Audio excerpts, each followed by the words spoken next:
Good day, lovely viewers. Welcome to Harry Reality Bender. We have an exciting story lined up for you today. What if Harry Potter was raised by Gellert Grindelwald? The Global Revolution Timeline, your engagement means the world to us. Like, comment, and subscribe to help us grow and bring you more amazing content. Without wasting any time, let's start. Chapter 1. The Eagle's Nest. The ancient fortress of Nurmengard clung to the mountainside like a gargoyle frozen in stone. Sharp winds howled through its crenellations, carrying whispers of distant lands.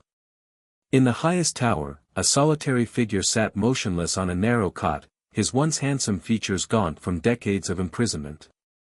His silver hair hung limply around his shoulders, but his mismatched eyes remained as sharp as the day he'd been locked away.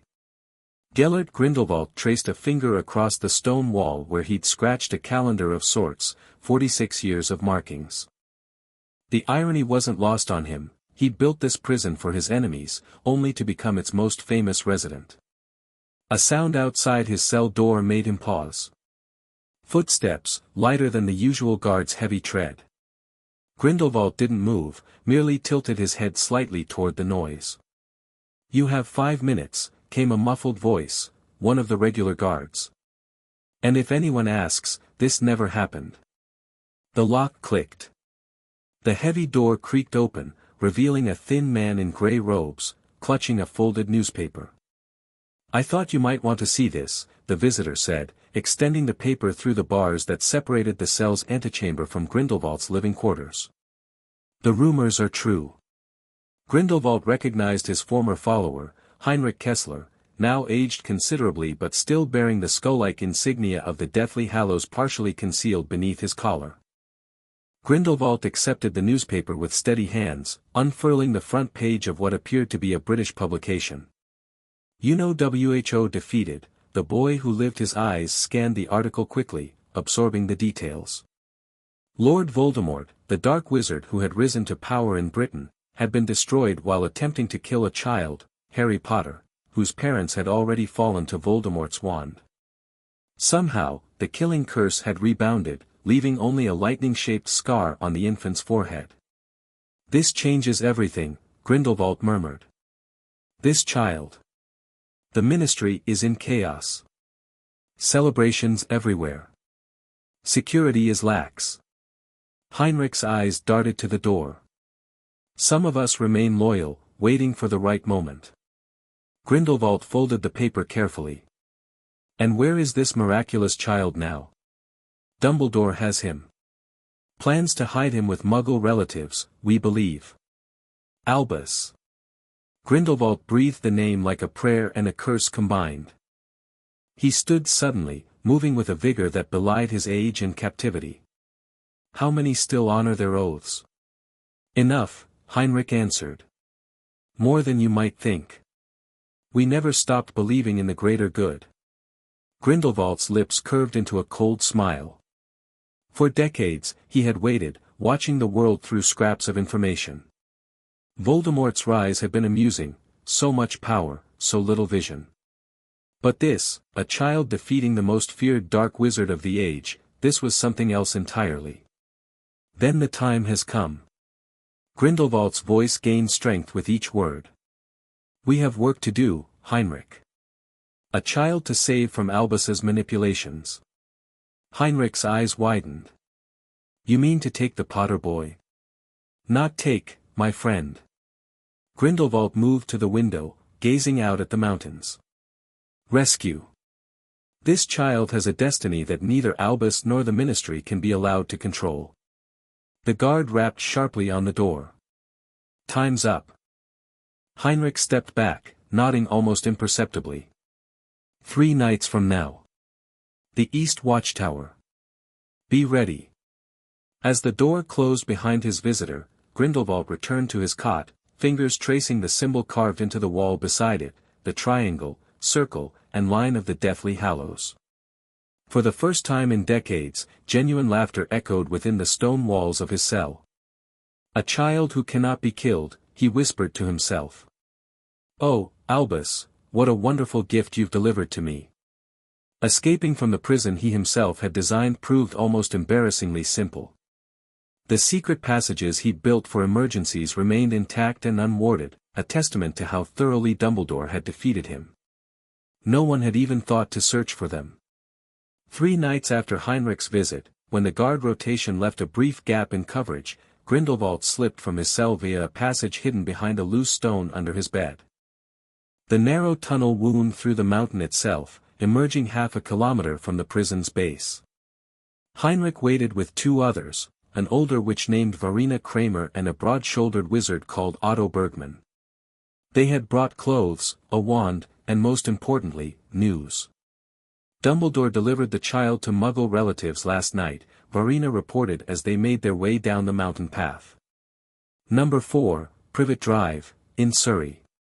A small contingent of Order members are watching the house in shifts, but their security is disorganized in the wake of the celebrations.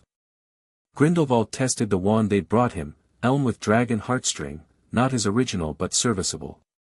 Magic flowed through him like a forgotten melody suddenly remembered. And what of the ministry? In disarray, Otto said with a dismissive gesture. Half are celebrating, half are hunting remaining Death Eaters. No one is looking for you.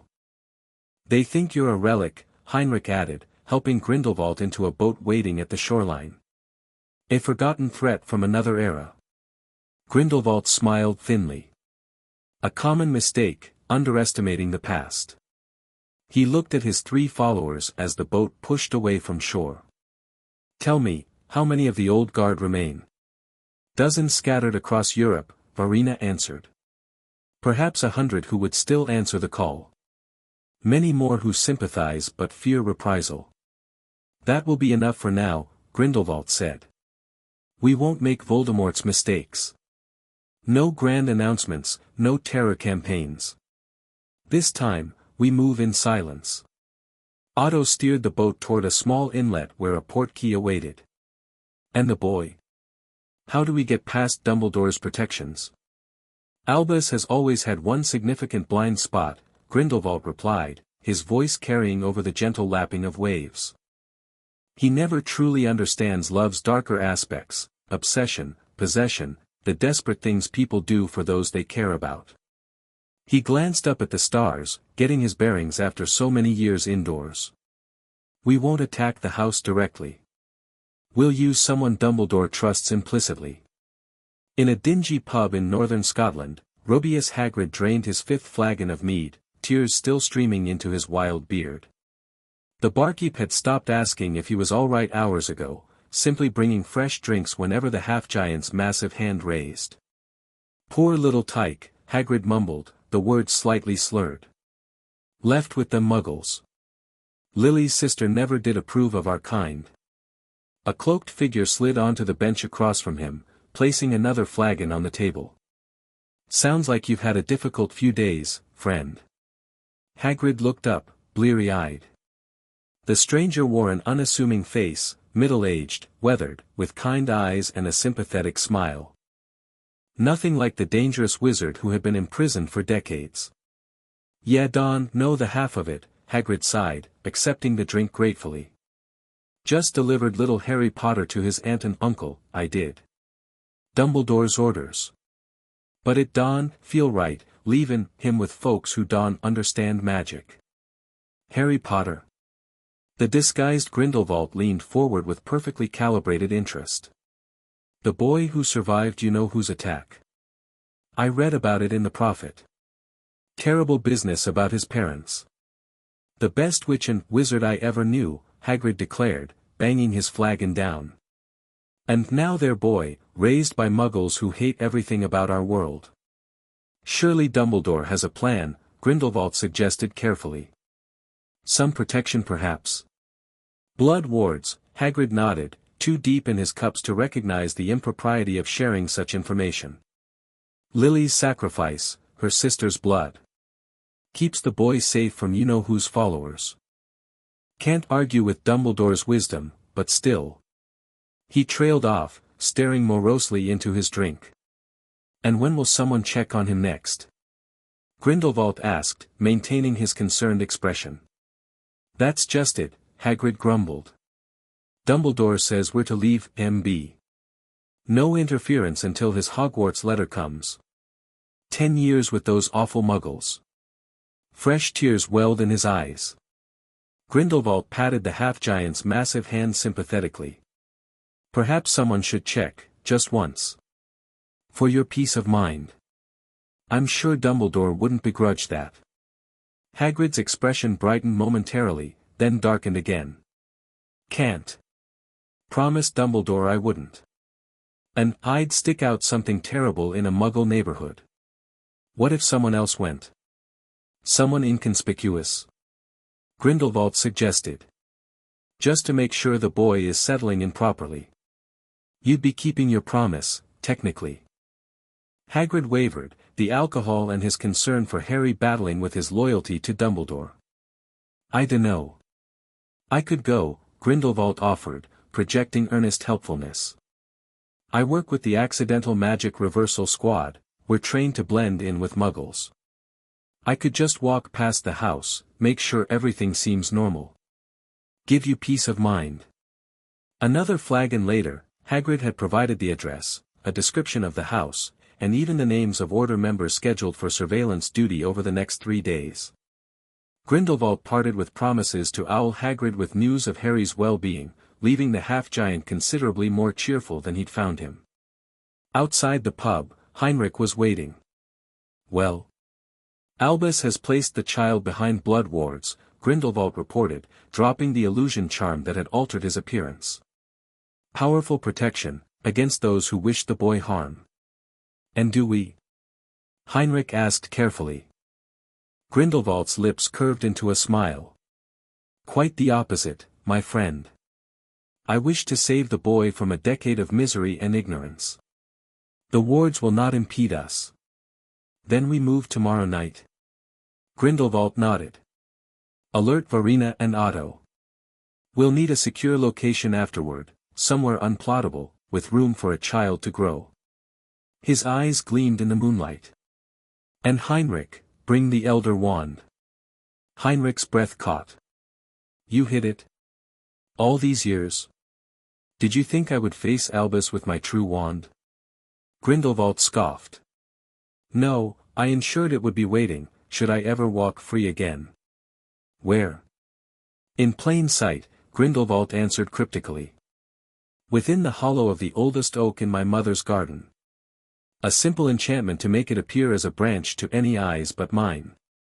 He straightened his borrowed robes. Go now. We have much to prepare before tomorrow night. Number 4, Privet Drive stood silent under a cloudy November sky. The identical houses with their manicured lawns slumbered in comfortable suburban monotony, unaware of the invisible figure watching from the shadows across the street. Grindelwald, concealed by a disillusionment charm, had been observing the house since dawn. The Muggle family inside, the Dursleys, had emerged briefly, a horse-faced woman hanging laundry, an obese man leaving for work, and a pudgy toddler screaming for sweets. Of Harry Potter, there had been no sign. The Order member on guard duty, a young witch named Emma Vance, had departed at noon, replaced by no one. An oversight in their hastily assembled rotation, or perhaps a sign of how quickly vigilance faded after victory. As evening fell, Grindelwald detected movement in the upstairs window, Petunia Dursley putting her son to bed. Still no sign of Harry. A cold suspicion formed in his mind. When darkness finally enveloped the street, Grindelwald moved. A simple charm detected no magical barriers beyond the blood wards themselves. With a contemptuous flick of his borrowed wand, he disabled the Muggle security system and unlocked the back door. The house was oppressively ordinary, floral patterns, family photographs, none featuring Harry, and the lingering smell of the evening's roast dinner. Grindelwald moved silently through the kitchen and into the hallway, pausing at a small cupboard under the stairs. Something, intuition or perhaps the faintest trace of magic, drew his attention. A simple latch secured it. Inside, on a thin mattress laid directly on the floor, slept a small child with a mop of unruly black hair. A lightning-shaped scar marked his forehead, vivid against his pale skin.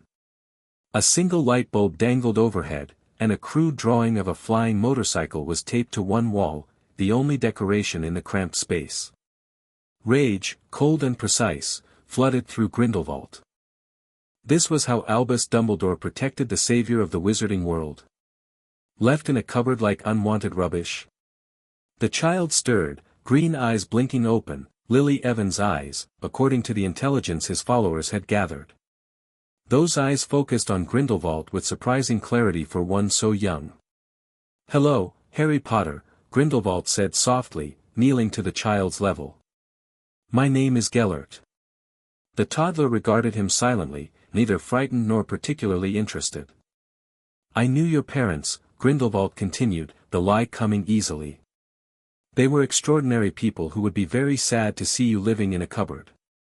Harry sat up, rubbing his eyes. "Cupboard Harry's room," he said simply. Grindelwald felt his resolve harden. "Not anymore. Would you like to come with me? To a place with mountains and forests, where you can have a real room and learn wonderful things?" The child seemed to consider this with surprising seriousness for his age. "Aunt Petunia say no magic." "Ah," Grindelwald smiled. "But you are magic, Harry Potter. Just like your mother and father. And where we're going, magic is celebrated, not hidden away." A thump from upstairs made them both glance up. Harry's small face showed the first hint of fear. "Uncle Vernon mad?" "He won't be mad at you ever again," Grindelwald promised, extending his hand. "Will you come with me, Harry?" After a moment's hesitation, the small hand placed itself in Grindelwald's palm. The ancient wizard lifted the boy gently, settling him against his hip. "We're going on an adventure now," Grindelwald whispered. "Close your eyes." As Harry's eyes shut, Grindelwald cast a sleeping charm. The boy went limp in his arms, breathing evenly. A soft pop announced Heinrich's arrival in the garden. Grindelwald emerged from the house, carrying his precious cargo. "The blood wards?" Heinrich asked anxiously. "Will collapse by morning," Grindelwald replied. "Petunia Dursley has no love for this child. The protection was flawed from the beginning." Heinrich produced a small, wooden toy soldier, a portkey. "The Alpine house is prepared. Verena and Otto are waiting." Grindelwald adjusted Harry in his arms, making sure the child was secure. "Did you retrieve it?" In answer, Heinrich withdrew a wand from inside his robes, 15 inches of elder wood, decorated with clusters of elderberries running down its length. The elder wand, the death stick, pulsed with recognition as Grindelwald took it in his free hand. "Welcome home," he murmured to the wand, feeling its familiar power resonate through him. He looked down at the sleeping child in his arms. "Now, Harry Potter, your real life can begin." As they vanished into the night, leaving only empty air and a cupboard door swinging open, Grindelwald reflected that Albus would never anticipate this move. By the time the Order realized Harry was missing, they would be halfway across Europe, behind wards no ministry could penetrate. The greater good had found a new champion. The Alpine safe house, more of a fortress disguised as a rustic chalet, sat nestled in an unplottable valley high in the Swiss mountains. Snow-capped peaks surrounded it on all sides, and enchanted mists concealed it from any prying eyes, Muggle or magical. Harry Potter woke the next morning in a bedroom larger than the Dursleys' entire ground floor.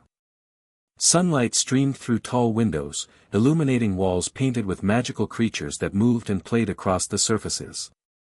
A proper bed, piled with soft blankets, had replaced his thin cupboard mattress. The boy sat up, wide-eyed, as a house elf appeared with a crack beside him. "Good morning, young master," the creature squeaked, bowing low. "Lopsy is bringing breakfast." It snapped its fingers, conjuring a tray laden with food, more than Harry had ever been allowed at one sitting. Harry stared at the elf, then at the food, then back at the elf. "What are you?" "Lopsy is a house elf, young master. Lopsy serves the house of Grindelwald." The elf gestured toward the food. "Master says young Harry must eat to grow strong." Cautiously, Harry reached for a piece of toast, as if expecting it to be snatched away. When nothing happened, he took a bite, then another more eagerly. The bedroom door opened, and Gellert Grindelwald entered, now dressed in elegant wizarding robes of midnight blue. The elder wand rested in a holster at his wrist. "Good morning, Harry," he said, dismissing the elf with a nod. "I see you've met Lopsy. How did you sleep?" Harry swallowed his mouthful of toast. "Big room," he said simply, still taking in his surroundings. "Yes, this is your room now." Grindelwald settled into a chair beside the bed. "Do you remember what I told you last night? About magic?" Harry nodded solemnly. "Not as supposed to say magic word. Makes Uncle Vernon angry." "Your uncle was wrong," Grindelwald replied, his voice gentle but firm. "Magic is not something to fear or hide. It is a gift, one that you possess in remarkable measure." He produced the elder wand with a fluid motion. "Would you like to see?" At Harry's nod, Grindelwald waved the wand in a complex pattern. Blue and silver sparks cascaded from its tip, forming the shape of a soaring phoenix that circled the room before dissolving into motes of light that rained down around them. Harry's face lit with wonder, his small hands reaching up to catch the fading sparks. "That is magic, Harry. Real magic. And one day, you will do even greater things." "Me do magic?" Harry asked, looking at his own small hands with newfound curiosity. "You already have," Grindelwald assured him. "That is how I found you. Your magic called to mine. Another fabrication, but a necessary one. You are a very special child, Harry. Do you know why?" Harry shook his head.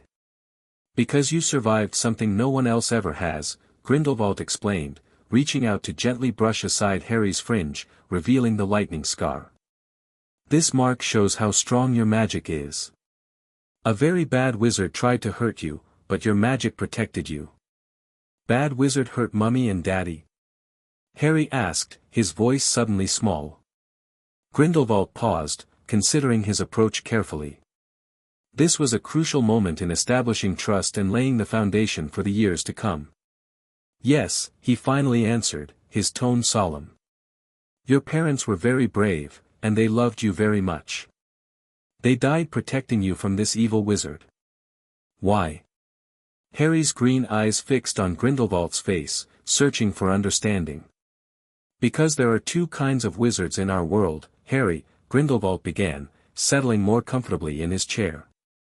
"Those who believe magic should be free, and those who would control it. Your parents believed in freedom, as do I. The dark wizard who hurt them, Lord Voldemort, believed only in power for himself." It was a gross simplification that positioned Grindelwald's own ideology alongside James and Lily Potter's beliefs, but the child was too young for political nuance. "There is another wizard, Albus Dumbledore, who sent you to live with your aunt and uncle," Grindelwald continued. "He believes magical children like you should be kept away from magic until they are older. That is why he hid you in the Muggle world." "Muggle?" Harry echoed, stumbling over the unfamiliar word. "People without magic, like your aunt and uncle." Grindelwald leaned forward, his mismatched eyes intent. "Harry, I brought you here because I believe a child with your gifts should be raised understanding what they are, not locked away in a cupboard. Would you like to stay and learn about magic?" Harry nodded without hesitation, then asked, "You my new daddy?" The question caught Grindelwald off guard, a rare occurrence. He recovered quickly. "No, Harry. I could never replace your father. Consider me your guardian and teacher. You may call me Gellert." Gell. Harry struggled with the unfamiliar name. "Perhaps Uncle Gellert would be easier for now," Grindelwald suggested, finding himself unexpectedly touched by the child's attempt. "Uncle Gellert," Harry repeated, managing the pronunciation this time. He smiled shyly. Grindelwald returned the smile, already calculating how this new dynamic might serve his purposes. The boy clearly craved familial connection, a lever that could be used to secure loyalty beyond mere ideological agreement. "Now, finish your breakfast," he instructed, rising from the chair. "Afterwards, we shall tour your new home. There is much for you to see and even more for you to learn." As he left the room, Grindelwald found Heinrich waiting in the hallway. "The Prophet has reported the boy missing," his lieutenant informed him. "Dumbledore has mobilized the order. The ministry is in an uproar." "And our security?" Grindelwald asked, closing Harry's door behind him. "Unbreachable," Heinrich assured him. "Fidelius' charm performed last night with Verena as secret keeper. Multiple redundancies in place.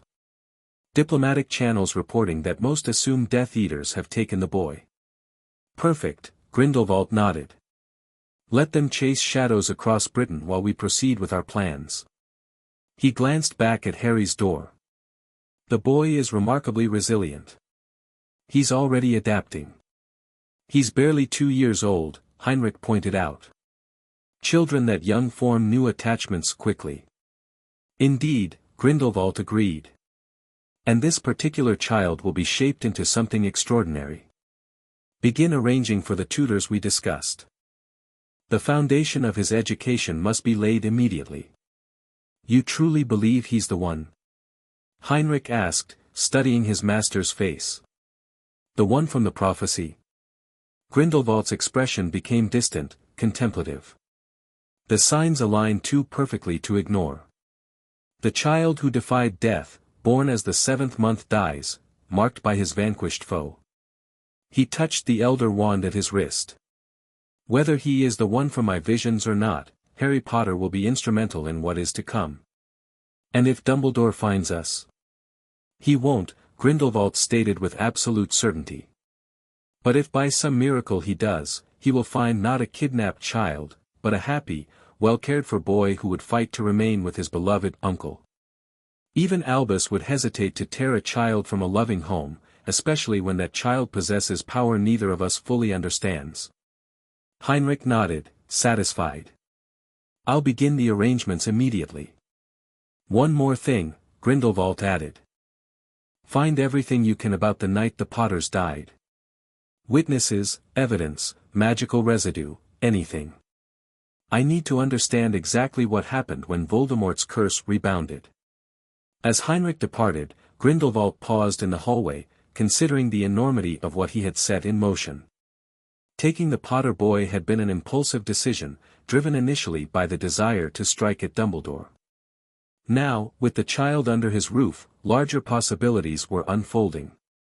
If the boy truly possessed the power to defeat the most dangerous dark wizard of recent times, what might he become under the tutelage of the most dangerous dark wizard of the previous generation? The thought brought a smile to Grindelwald's lips. Albus had always accused him of playing too long a game. This time, he intended to prove his old friend right. The years passed quickly in the Alpine sanctuary. Harry grew from a shy, undernourished toddler into a curious, energetic child with a quick mind and quicker reflexes. Grindelwald proved to be a demanding but patient teacher, designing a comprehensive educational program that far exceeded anything Hogwarts could offer a child of similar age. By age 5, Harry was fluent in German, French, and Bulgarian alongside his native English. Basic potions, magical theory, and wandless magic exercises filled his mornings, while afternoons were dedicated to physical training, flying lessons, and carefully supervised practical magic using training wands crafted by Otto, who had been a wandmaker's apprentice in his youth. Throughout it all, Grindelwald wove his philosophy, the greater good, the natural superiority of magical beings, and the injustice of the statute of secrecy. Never presented as propaganda, these ideas were introduced through historical examples, carefully curated stories, and Socratic questioning that led Harry to discover these truths himself. On Harry's 6th birthday, Grindelwald took him to witness a witch-burning reenactment in a small magical community in Bavaria, an educational experience designed to illustrate the persecution that had driven wizard kind into hiding. "Why do we hide from Muggles, Uncle Gellert?" Harry asked as they watched the play from a private box. The young boy's eyes reflected the magical flames that harmlessly engulfed the actress on stage while she laughed at the Muggle's attempts to harm her. Fear, Grindelwald answered simply. Not our fear of them, but their fear of us. Fear breeds hatred, and hatred leads to violence. For centuries, we have hidden to protect ourselves from their numbers. But the witch isn't really getting hurt, Harry pointed out, gesturing to the stage. She cast a flame-freezing charm. We could all do that. Very observant, Grindelwald nodded approvingly. Yes, individual witches and wizards can protect themselves from individual muggles. But what happens when they come with their guns and bombs? Their weapons of mass destruction. Even magic has limits against such things. Harry frowned thoughtfully. Then we should hide. It's safer. Perhaps, Grindelwald conceded. But is it just? Should those with gifts live in shadows because those without them might be frightened? Should a bird never fly because it might make the earthworm jealous?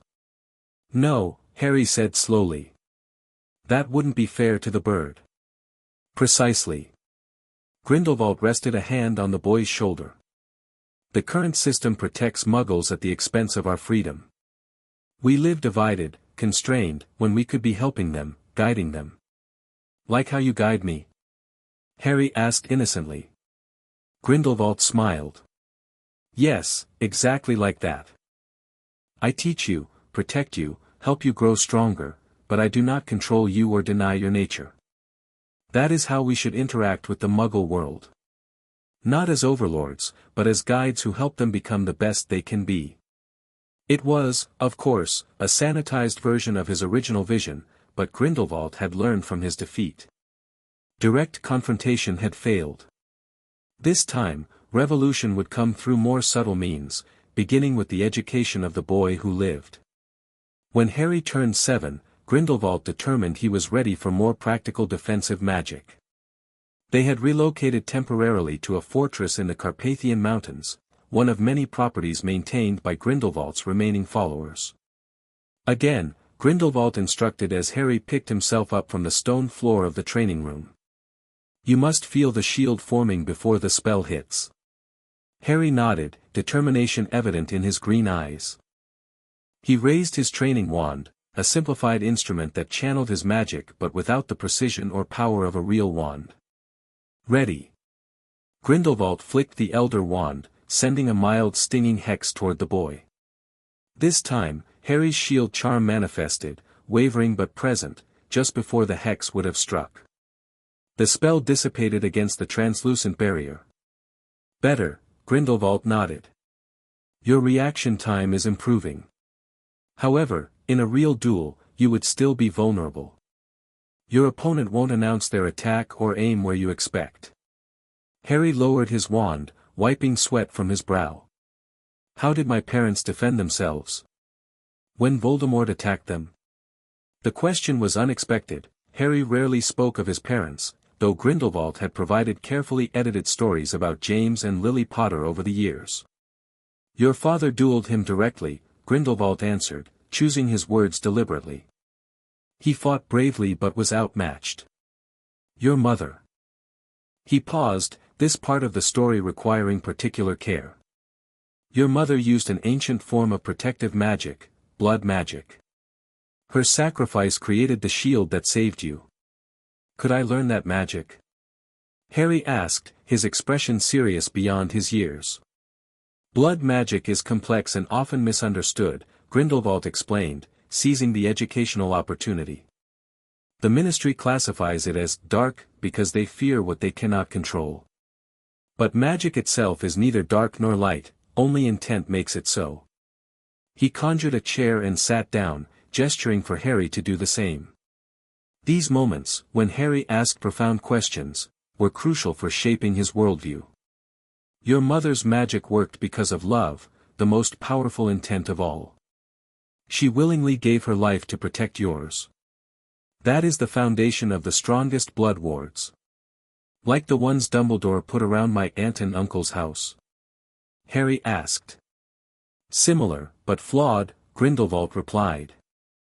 Dumbledore attempted to extend your mother's protection through your aunt's blood connection. But protection based on love requires actual love to sustain it. Your aunt had none for you, which is why those wards were failing. This was speculation rather than fact, but it served Grindelwald's narrative while remaining plausible. Is that why you were able to take me away? Harry pressed, always quick to connect logical dots. Precisely, Grindelwald smiled. Had your aunt truly loved you as her own son, I could never have removed you from that house. The blood wards would have repelled me instantly.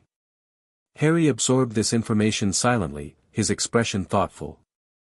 Finally, he asked, will you teach me blood magic someday? When you're older and your core is more stable, Grindelwald promised. Along with many other branches of magic that short-sighted governments have restricted. Knowledge should never be forbidden, Harry, only misuse of that knowledge. The boy nodded solemnly. Uncle Gellert, why does Dumbledore want to find me? Verena said the Order is still searching. Grindelwald considered how best to frame his answer. The truth, that Dumbledore likely wanted to ensure Harry fulfilled the prophecy by confronting Voldemort, was too complex for a 7-year-old. But Harry required something substantive, he was too intelligent to accept platitudes. Albus Dumbledore is a man who believes he alone knows what is best for the wizarding world, Grindelwald began. He sees you as a symbol, the boy who lived, rather than as Harry. He planned your entire life before you could walk, 10 years with magic-hating relatives, then Hogwarts under his direct influence, molded into whatever he believes our world needs. And what do you believe our world needs? Harry asked, fixing Grindelwald with those unervingly perceptive green eyes. Grindelwald smiled, genuinely impressed by the question. Freedom, Harry. Freedom from unnecessary secrecy, freedom from corrupt governance, freedom to practice magic in all its forms.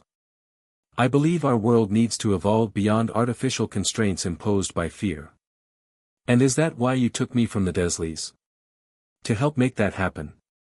Initially, yes, Grindelwald admitted, deciding that partial honesty would serve better than complete fabrication. I saw an opportunity to give you a different path than the one Dumbledore had chosen. But in these years together, you have become. He paused, surprised to find genuine emotion coloring his calculated response. You have become important to me beyond any plan or purpose. Your education, your growth, your happiness, these matter to me personally now. It wasn't entirely untrue. While Harry remained central to Grindelwald's long-term vision, the boy had indeed carved a place for himself in what remained of the old wizard's heart. Grindelwald had not anticipated the attachment that would develop as he shaped this extraordinary child's mind. Harry studied his guardian's face, seeming to search for sincerity. Whatever he found appeared to satisfy him, as he nodded and stood up, training wand ready. I want to try the shield again, he said with renewed determination. This time, don't tell me when you're casting. Grindelwald rose, pride flickering across his features. As you wish. Prepare yourself. For the next hour, they practiced in earnest, Harry's shields growing stronger and faster with each attempt. By the session's end, he was successfully defending against spells from multiple angles, his reflexes sharpening noticeably. Excellent progress, Grindelwald commented as they concluded. Tomorrow, we'll begin work on silent casting. Harry grinned, flushed with exertion and success. Could we practice flying afterward? I've been working on the Wronski feint. If you complete your potions assignment, Grindelwald agreed, amused by the boy's passion for flight. In this, at least, Harry was very much his father's son. As they left the training room, Grindelwald reflected that Harry was developing exactly as hoped, confident, skilled, and questioning established dogma without becoming rebellious. Most importantly, the boy trusted him implicitly while maintaining the independent thinking that would be crucial in the years ahead. So far, his greatest experiment was proceeding flawlessly. On Harry's 10th birthday, Grindelwald decided it was time to introduce him to the wider circle of supporters. A formal gathering was arranged at the Alpine Chalet, which remained their primary residence despite occasional relocations for security and educational purposes.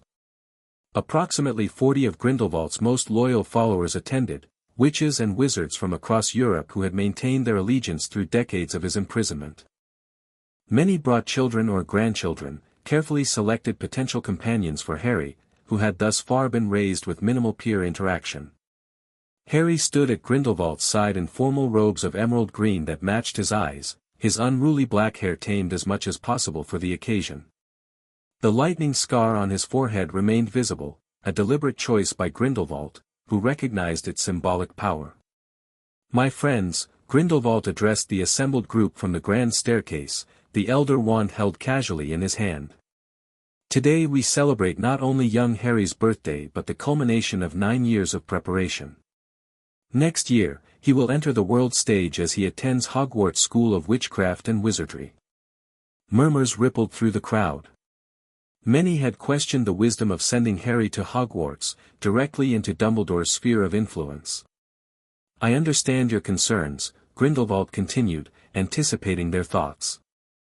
"But Hogwarts offers opportunities we cannot provide here, peers, diverse perspectives, and most importantly, legitimacy. Harry Potter must reclaim his rightful place in wizarding society to fulfill his potential." He placed a hand on Harry's shoulder. "Harry has been raised with understanding far beyond his years. He knows who he is and what we stand for. Albus may control Hogwarts, but he will find this particular student beyond his manipulation." Harry stepped forward, addressing the gathering with remarkable poise for a child his age. "Thank you all for coming to celebrate with me. Uncle Gellert has taught me about your loyalty and sacrifices over the years. I promise I won't disappoint you at Hogwarts." A round of applause followed his simple speech, genuine admiration evident on many faces. The boy was charismatic without trying, a natural leader in the making. As the formal portion of the evening concluded, Harry was introduced to the children in attendance. Grindelwald watched carefully, assessing potential alliances and influences, as the young heir to his philosophy navigated these new social waters. Otto approached, offering Grindelwald a glass of elven wine. "The boy makes a strong impression," he observed quietly. "Some are already calling him your heir." "Let them," Grindelwald replied, sipping the wine appreciatively. "Such perceptions will serve our purposes. And when he goes to Hogwarts, Dumbledore will recognize your influence immediately." Grindelwald's lips curved into a cold smile. "Oh, I'm counting on it, old friend. Albus will be so focused on undoing my corruption that he'll miss the true game until it's too late." Across the room, Harry was engaged in animated conversation with several children near his age, most notably Victor Crumb, the 14-year-old son of Bulgarian supporters, already showing promise as a Quidditch player at Durmstrang. "We've arranged for several children of our British contacts to befriend him at Hogwarts," Otto continued. "The Greengrass girl, Theodore Knott, and a few others with parents sympathetic to our cause." "Good," Grindelwald nodded. "Though Harry must be free to form his own associations as well. Forced friendships rarely last, and we need genuine loyalty in his circle." Their conversation was interrupted as Heinrich approached with an elderly wizard Grindelwald recognized as Garrick Ollivander, the wand maker. "Master Ollivander has completed his assessment," Heinrich announced quietly. The wand maker bowed slightly. "It is as you suspected, Herr Grindelwald. The boy's magical signature resonates most strongly with phoenix feather cores, specifically, those from the same phoenix that provided the core for both your former opponent's wand and that of he who must not be named." Grindelwald's eyes gleamed with satisfaction. "Fawkes. Albus's familiar. How fitting." He turned to Heinrich. "Ensure Master Ollivander receives the agreed-upon compensation for his discretion and expertise." After the wand maker was escorted away, Grindelwald returned his attention to Harry, who was now demonstrating a complex wandless levitation to his impressed audience. The boy had developed impressive control over the years, not just of magic, but of himself. He showed none of the arrogance one might expect from a child raised with knowledge of his own importance. "He's ready," Grindelwald decided aloud. It's time he learned the full truth about his connection to Voldemort, and about the prophecy. Later that night, after the guests had departed, Grindelwald summoned Harry to his private study, a cavernous room lined with ancient texts and magical artifacts collected over a century of magical scholarship. A pensieve sat on a pedestal near the desk, its silver surface glimmering in the firelight. "Did you enjoy your birthday celebration?" Grindelwald asked as Harry entered. "Yes, Uncle Gellert," Harry replied, his expression curious. "Victor invited me to visit Bulgaria next summer. He says Durmstrang's flying program is better than Hogwarts." "Perhaps we can arrange that," Grindelwald said, gesturing for Harry to sit in the chair across from him. "But tonight, I've asked you here for something important. You are 10 years old now, old enough for certain truths I've kept from you." Harry straightened in his chair, instantly alert. "About my parents? Or Voldemort?" "Both, in a way," Grindelwald answered. "But primarily about you, and why Voldemort came to Godric's Hollow that night." He moved to the pensieve, inviting Harry to join him. "This is a memory, not mine, but one acquired by our supporters. It shows a prophecy made shortly before your birth, a prophecy about a child with the power to vanquish the Dark Lord." Harry approached the pensieve cautiously, having used one only once before to view memories of his mother's exceptional charm work. "A prophecy about me? Listen, and you will understand," Grindelwald instructed, using his wand to stir the silvery contents. Together, they lowered their faces to the swirling surface. The study dissolved around them, replaced by the dingy interior of a pub room. A younger Dumbledore sat across from a thin woman with enormous glasses and draped in shawls. Her body went rigid suddenly, and when she spoke, her voice was harsh and unlike her previous tones. "The one with the power to vanquish the Dark Lord approaches. Born to those who have thrice defied him, born as the 7th month dies. And the Dark Lord will mark him as his equal, but he will have power the Dark Lord knows not. And either must die at the hand of the other, for neither can live while the other survives." The memory faded, returning them to Grindelwald's study. Harry remained silent, processing what he had witnessed. "This prophecy," Grindelwald explained gently, "is why Voldemort came to kill you as a baby. A spy overheard part of it and reported to him. In his fear, he chose to eliminate the threat, and in doing so, fulfilled the very prophecy he sought to prevent by marking you." He touched Harry's lightning scar lightly. "So I have to kill Voldemort," Harry concluded, his voice remarkably steady. "Or he has to kill me." "That is one interpretation," Grindelwald acknowledged. "Prophecies are notoriously ambiguous. Neither can live while the other survives could mean many things." "But Voldemort is already gone," Harry pointed out. "I defeated him as a baby." Grindelwald shook his head. "Defeated, but not destroyed.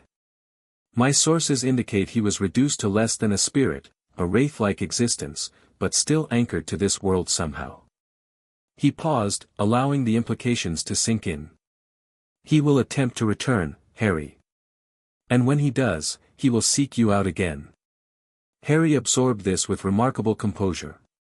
"That's why you've been training me. Not just for Hogwarts, but for when he comes back." "Precisely," Grindelwald confirmed. "Albus would have kept this from you, let you wander blindly into your fate with only his cryptic guidance. I believe you deserve to know what awaits you, to be prepared on your own terms." "The prophecy mentioned power he knows not," Harry recalled. "What is that?"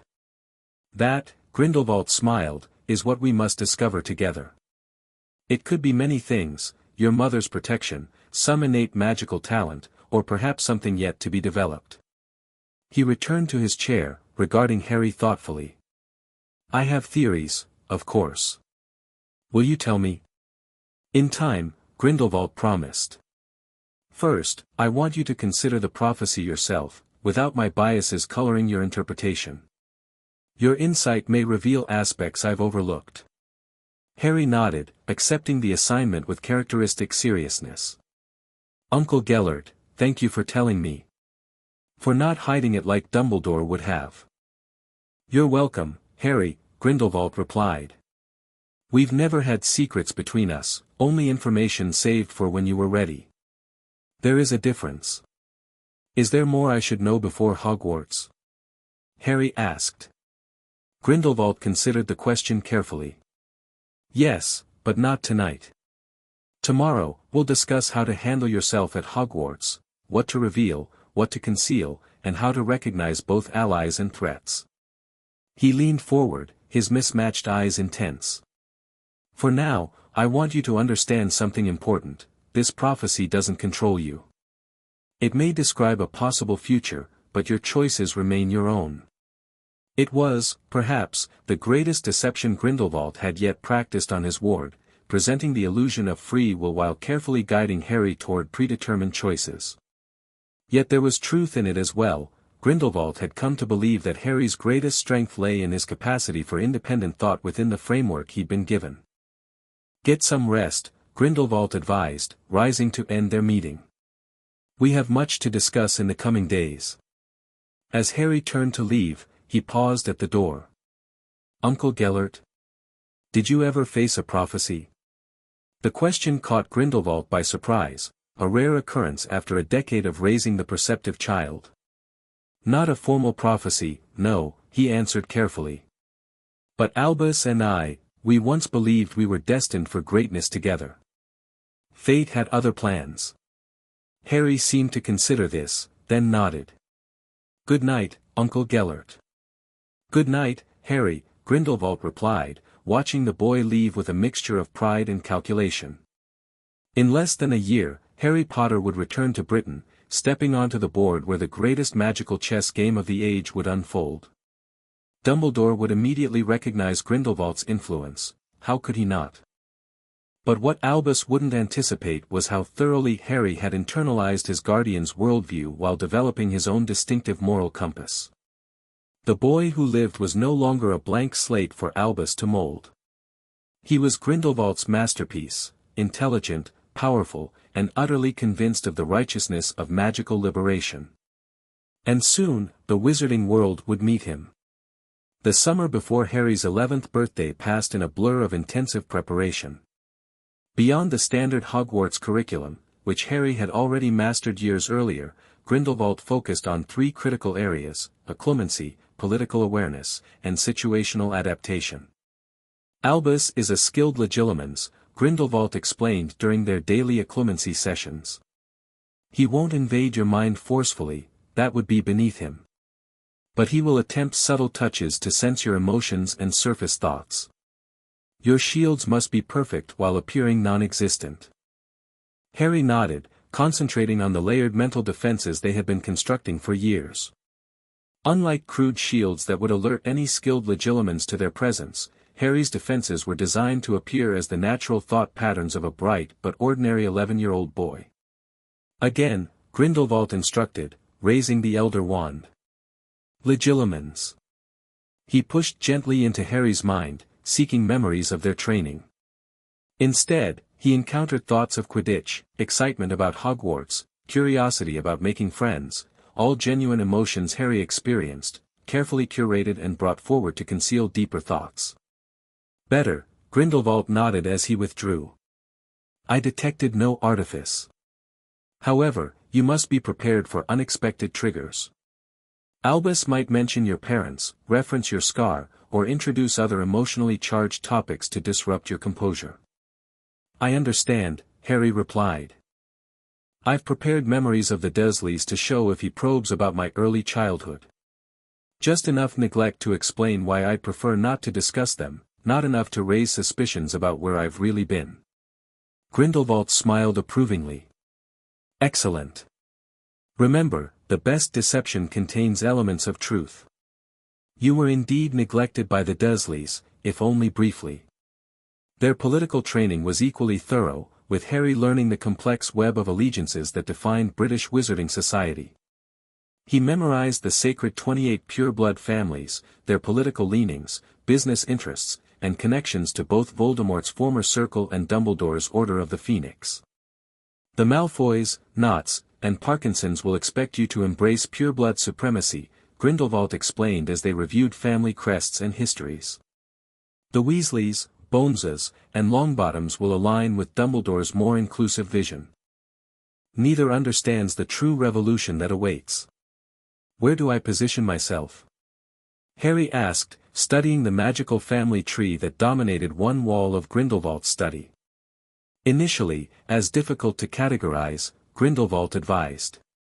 Express respect for magical tradition without endorsing blood purity. Show appreciation for Muggle ingenuity without suggesting wizarding culture should emulate it. Let all sides believe you might be recruited to their cause. Harry absorbed these lessons with the seriousness that characterized all his studies. And when I'm sorted? Each house has political implications. Indeed, Grindelwald agreed.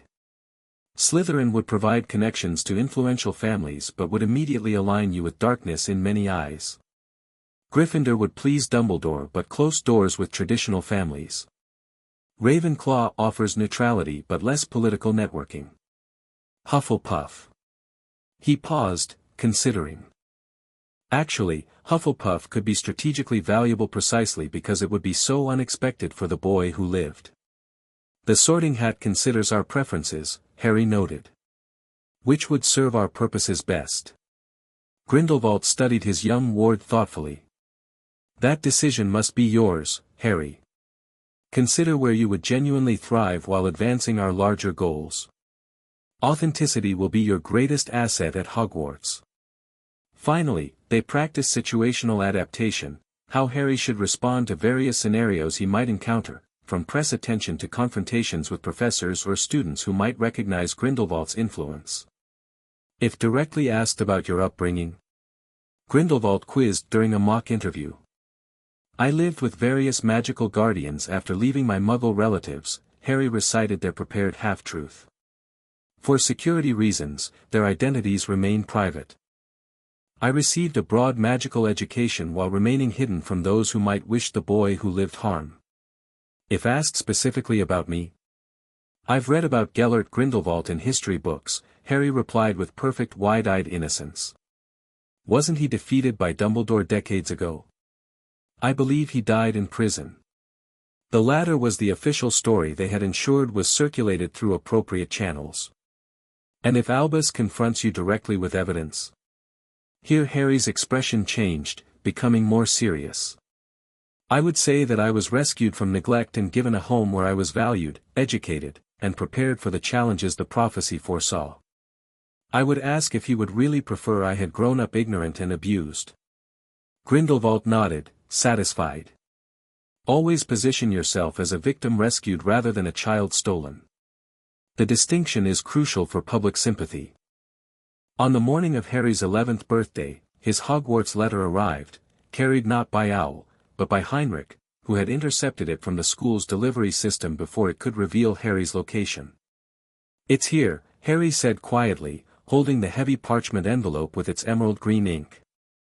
Grindelwald watched as his ward opened the letter, the official beginning of the next phase in their long game. We'll travel to Diagon Alley next week, he decided. Disguised, of course. You need to be fitted for robes and select a wand, although we already know which one will choose you. Harry looked up from his letter. Will I see you again before September 1st? Of course, Grindelwald assured him. I'll escort you to King's Cross myself, though not in a form anyone would recognize. And we'll maintain contact through the enchanted journals we prepared. Relief flickered across Harry's face before it settled back into composed enthusiasm. I won't let you down, Uncle Gellert. I know you won't, Grindelwald replied, allowing genuine affection to color his tone. You've exceeded every expectation these past 10 years. Now, the wizarding world will finally meet the true Harry Potter, not the symbol they've created in your absence, but the young man you've become. Harry squared his shoulders, a gesture that made him appear older than his 11 years. And eventually, they'll understand what we've been working toward. Freedom. Unity. The greater good. Precisely, Grindelwald smiled, pride mingling with anticipation. The pieces were in place, the board set. After decades of patience, his greatest move was about to begin. The revolution would come not through force of arms this time, but through the innocent face of a boy wizard with a lightning scar and ideas that would change the world. Chapter 2, Double-Edged Wand. Platform 9 3/4 bustled with activity as families bid farewell to students boarding the Hogwarts Express. Owls hooted from their cages, cats weaved between legs, and nervous first-years clutched their wands while older students reunited with friends in a cacophony of greetings and laughter. Among them stood a boy with jet-black hair and bright green eyes, remarkable only for how unremarkable he appeared. His second-hand trunk bore the faded initials H.P. His clothing, jeans and a simple button-down shirt, blended perfectly with the half-blood fashion common to those comfortable in both magical and Muggle worlds. Only the lightning-shaped scar on his forehead, partially obscured by his fringe, hinted at his extraordinary identity. Harry Potter surveyed the platform with carefully concealed assessment. 10 years of training had prepared him for this moment, his official re-entry into British Wizarding Society. Beside him stood a nondescript wizard with mousy brown hair and forgettable features, Grindelwald under a complex glamour charm far more sophisticated than common disguises. "Remember," Grindelwald murmured, his accent deliberately muted, "first impressions are critical. Be friendly but not overeager. Reveal interest, not expertise. And above all, watch for those who seek to use me rather than know me," Harry finished quietly. "I know, Uncle." Grindelwald smiled, the expression strange on his borrowed face. "You are ready. We'll speak tonight through the journals." The whistle blew, signaling 5 minutes until departure. "I should go," Harry said, straightening his shoulders. Grindelwald surprised him by placing both hands on his shoulders, an uncharacteristic public display of affection. "You carry not just my teachings, but your own remarkable potential. Trust your judgment, Harry." For a brief moment, genuine emotion flickered across Harry's face, a glimpse of the child beneath the careful training. "Thank you for rescuing me. For everything." Then the mask of the ordinary 11-year-old slipped back into place as Harry turned toward the train, pushing his trolley forward with purpose. He didn't look back, knowing Grindelwald would have already disappeared into the crowd, another face among hundreds witnessing the departure of the Hogwarts Express. Harry navigated the crowded corridor, seeking an empty compartment. He passed one containing a pale, blonde boy holding court among several others, Draco Malfoy, Harry recognized from his political education. The Malfoys had claimed Imperius after Voldemort's fall, but Grindelwald's intelligence suggested otherwise. A potential ally or opponent, depending on how events unfolded. He continued onward, finally finding a compartment occupied only by a gangly, red-haired boy who looked up as Harry opened the door. "Mind if I join you?" Harry asked, employing the accent he'd practiced, British with faint European influences that would be difficult to place. "Not at all," the boy replied. "I'm Ron. Ron Weasley." "Harry," he responded with a friendly smile, deliberately omitting his surname to observe the reaction when it inevitably emerged. He stowed his trunk and settled opposite Ron, noting the shabby but well-maintained robes and hand-me-down wand. The Weasleys, blood traitors to some, champions of Muggle rights to others, and staunch Dumbledore supporters. Potentially valuable connections despite their lack of political power. "First year too?" Harry asked, initiating conversation with practiced ease. "Yeah. My brothers Fred and George are third years, Percy's a fifth-year prefect, he won't let anyone forget it, and I've got 2 more siblings who've already finished." Ron seemed relieved to talk about something familiar. "What about your family? Are they magical?" Harry had prepared extensively for personal questions. "My parents were, but they died when I was a baby. I barely remember them." "I'm sorry," Ron said, looking uncomfortable. "It's all right," Harry shrugged. "I was raised by different guardians after that. They taught me about magic, but I've never been to Britain before, so Hogwarts will be completely new." Ron brightened. "I can help with that. I've heard all about Hogwarts from my brothers. Though Fred and George like to exaggerate, so I'm not sure what's true. They claimed we'd have to wrestle a troll for sorting. Harry laughed, the sound genuine despite his calculation. I doubt that. From what I've read, the sorting is handled by an enchanted hat that can see your qualities. That sounds less painful, Ron admitted with relief. Their conversation was interrupted as the compartment door slid open, revealing a girl with bushy brown hair and rather large front teeth. Has anyone seen a toad? A boy named Neville's lost one.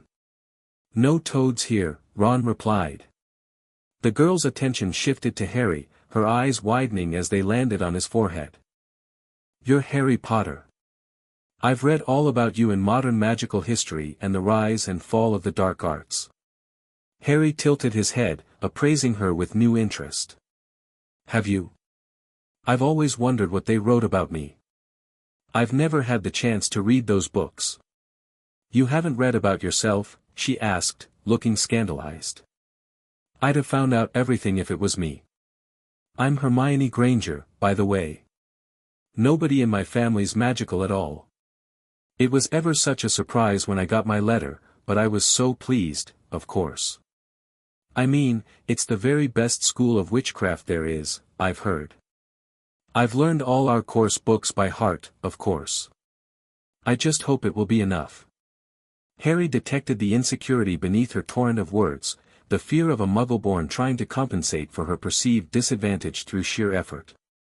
Useful, potentially, but also genuinely intriguing. Grindelwald had taught him to recognize exceptional minds regardless of blood status. Course books by heart.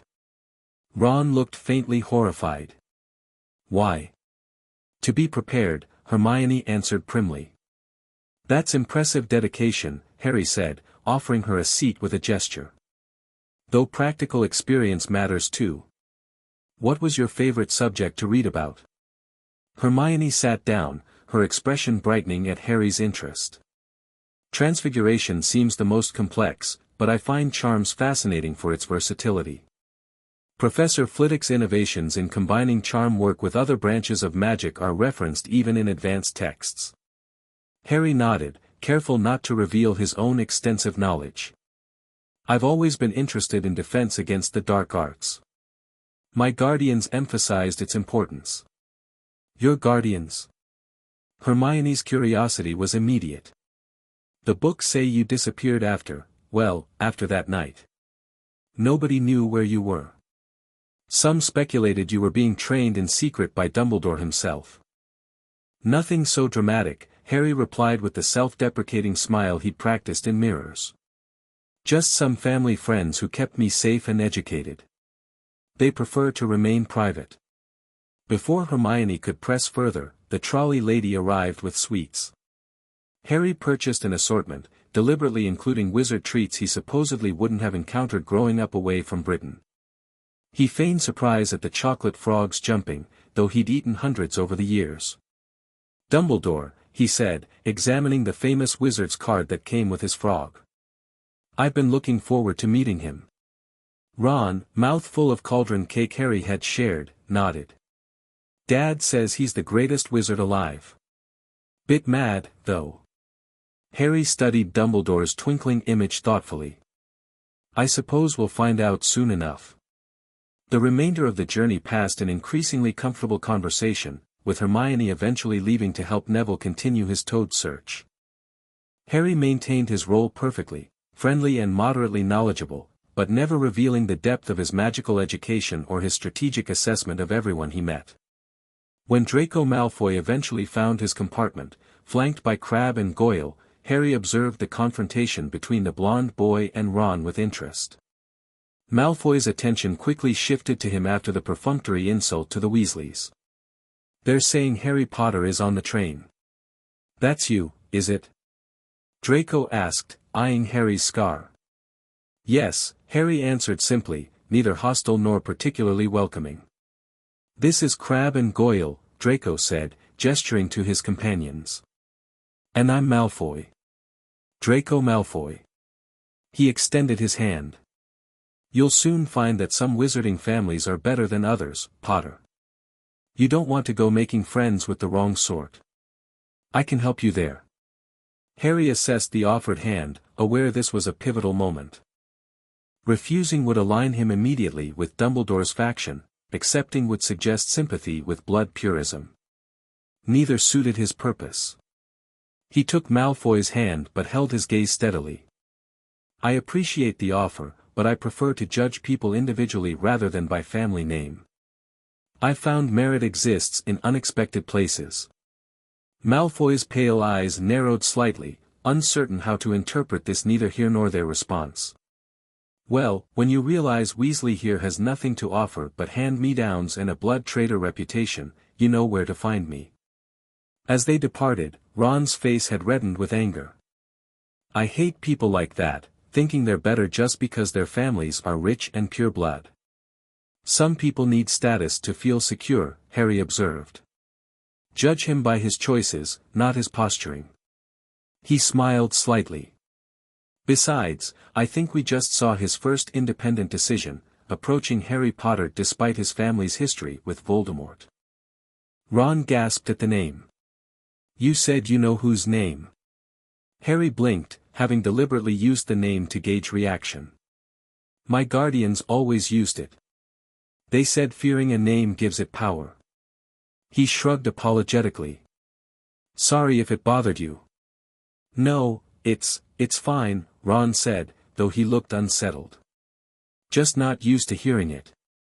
As darkness fell outside their window, Harry changed into his school robes, new but deliberately simple, without the enchantments or quality that might reveal resources beyond a orphan's trust fund. He felt the train begin to slow and took a deep, centering breath. The first test of his training was about to begin. The Great Hall exceeded even Grindelwald's detailed descriptions. Thousands of candles floated beneath the bewitched ceiling that perfectly mirrored the starry night sky. For long tables stretched the length of the hall, filled with students in black robes trimmed with their house colors. At the far end, the high table seated the faculty, and at its center, in a throne-like chair, sat Albus Dumbledore. Harry studied him as they approached, the man Grindelwald had once loved, then fought, then obsessed over for decades. Silver hair and beard, half-moon spectacles, and twinkling blue eyes that nevertheless held centuries of cunning.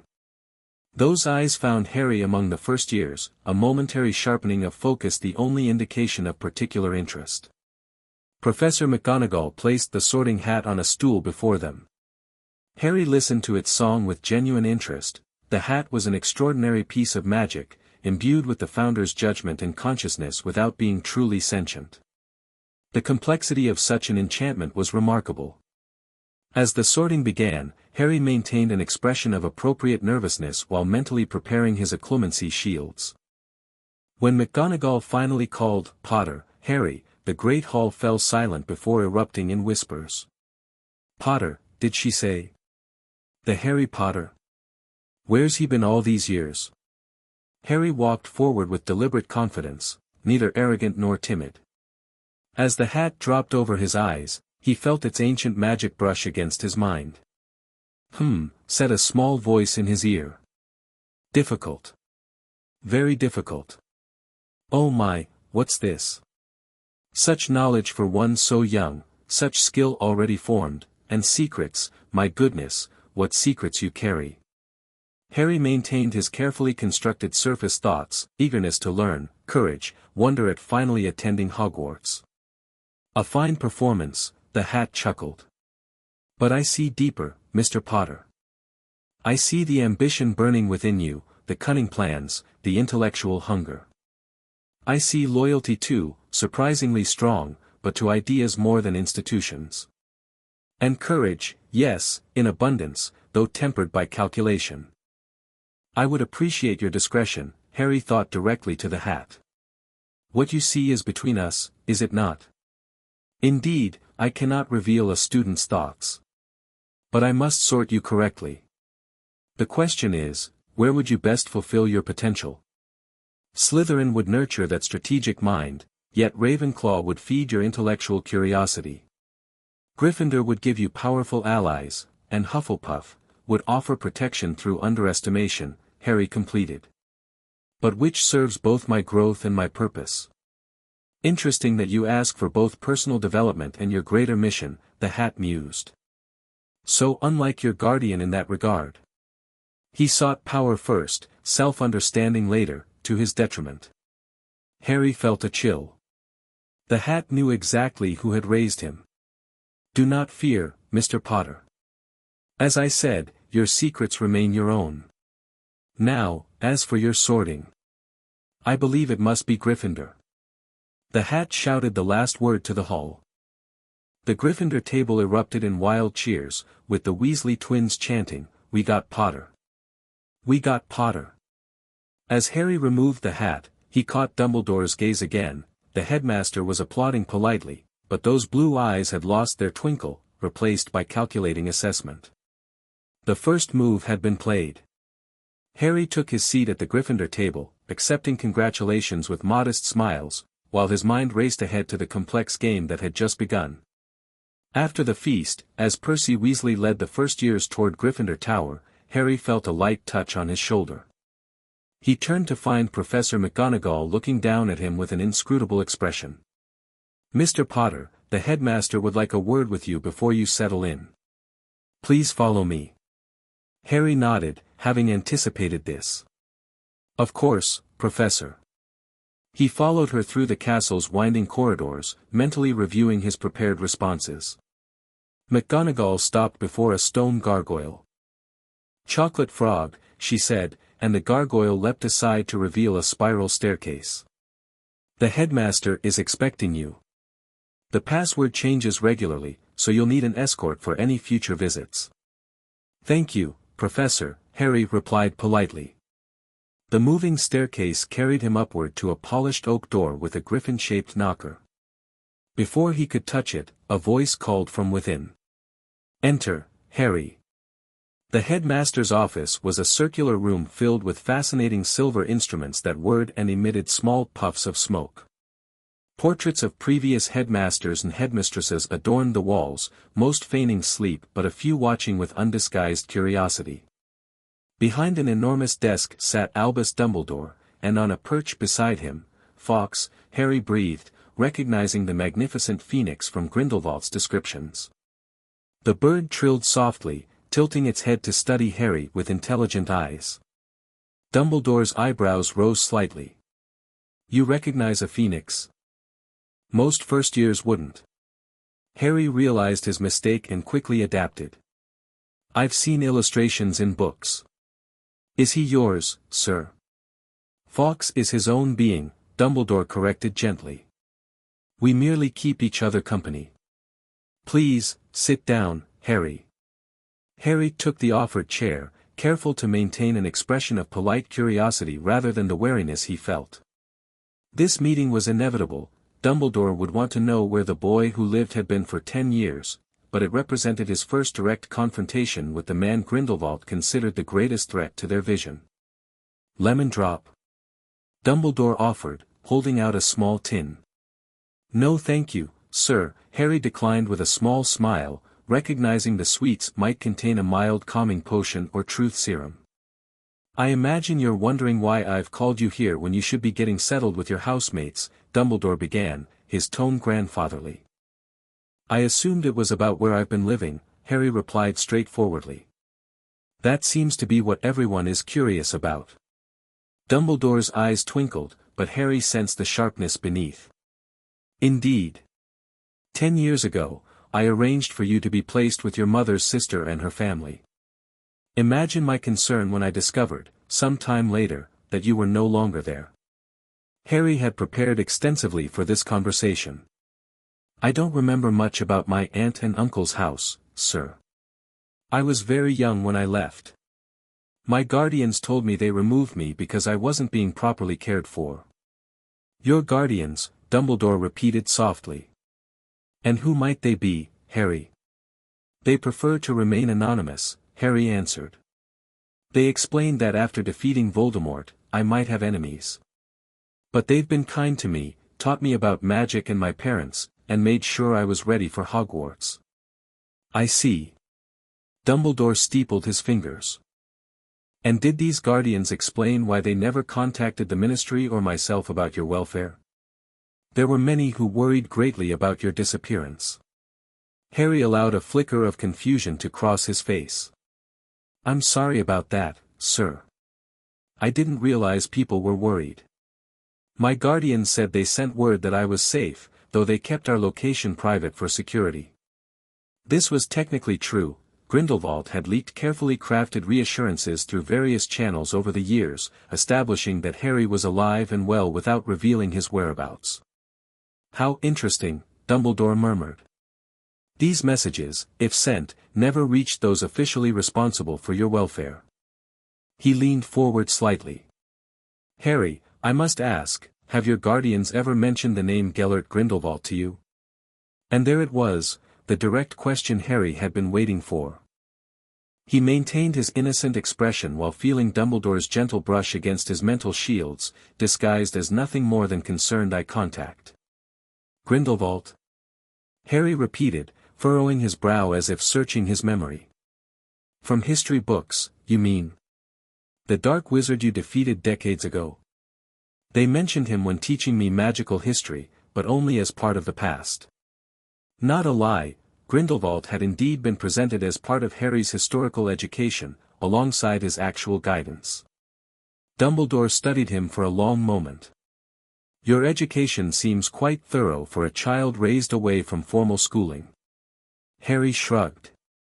My guardians believed I should understand the magical world before entering it. They said ignorance would make me vulnerable. A wise perspective, Dumbledore conceded. Though I wonder what else they may have taught you. Standard spells, magical theory, some history and traditions, Harry answered, deliberately understating his education. Nothing extraordinary, but enough that I wouldn't feel completely lost here. And where exactly is here, Harry? Where have you been living all these years? Different places, Harry replied vaguely. We moved often for security. Mostly in Europe, I think, though I'm not sure of all the locations. Dumbledore sighed, looking suddenly older. I must impress upon you, Harry, the importance of honesty between us.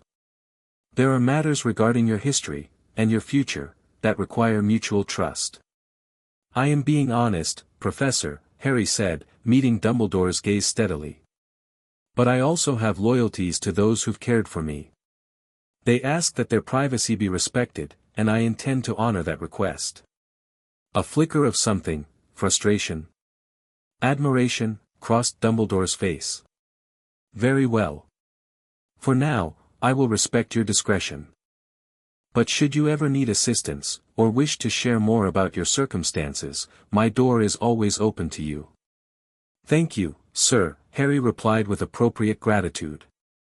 Now, Dumbledore continued, visibly shifting to a more cheerful demeanor, I believe your housemates will be wondering what's become of their famous new addition. Professor McGonagall will show you to Gryffindor Tower. As if summoned by her name, McGonagall appeared at the door. Harry rose, recognizing the dismissal. Good night, Professor Dumbledore. Good night, Harry. And welcome to Hogwarts. As the door closed behind him, Harry released a controlled breath. First contact successfully navigated, he had neither revealed too much nor appeared suspiciously guarded. Dumbledore would remain curious, even suspicious, but would lack evidence to act upon those suspicions. Later that night, after his dorm mates had fallen asleep, Harry retrieved a leather-bound journal from a hidden compartment in his trunk. Opening it to the first page, he wrote with a special quill, First day complete. Sorted into Gryffindor. Initial meeting with D went as expected, questions about guardians, testing the waters. No direct confrontation. Classes begin tomorrow. Will report further developments. The ink sank into the page and disappeared.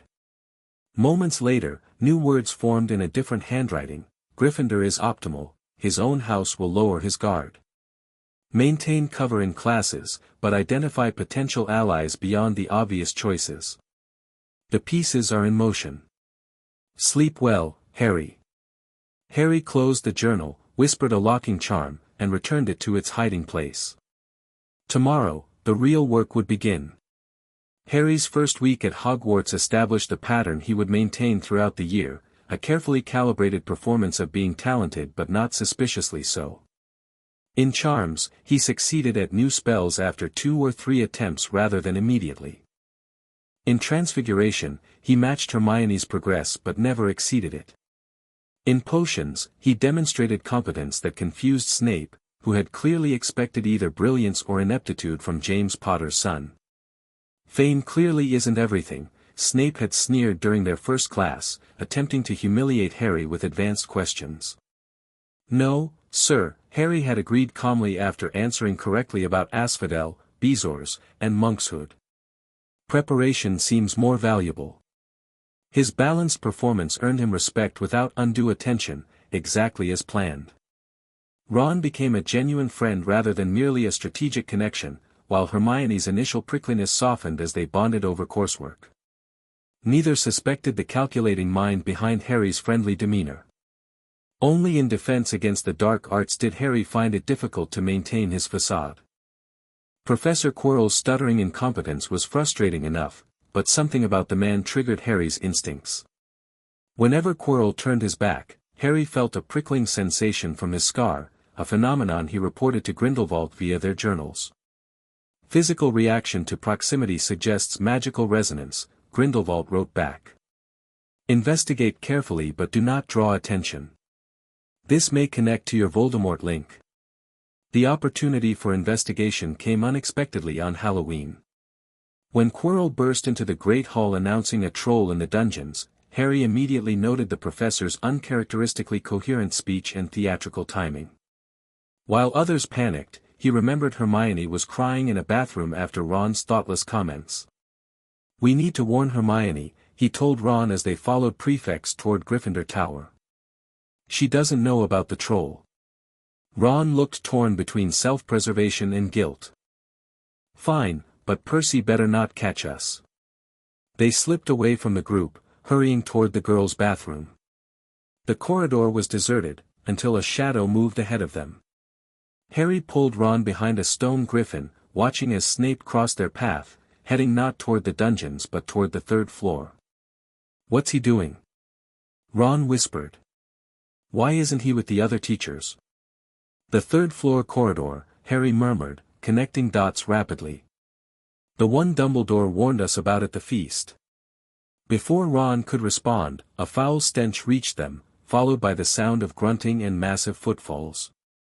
The troll, 12 feet tall with granite-gray skin and a tiny head, lumbered into view, dragging a massive wooden club.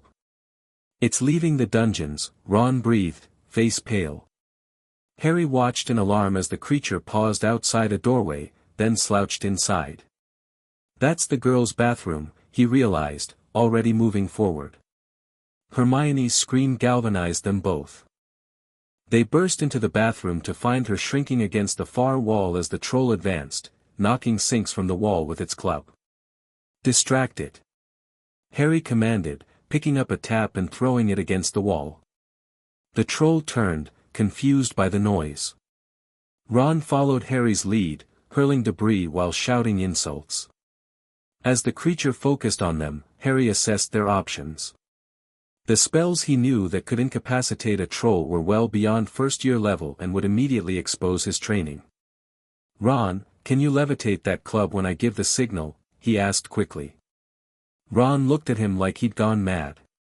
I can barely levitate a feather. Just try, now. Harry shouted as he ran forward, sliding between the troll's legs and emerging behind it. Hey, Mountain Breath. Back here. The troll turned ponderously, raising its club to strike. Wingardium Leviosa. Ron cried, making the correct swish and flick. To everyone's surprise, including Ron's, the club lifted from the troll's grasp, hovering momentarily before dropping onto its owner's head with a sickening crack. The troll swayed, then toppled forward with an earth-shaking crash. Is it dead? Hermione asked, emerging shakily from her corner. Just knocked out, Harry answered, examining the creature with more clinical interest than an 11-year-old should possess. He quickly adjusted his expression to appropriate shock as footsteps approached. Professors McGonagall, Snape, and Quirrell arrived seconds later. Quirrell whimpered at the sight of the troll, while Snape bent to examine it. McGonagall looked furious. "What on earth were you thinking?" she demanded. "You're lucky you weren't killed." Harry stepped forward. "It was my fault, Professor. I read about trolls and thought I could handle it. Ron and Hermione came looking for me when they heard I'd gone after it. If they hadn't found me, I'd probably be dead." Ron stared at him in confusion while Hermione, surprisingly, backed his story. "We've been trying to talk him out of it all day, Professor. Harry's been fascinated by dangerous creatures since reading about them." McGonagall's nostrils flared. "That was extremely foolish, Potter. 5 points from Gryffindor for your serious lack of judgment." She then awarded Ron and Hermione 5 points each for sheer dumb luck, resulting in a net gain for Gryffindor despite the reprimand. As they left the bathroom, Harry noticed Snape's leg was bleeding. The professor caught his gaze and quickly covered the wound, black eyes narrowing with suspicion. That night, Harry recorded his observations in the journal. Snape was heading to the third-floor corridor during the troll incident. Returned with an injury consistent with some form of bite. Quirrell announced the troll but wasn't with the teachers who responded to our location. Suspect coordination. Grindelwald's response came quickly. The third floor houses something valuable enough to risk a distraction. Identify what Dumbledore is protecting. Watch both Snape and Quirrell, either could be playing a double game. Trust no one's surface appearance, I've taught you better. Over the following weeks, Harry pieced together the puzzle. Casual conversation with Hagrid revealed that the gamekeeper had removed something from Gringotts the day of a reported break-in. Further friendly chats, with strategic use of Hagrid's fondness for Harry's mother, uncovered references to Nicholas Flamel and a three-headed dog guarding a trapdoor. The Philosopher's Stone, Harry told Ron and Hermione in the library after connecting Flamel to his alchemical achievements. "That's what's hidden in the school. Eternal life and unlimited gold," Hermione whispered. "No wonder someone's trying to steal it." "But who?" Ron wondered. "Snape's nasty enough, but would he really let a troll in to create a distraction?" Harry had his suspicions about Quirrell, the stutter that occasionally slipped, the convenient fainting at Halloween, the painful reactions his scar had near the professor, but kept them to himself. "We should keep watching both of them. And maybe research what other protections might be guarding the stone besides Fluffy." Hermione brightened at the research project.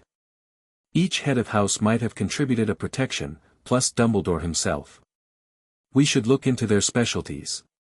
Harry nodded, impressed with her insight. This was why he valued Hermione's friendship beyond mere strategy. Her mind worked differently than his, seeing connections he might miss despite his advanced training.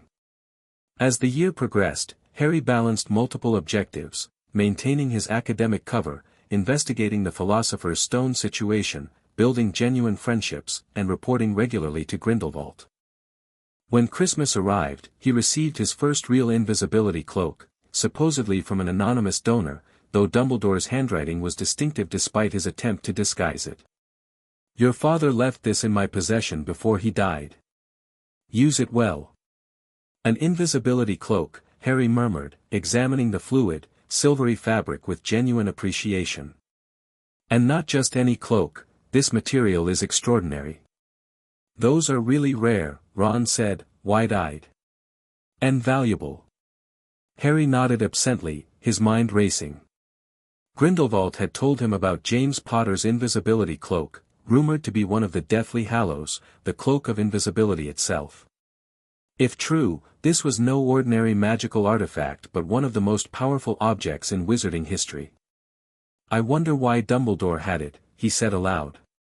"And why return it now?" "Maybe he's testing you," Hermione suggested pragmatically. "Seeing if you'll use it responsibly." "Or maybe he's just returning a family heirloom," Ron countered. Harry suspected more complex motivations but kept them to himself. That night, he used the cloak to explore the castle, eventually discovering the mirror of Erist. When he looked into its depths, he saw not just his parents as he'd expected, but Grindelwald standing proudly beside him as they addressed a vast crowd of witches and wizards from diverse backgrounds, the statute of secrecy visibly crumbling as magical and non-magical people mingled freely. It was the future they had planned, the greater good realized. Dumbledore found him there on his third visit, offering platitudes about the mirror showing nothing more or less than the deepest, most desperate desire of our hearts. "It shows my family," Harry told him, the lie coming easily. "The happiest man alive would look into the mirror and see himself exactly as he is," Dumbledore said sagely. "The mirror will be moved tomorrow, Harry. I ask that you not go looking for it again." Harry nodded obediently, wondering if Dumbledore had truly seen his sock-related desires in the mirror, or if that too was misdirection. As the year approached its climax, Harry's suspicions about Quirrell solidified. His scar burned consistently in the professor's presence, especially when Quirrell's back was turned. After overhearing an apparent one-sided conversation in which Quirrell promised someone, "I'll get it, Master," Harry decided to act. "I think Quirrell is working with someone to steal the stone," he told Ron and Hermione. "And I think they're planning to move soon, probably while Dumbledore is away at the Ministry." "We should tell McGonagall," Hermione insisted. "We tried that," Ron reminded her. "She didn't believe us." Harry feigned reluctance. "I think we need to go after the stone ourselves, tonight." The challenges guarding the Philosopher's Stone proved educational. Hagrid's Cerberus was easily overcome with music, courtesy of a wooden flute Harry had received for Christmas. Devil's Snare fell to Hermione's expertise with magical plants. The Flying Key challenge showcased Harry's considerable flying skills, one talent he didn't need to hide, as it could be attributed to natural ability. The chess game presented a genuine challenge, one Ron navigated with surprising strategic brilliance that impressed even Harry. His sacrifice to secure their victory demonstrated a loyalty that momentarily broke through Harry's calculated facade, leaving him genuinely moved. "Make it count," Ron murmured before the White Queen struck him down. The potion's riddle delighted Hermione, who solved it through pure logic. When only enough of the forward potion remained for one person, Harry insisted on continuing alone. "You're the best wizard in our year," Hermione told him tearfully. "Not the best," Harry corrected, thinking of the magic Grindelwald had taught him that he'd kept carefully hidden. "Just the luckiest, having friends like you." The sentiment wasn't entirely strategic. He had developed genuine affection for both Ron and Hermione, an emotional attachment Grindelwald had warned might happen but suggested could be useful if properly managed. Beyond the flames stood Quirrell, examining the mirror of Erist without a trace of his stutter. "I wondered if I'd be seeing you here, Potter." "I thought it might be you," Harry replied, dropping his confused student act. "The stuttering was a bit much, though. Overplayed your hand." Quirrell smiled coldly. "Observant child." "Yes, who would suspect poor Professor Quirrell when Snape was swooping around like an overgrown bat?" "What I don't understand," Harry said, circling slowly to get a better view of the mirror, "is who you're working for. I've heard you talking to someone, but you're always alone." "Not alone," came a high, cold voice that seemed to emanate from Quirrell himself. "Show him, Quirrell." The professor unwrapped his turban, revealing a second face protruding from the back of his head, chalk-white with glaring red eyes and slits for nostrils, like a snake.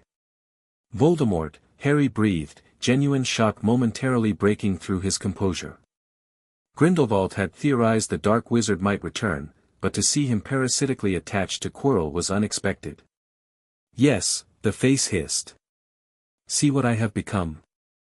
Mere shadow and vapor, possessing another's body to take physical form. Unicorn blood has strengthened me, but the elixir of life will restore me completely. Now, bring me the stone." Harry felt his scar burning furiously but maintained his focus. Quirrell forced him in front of the mirror, demanding he retrieve the stone. Looking into the glass, Harry saw his reflection wink and place the blood-red stone in his pocket, and felt the real stone materialize against his leg. "Well?" Quirrell demanded. What do you see? I see myself shaking hands with Dumbledore, Harry lied smoothly.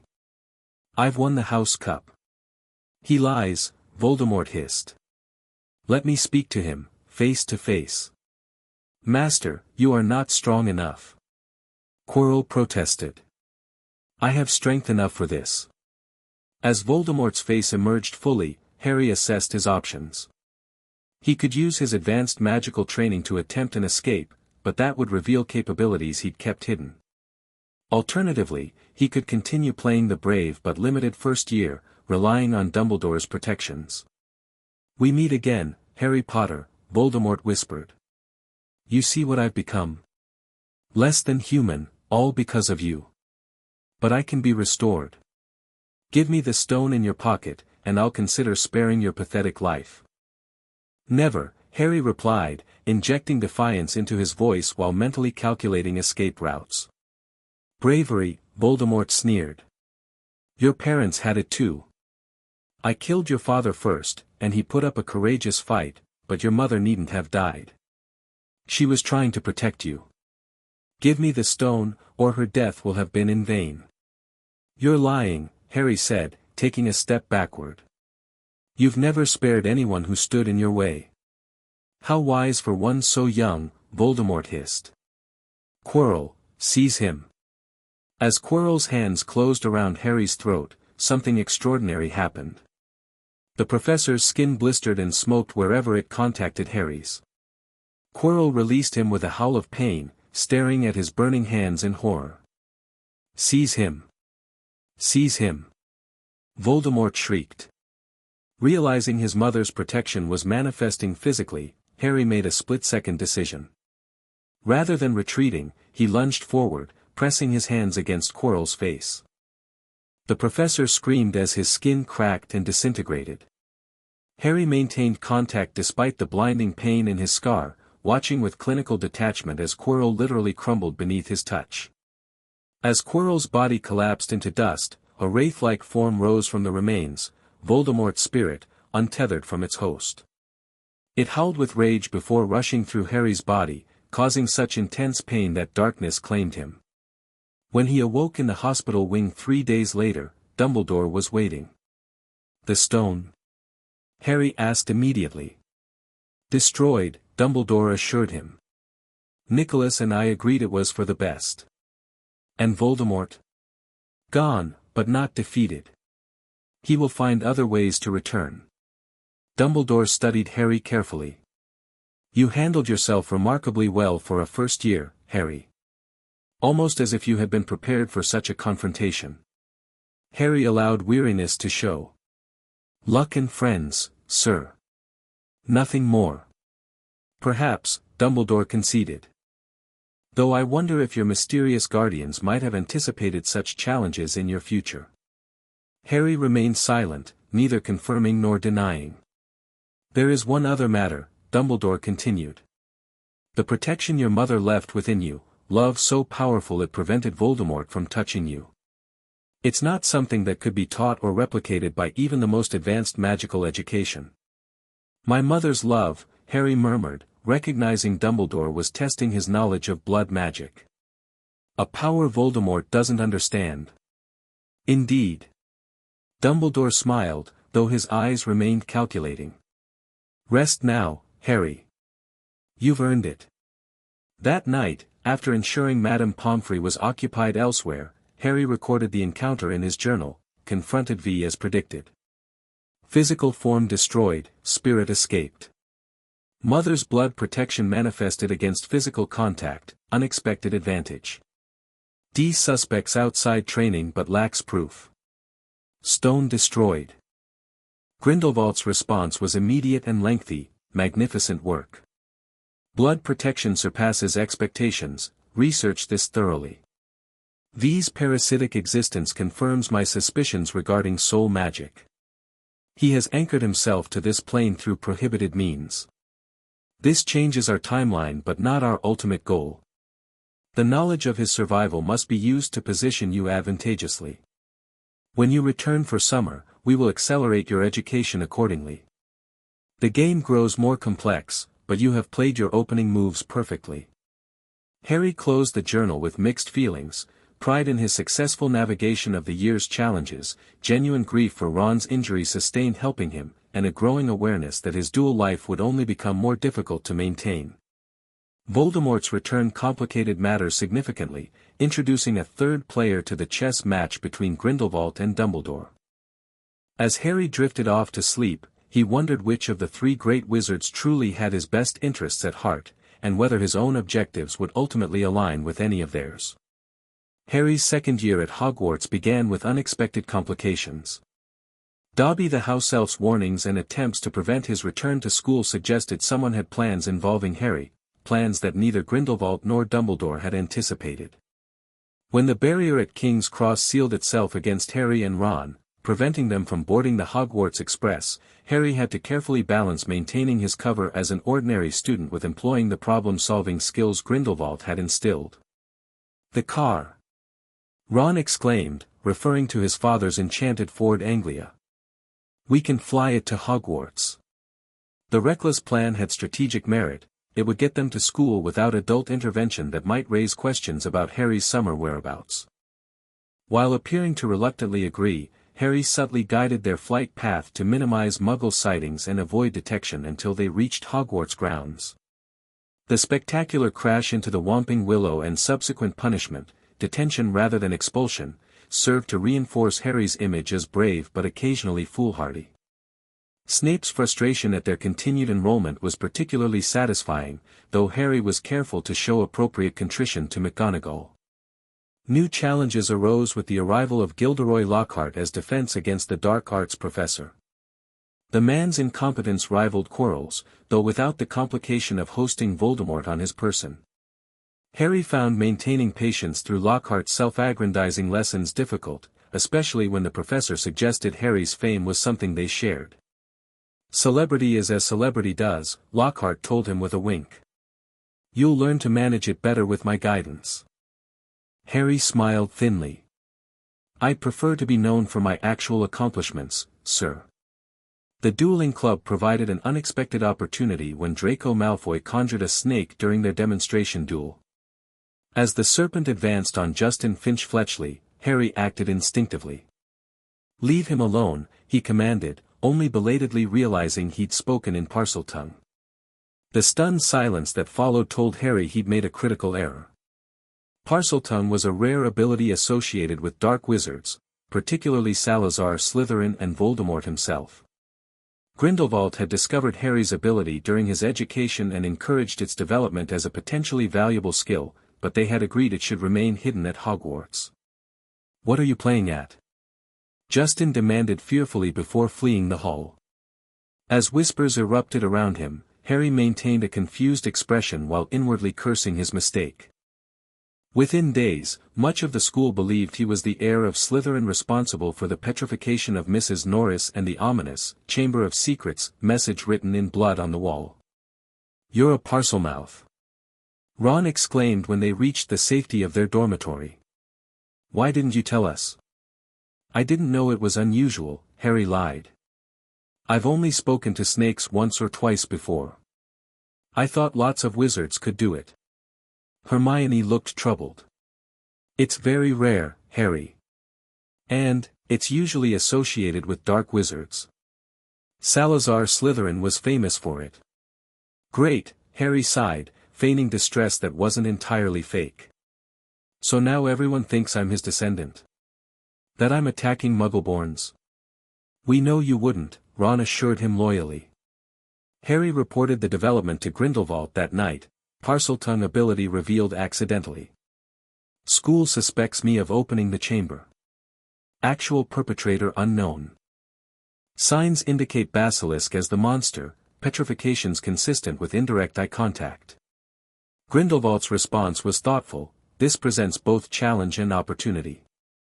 Public revelation of Parseltongue connects you to Slytherin's lineage, potentially useful long-term for certain traditional factions, though temporarily damaging to your reputation. The chamber itself is a historical treasure.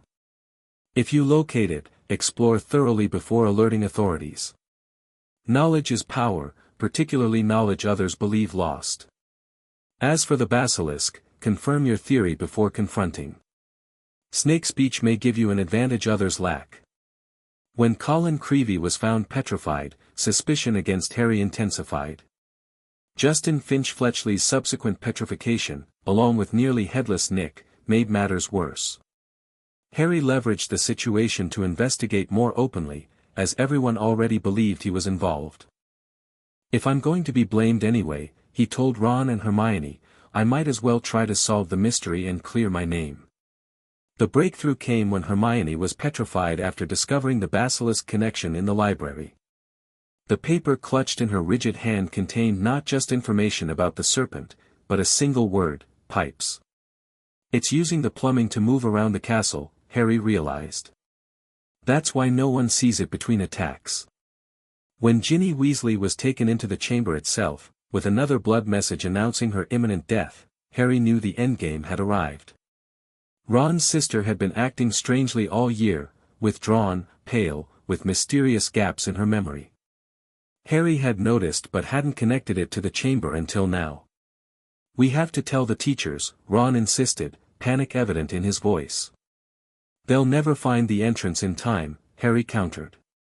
"But I think I know where it is." Moaning Myrtle's bathroom. She was killed 50 years ago when the chamber was last opened. What if she was killed by the basilisk? Lockhart's assignment to rescue Ginny provided the perfect cover. When the fraud attempted to obliviate them and flee, Harry disarmed him with a speed that momentarily made Ron blink in surprise. "Sorry," Harry said, lowering his wand slightly. Reflexes. In Myrtle's bathroom, Harry quickly located the entrance, a sink with a tiny snake etched on the faucet. "Open," he hissed in Parseltongue, and the sink receded to reveal a large pipe descending into darkness. "After you," he told Lockhart, before the professor could attempt another escape. The Chamber of Secrets was a cavernous hall supported by towering stone pillars entwined with carved serpents. At the far end stood an enormous statue of Salazar Slytherin, and at its base lay Ginny Weasley, pale and still, but breathing shallowly. Beside her was a handsome teenage boy who appeared somehow less than solid. "She won't wake," he said softly. Tom Riddle, Harry identified him, recognizing the name from the diary Ginny clutched. "You're not a ghost." "A memory," Riddle confirmed, twirling Ginny's wand between his fingers. "Preserved in a diary for 50 years. You're draining her life to restore yourself," Harry said, quickly connecting the dots. "You're the heir of Slytherin, the real one." Riddle smiled coldly. "Very good, Potter. I've been waiting to meet you. The famous boy who somehow defeated the greatest wizard of all time." "Albus Dumbledore is the greatest wizard," Harry replied automatically, playing his role while assessing escape options. "Dumbledore has been driven from this castle by the mere memory of me," Riddle scoffed. "He's never truly gone unless none here remain loyal to him," Harry countered, remembering Dumbledore's phoenix fox. On cue, the magnificent bird soared into the chamber, dropping the sorting hat at Harry's feet before landing on his shoulder. Riddle laughed. "So this is what Dumbledore sends his champion, a songbird and an old hat. Do you feel brave now, Potter? Let's match the powers of Lord Voldemort, heir of Salazar Slytherin, against the famous Harry Potter." He turned to the statue and hissed in Parseltongue, "Speak to me, Slytherin, greatest of the Hogwarts Four." The statue's mouth opened, revealing a dark tunnel from which emerged the basilisk, enormous, venomous, and deadly.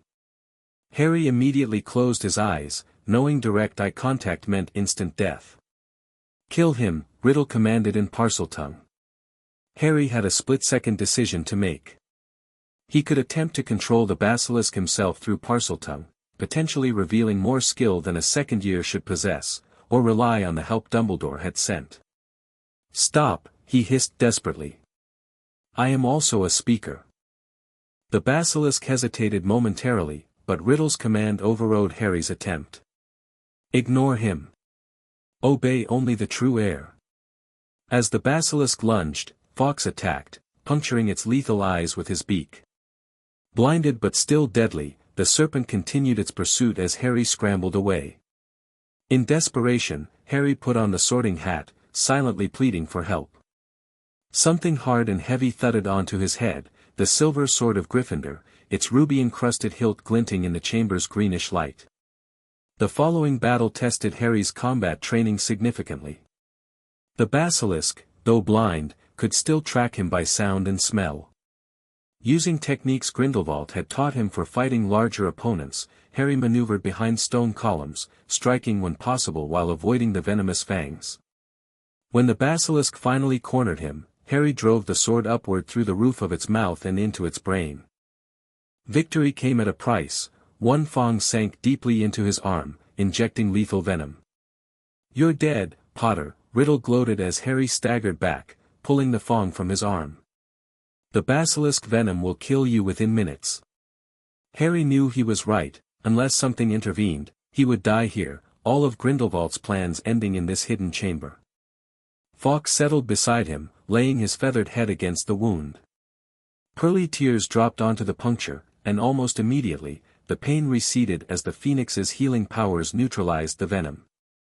"Phoenix tears," Riddle spat in frustration. "Healing powers. I forgot." Taking advantage of Riddle's distraction, Harry grabbed the basilisk fang and plunged it into the diary Ginny had dropped. Ink spurted from the pages as Riddle screamed, his form writhing and dissolving until nothing remained but the damaged diary. Ginny awoke moments later, immediately dissolving into tears and confessions. "I didn't mean to, Harry. Riddle made me. The diary, I've been writing in it all year, and he's been writing back." "It's all right," Harry assured her, helping her to her feet. "Riddle's gone. The diary's destroyed." With Fawkes carrying them, they returned to Myrtle's bathroom, where Ron had cleared the rockfall caused by Lockhart's backfired memory charm. They made their way to McGonagall's office, where the Weasleys and Dumbledore waited. After explanations and reunions, Dumbledore requested to speak with Harry alone. "Loyalty," the headmaster observed when the others had left. "That is what called Fawkes to you in the chamber. Nothing else could have summoned him." "The sorting hat told me I have qualities Slytherin prized," Harry said carefully. "Does that mean I'm somehow connected to Riddle? To Voldemort?" It was a calculated question, one designed to see how much Dumbledore would reveal about the connection Harry had already deduced existed between himself and Voldemort. "It is not our abilities that define us, Harry, but our choices," Dumbledore replied. "If you were truly like Tom Riddle, you would have used your Parseltongue ability differently in the chamber. Perhaps commanded the basilisk yourself?" Harry feigned surprise. "I didn't think of that." "Precisely," Dumbledore nodded, though his eyes suggested he wasn't entirely convinced. "And that is what separates you from Voldemort. Now, I suspect there's more to this diary than meets the eye. Tom Riddle was already experimenting with dark magic during his school days." Harry waited, hoping Dumbledore might reveal more about the diary's nature, but the headmaster seemed to think better of it. "That will be a discussion for another time," he concluded. "For now, I believe you've earned some rest, and perhaps a celebratory feast." That night, after recording the chamber incident for Grindelwald, Harry received an unusually passionate response. The diary was a Horcrux, the darkest soul magic. Voldemort split his soul and anchored fragments to objects for immortality. This explains his wraith-like survival after the killing curse rebounded. There will be others, perhaps many. This knowledge changes everything. The chamber itself is a treasure trove of magical history. Did you note any writings, artifacts, or additional passages? The basilisk corpse contains invaluable potion ingredients. We must find a way to harvest them secretly. Your confrontation with Riddle/Voldemort provides perfect cover for your developing abilities. Exploit this opportunity carefully. You've done extraordinarily well, Harry. I am prouder than you can imagine. Harry closed the journal, considering the implications. The diary, a Horcrux, explained how Voldemort had survived his first death. If there were others, as Grindelwald suspected, then the path to permanently defeating Voldemort would be far more complex than anyone realized. As he drifted toward sleep, Harry acknowledged the growing complexity of his position. He was simultaneously the boy who lived, symbol of light Grindelwald's protege and instrument Voldemort's prophesied enemy Dumbledore's potential weapon or pawn and increasingly, his own person with his own emerging perspective. The lines between these identities were blurring. His friendships with Ron and Hermione, originally strategic connections, had become genuinely important to him. His hatred of Voldemort, initially cultivated by Grindelwald's teachings, had become personal after their confrontations. And while he still believed in Grindelwald's vision of magical liberation, Harry had begun developing his own interpretation of what, for the greater good, truly meant. The summer ahead would bring intensive training with Grindelwald, preparing him for the next phase of their plan. But as Harry fell asleep, one question lingered: was he still following Grindelwald's vision, or beginning to forge his own? Chapter 3, Blood and Liberty. The manor house in the Austrian Alps lay hidden in early morning mist, its stone walls blending with the mountainside. Within a reinforced training room, spells ricocheted off enchanted walls as Harry Potter dueled with Otto Bergmann, a broad-shouldered wizard whose specialty was combat magic. Faster! Grindelwald called from the side, leaning forward in his chair, the elder wand tapping impatiently against his knee. Anticipate, don't just react. Harry, now 13 and noticeably taller than he'd been at the start of summer, spun away from a barrage of stunners. Sweat plastered his dark hair to his forehead, revealing the lightning scar that seemed more prominent after his encounters with Voldemort. He slashed his wand downward, silently conjuring a silver shield that absorbed Otto's next attack before retaliating with a chain of hexes that gradually forced his opponent backward. Otto blocked most but missed the final spell, a subtle tripping jinx aimed at his ankles. As he stumbled, Harry disarmed him with a perfectly executed Expelliarmus. Better, Grindelwald acknowledged as Otto's wand soared into Harry's waiting hand. Though still too defensive. Remember, in a true fight, you cannot afford to give your opponent time to find their rhythm. Harry nodded, tossing Otto's wand back to him. Again. No, Grindelwald decided, rising from his chair. You've earned a break. Besides, this morning's Daily Prophet arrived from Britain. The news warrants discussion. Harry followed Grindelwald to the study, where Heinrich waited with the newspaper spread across an oak table. The headline blared in oversized type: Sirius Black escapes Azkaban mass murderer and you-know-who's lieutenant at large. Sirius Black, Harry read, studying the haunted, gaunt face in the photograph. The prisoner screamed silently, struggling against invisible bonds. He was a Death Eater. So the Ministry claims, Grindelwald replied, seating himself behind the desk. Though our intelligence suggests a more complicated situation. Harry looked up sharply. You never mentioned him before. Because until today, he was securely imprisoned in Azkaban, presenting neither threat nor opportunity. Grindelwald gestured for Harry to sit. Now, however, circumstances have changed. Sirius Black was your father's closest friend, so close that James and Lily Potter named him your godfather. Harry stiffened. My godfather? And you didn't think this was worth mentioning during our lessons on my family history? A tense silence followed his challenge. Heinrich and Otto exchanged glances, unaccustomed to hearing anyone question Grindelwald. Mind your tone, Harry, Grindelwald said quietly. I have never shared information with you prematurely. Everything in its proper time. Harry held Grindelwald's gaze for several seconds before inclining his head slightly. I apologize, Uncle. Please continue. Grindelwald studied him for a moment, then nodded. Black was arrested for betraying your parents to Voldemort and subsequently murdering 13 people, 12 Muggles and a wizard named Peter Pettigrew. He was imprisoned without trial during the chaos following Voldemort's fall. Without trial?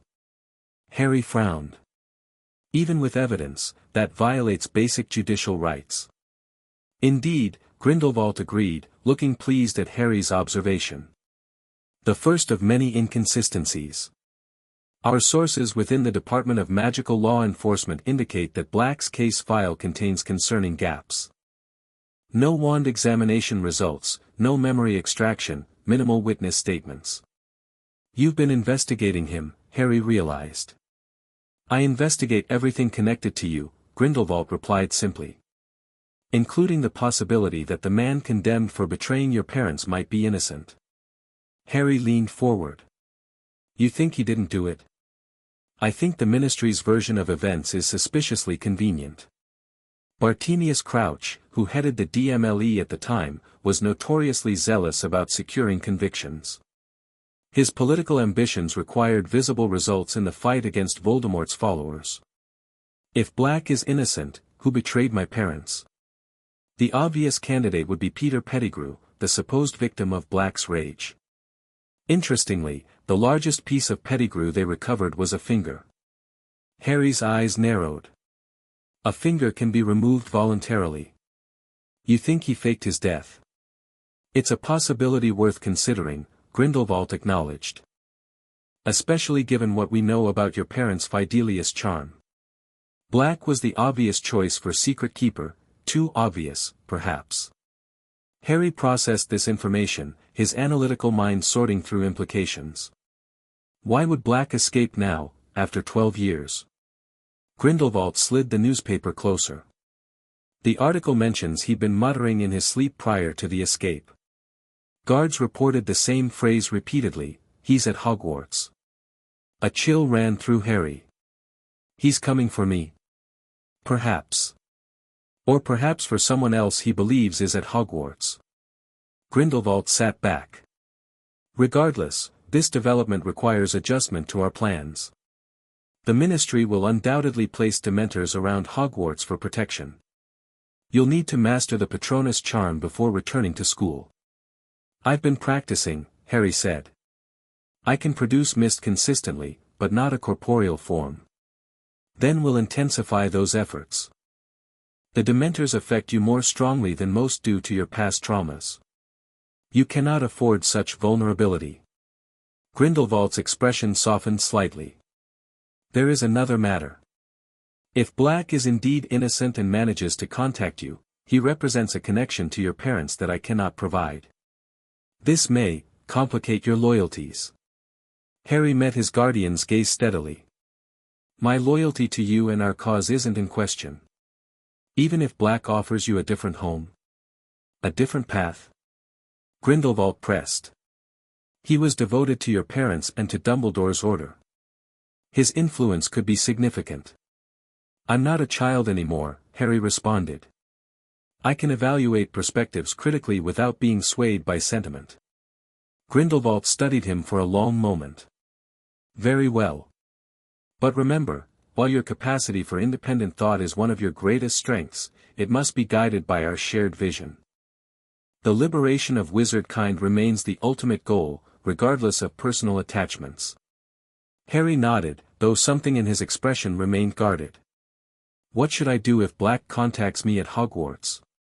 Listen, Grindelwald advised. Gather information. If evidence supports his innocence, helping him may serve our interests by undermining Ministry credibility. If he truly is guilty, his knowledge of Voldemort's operations could prove valuable. And if Dumbledore gets involved? He almost certainly will. Observe his approach carefully, it will reveal much about his own suspicions regarding Black's guilt. Grindelwald rose, indicating the meeting was concluded. For now, focus on your training. The Patronus charm requires genuine joy, not always easy for one with your analytical mind to access. Harry stood, hesitating before asking, did you ever meet Sirius Black? During the First War? No, Grindelwald answered. By then, I was already imprisoned in Nurmengard. But I've studied reports of his abilities. He was formidable, skilled in transfiguration and combat magic, particularly creative in dueling. If you do face him, do not underestimate him because of his weakened state. Desperation makes even diminished wizards dangerous. Harry absorbed this advice with a nod before leaving to continue his practice. As the door closed behind him, Grindelwald turned to Heinrich. Accelerate our timeline for the Durmstrang connection. The Triwizard Tournament negotiations are proceeding as expected? Yes, Heinrich confirmed. Karkaroff has secured the school's participation. He remains unaware of our interest, of course.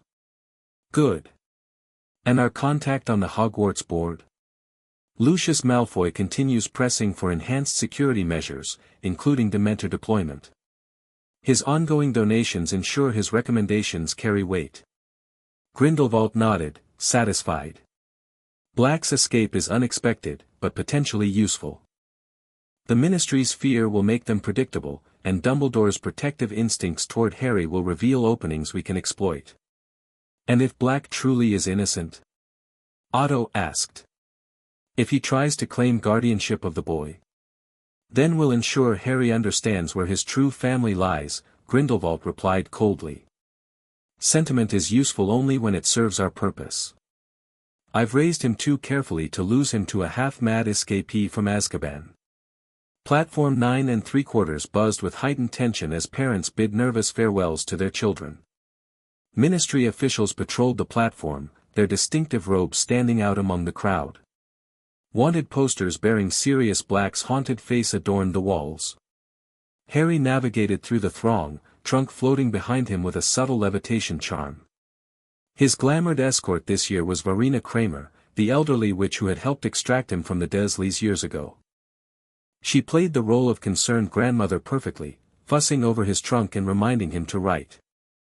The journal remains our primary communication method, she murmured, brushing imaginary lint from his shoulder. Use the emergency port key if Black approaches you directly. Grindelwald is confident in your abilities, but taking unnecessary risks would be foolish. I understand, Harry assured her, maintaining the appearance of an ordinary farewell. I'll be careful. See that you are. Recent developments have accelerated certain aspects of our timeline. This year and the next will be pivotal. Harry boarded the train, quickly finding the compartment where Ron and Hermione were already engaged in their usual bickering, this time over Hermione's new cat, Crookshanks, who seemed determined to attack Ron's rat, Scabbers. Harry! Hermione exclaimed, breaking off her argument. How was your summer? We didn't hear from you much. My guardians took me traveling, Harry explained with practiced casualness. Eastern Europe mostly. Educational tours of historical magical sites. Sounds boring compared to Egypt, Ron grinned. Dad won the Daily Prophet Grand Prize drawing, so we visited Bill. The ancient Egyptian wizards put crazy curses on the tombs. Fred and George tried to lock Percy in a pyramid. Harry laughed, genuinely amused by the thought.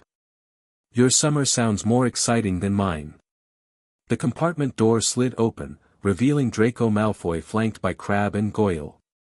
Well, if it isn't Weasley the World Traveler. Did your family sell your house to afford the trip? Oh wait, that hovel was never worth anything to begin with.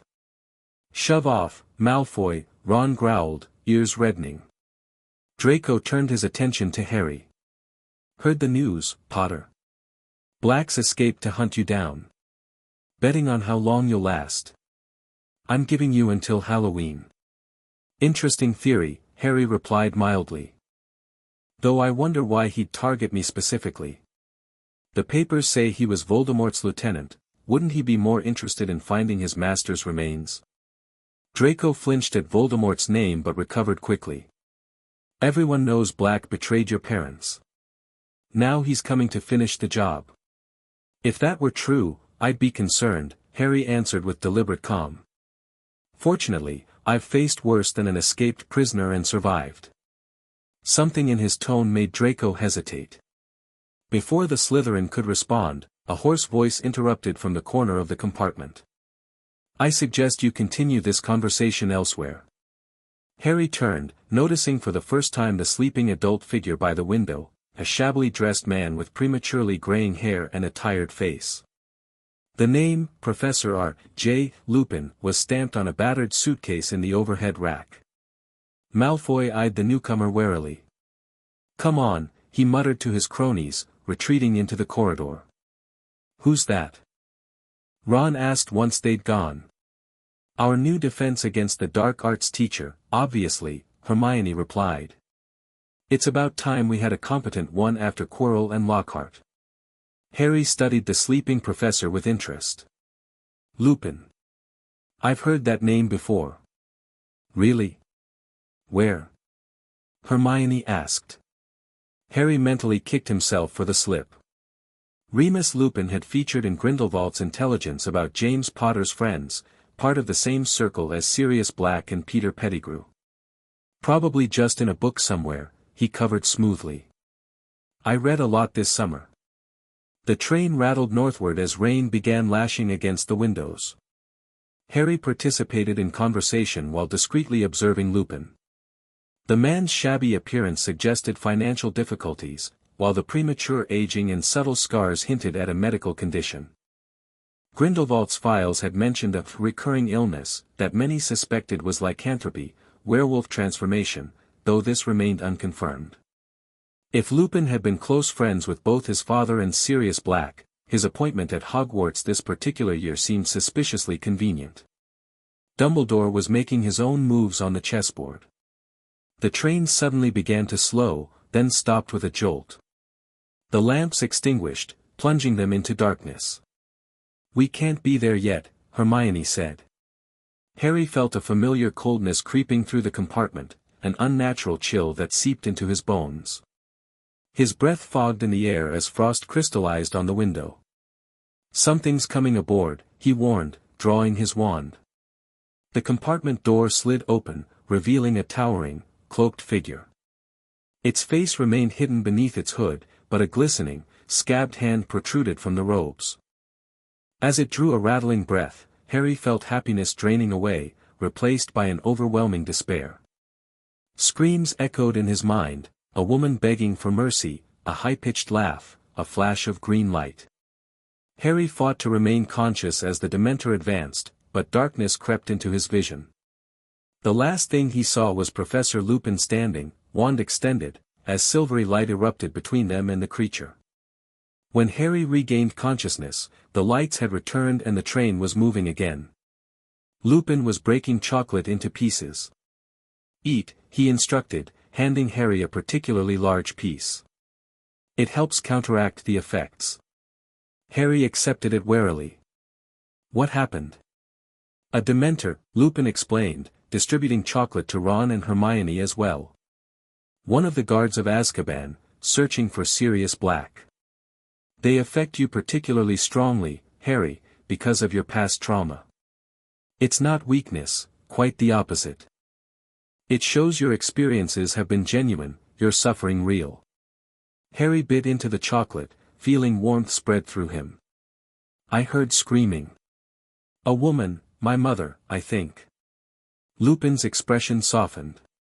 Dementors force us to relive our worst memories. For you, that would be the night James and Lily died. He checked his watch. Excuse me, I need to speak with the driver. Eat your chocolate, it's not poisoned, I promise. After Lupin left, Hermione turned to Harry. You really fainted? None of us collapsed. I heard my mother begging Voldemort not to kill me, Harry said quietly. Then a flash of green light. Not exactly a memory anyone would want to relive. Ron and Hermione exchanged uncomfortable glances, clearly unsure how to respond. Professor Lupin seems to know his stuff, Ron offered, changing the subject. That silver thing he made, it drove the Dementor away immediately. A Patronus charm, Harry identified, then quickly added, I think that's what it's called. I read about them when researching Dementors after hearing Black had escaped. In truth, Harry had been practicing the charm intensively with Grindelwald all summer. His own Patronus remained non-corporeal, a shield of silver mist rather than a fully formed animal. The Dementor's effect had been stronger than he'd anticipated, overwhelming his mental defenses despite his preparation. When Lupin returned, Harry observed him more closely, searching for hints of his father in the professor's memories. The man seemed genuinely concerned about his welfare, not just as the boy who lived, but as James and Lily's son. This personal connection represented both opportunity and risk. Professor, Harry began as they neared Hogsmeade Station, you knew my parents, didn't you? Lupin's surprise was momentary. Yes, I did. Your father was one of my closest friends at Hogwarts. Your mother too, though we became closer after she and James started dating. How did you know? Something in the way you look at me, Harry improvised. Like you're seeing someone else sometimes. Perceptive, Lupin noted with a sad smile. You have your mother's eyes, but in many ways, you resemble James at your age. Though perhaps more reserved than he was. I'd like to hear about them sometime, Harry said, projecting genuine interest. My guardians told me what they could, but they didn't know them personally. I'd be happy to share my memories, Lupin offered. Though I warn you, many of our school adventures aren't the best examples of responsible behavior. Harry smiled. I'd like to hear those stories especially. As autumn settled over Hogwarts, Harry established a careful routine. Defense against the dark arts quickly became his favorite class, with Lupin proving to be the competent professor they'd long needed. The man's teaching style emphasized practical application over theory, with lessons that engaged students regardless of their natural aptitude. During their first practical lesson with a boggart, Harry hung back, uncertain what form his greatest fear would take. Would it be Voldemort? Or perhaps Dumbledore discovering his connection to Grindelwald? When Lupin prevented him from facing the boggart, Harry felt both relieved and frustrated. I assumed it would take Lord Voldemort's form, Lupin explained afterward. I didn't think it wise to have Voldemort materializing in the staff room. I didn't think of Voldemort, Harry admitted truthfully. I was thinking of the Dementors. Lupin nodded approvingly. That suggests what you fear most is fear itself. Very wise, Harry. Harry seized the opportunity to build their connection. Professor, I was wondering if you might teach me how to fight Dementors. That charm you used on the train, the Patronus charm, Lupin supplied. Very advanced magic, well beyond OWL level. I know, but if the Dementors come near me again. Harry let his voice trail off, projecting vulnerability while concealing his previous practice with the spell. Lupin considered him thoughtfully. I suppose we could arrange lessons after the holidays. I'm rather busy until then, I'm afraid. Thank you, sir, Harry said with genuine gratitude. Lupin's instruction would provide legitimate cover for any accidental display of his existing Patronus skills. Meanwhile, Harry cultivated a careful relationship with Hagrid, whose appointment as Care of Magical Creatures professor had been overshadowed by an incident with a hippogriff attacking Draco Malfoy. Through regular visits to Hagrid's hut, Harry gathered information about the gamekeeper's past connections to both his parents and Sirius Black. Never believed it of Sirius, Hagrid confided one stormy evening over rock cakes hard enough to chip teeth. Him betrayin' James and Lily? They were like brothers, those two. But the evidence. He shook his massive head sadly. 12 Muggles and poor Peter Pettigrew blown apart. Only found his finger, they did. Just his finger? Harry asked, feigning ignorance. That's odd, isn't it? Powerful dark magic, Black used, Hagrid explained grimly. Some spells disintegrate their victims completely.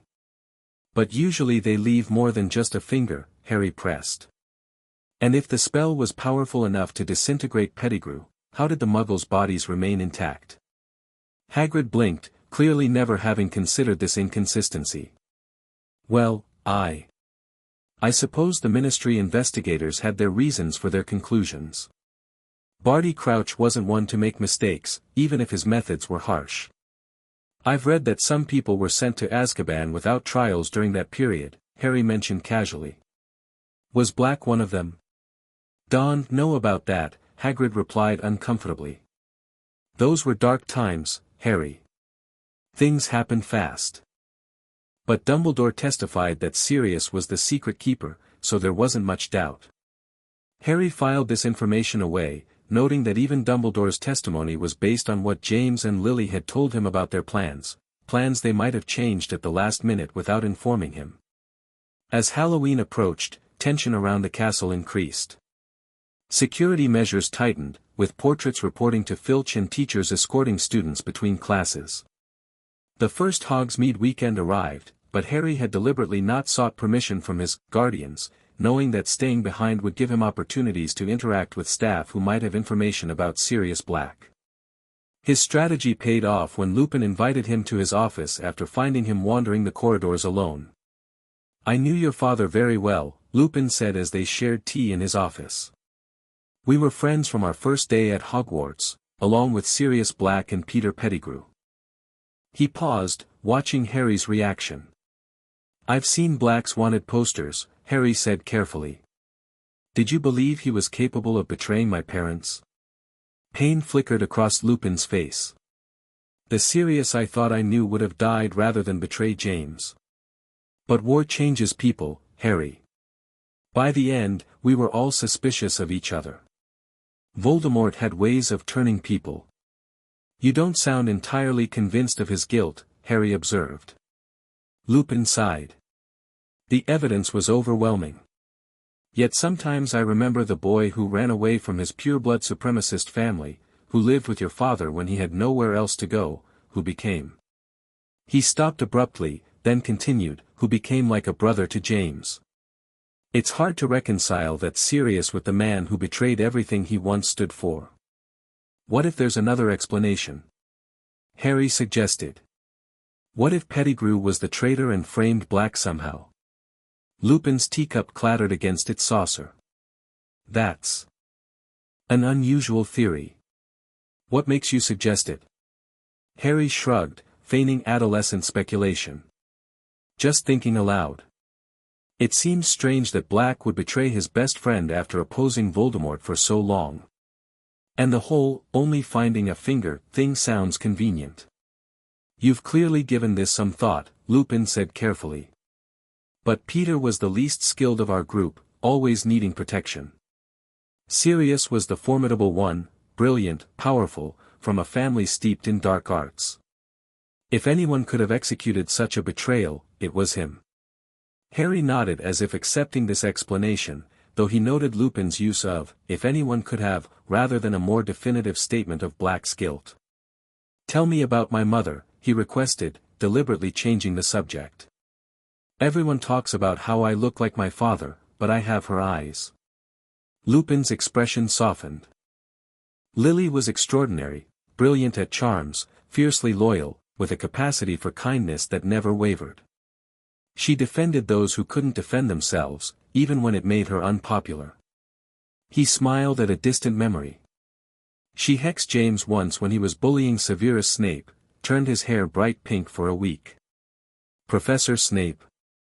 Harry asked, surprised despite himself. "They knew each other. They were childhood friends before Hogwarts," Lupin explained.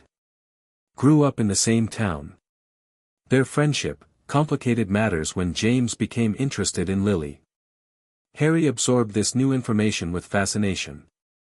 Grindelwald's intelligence on his parents, while extensive, had contained gaps regarding their earlier lives. The idea that his mother had been friends with Snape, a man who clearly despised Harry, was unexpected. What happened between them? "That's something you should perhaps ask Professor Snape," Lupin replied diplomatically. "Though I wouldn't recommend it. Some wounds never fully heal." The conversation shifted to lighter memories of his parents, his father's Quidditch prowess, his mother's talent for potions, their head boy and girl appointments in their final year. Throughout, Harry noted that Lupin carefully avoided mentioning anything about their involvement with Dumbledore's Order of the Phoenix or specific details about their opposition to Voldemort. As Harry left Lupin's office, he felt a strange mixture of emotions. The professor had provided valuable intelligence about his parents and Sirius Black, yet the personal connection felt genuine in a way Harry hadn't anticipated. For the first time, he found himself curious about his parents not just as strategic information, but as people whose lives and choices might have meaning for his own path. On Halloween night, as the feast concluded, the school returned to Gryffindor Tower to find the fat lady's portrait slashed to ribbons. Peeves gleefully informed them that Sirius Black had been responsible when she refused to let him enter without the password. The students were escorted to the Great Hall, where they slept in conjured purple sleeping bags while the castle was searched. Harry lay awake, mind racing as he considered the implications. Black had somehow breached Hogwarts' extensive security measures, impressive for a weakened wizard without outside assistance. He had targeted Gryffindor Tower specifically, suggesting he sought something, or someone, inside. But who was the target? The obvious answer was Harry himself, yet something didn't fit. If Black had betrayed the Potters to Voldemort, why wait 12 years to attack Harry? And why escape precisely when rumors of Voldemort's attempts to return had begun circulating in certain circles? As security tightened further around the castle, Harry's Patronus lessons with Lupin began. He deliberately struggled at first, producing only silver mist despite having achieved similar results independently over the summer. The challenge was maintaining the appearance of appropriate progress without revealing his previous training. "You're expecting too much of yourself," Lupin advised after their third session. "This is highly advanced magic. Most qualified wizards struggle to produce a corporeal Patronus." "I can feel it's almost there," Harry said truthfully. "I just can't seem to maintain the happy memory strongly enough." "Perhaps we need a more powerful memory," Lupin suggested. "What are you currently using?" Harry hesitated. His actual practice with Grindelwald had utilized the memory of his first successful complex spell, a moment of pure accomplishment untainted by complication. He couldn't share that, of course. "The first time I flew on a broom," he answered instead. "The feeling of freedom it gave me." Lupin nodded. "A good memory, but perhaps too simple. The most powerful patron uses come from profound joy, the kind that resonates on multiple levels. Love, connection, belonging, these fuel the strongest protective magic." Harry considered this advice seriously. "I don't have many memories of my parents. Just fragments, my mother's voice, a flash of green light." "Then perhaps something else," Lupin suggested gently. "A moment when you felt truly at home, truly accepted for who you are." Harry closed his eyes, searching for an appropriate memory that he could share. His mind settled on the night Grindelwald had shown him the prophecy, acknowledging Harry's readiness to know the truth about his destiny. The respect in that moment, the trust, it had been profound. "I have something," he said, opening his eyes. "When my guardian first treated me as an equal, not just a child to be protected. When he shared knowledge he'd been keeping until I was ready." Lupin looked intrigued. "These guardians of yours, they've clearly had a significant influence on you." "They saved me," Harry said simply. "Not just from the Dursleys, but from ignorance. They made sure I understood my place in the wizarding world." "And what place is that, Harry?" Lupin asked carefully. Harry realized he'd ventured into dangerous territory. "Just that I should be prepared for whatever comes. That knowledge is power." He gestured to the Boggart Dementor waiting in its trunk. "Shall we try again?" This time, focusing on the genuine emotion of that moment with Grindelwald, the recognition, the respect, the sense of shared purpose, Harry allowed his Patronus to take more substantial form. Not fully corporeal, but clearly evolving beyond mere mist. "Excellent!" Lupin exclaimed as the silvery shield pulsed with increasing strength. "Another few sessions and I think we'll see an actual form emerge." Harry lowered his wand, feigning greater exhaustion than he felt. "What form do you think it will take?" "Impossible to predict," Lupin answered, offering him chocolate. "Though there's often symbolic significance. Your father's was a stag, proud, protective, but not naturally aggressive unless threatened." "And my mother's?" Harry asked. "A doe," Lupin smiled.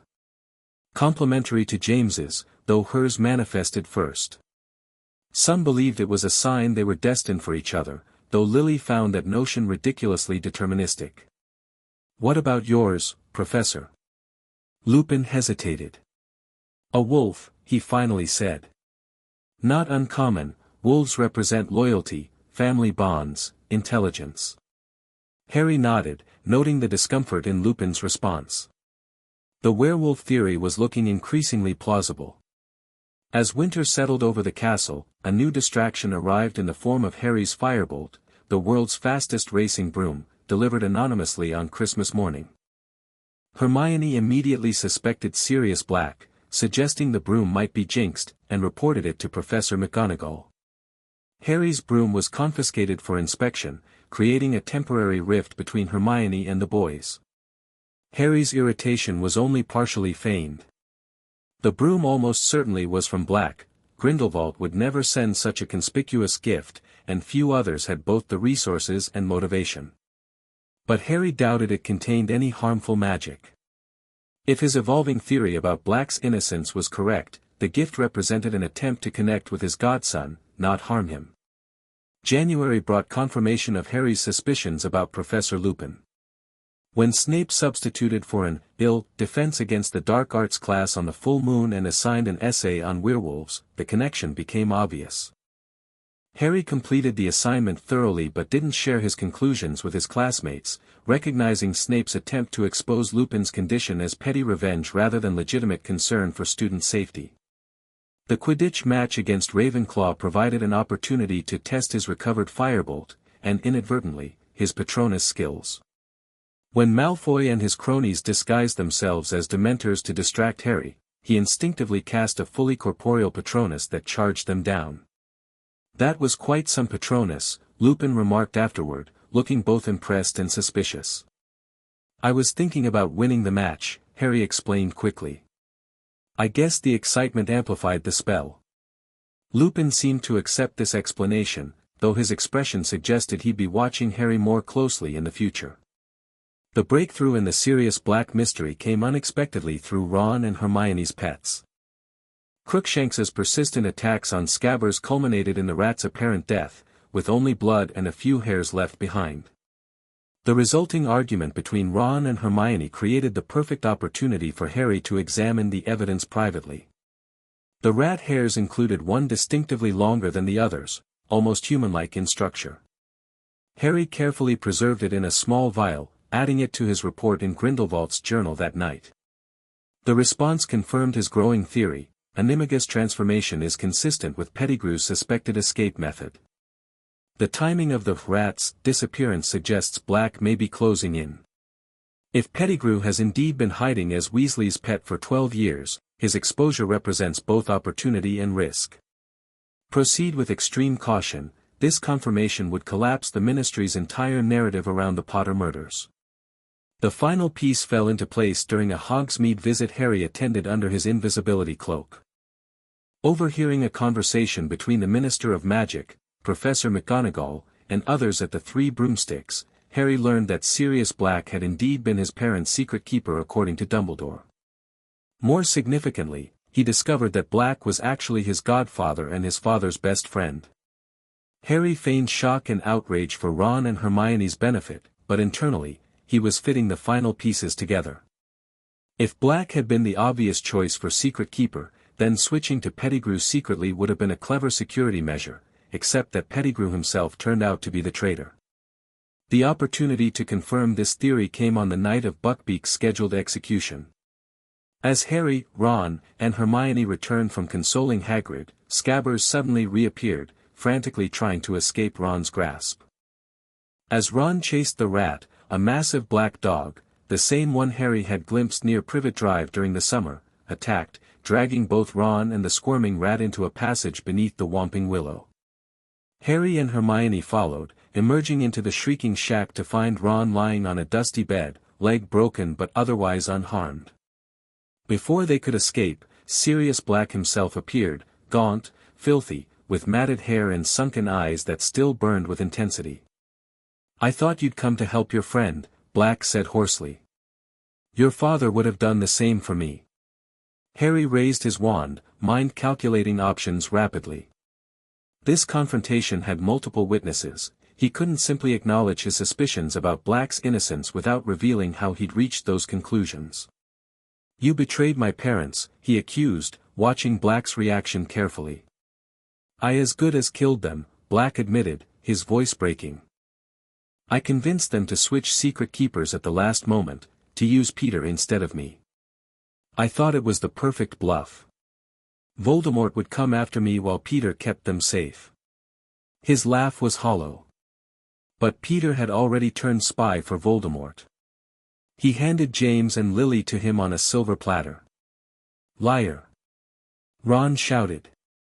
Everyone knows you killed Pettigrew. I meant to, Black snarled, eyes fixing on Scabbers, who was squirming desperately in Ron's hands. But little Peter got the better of me.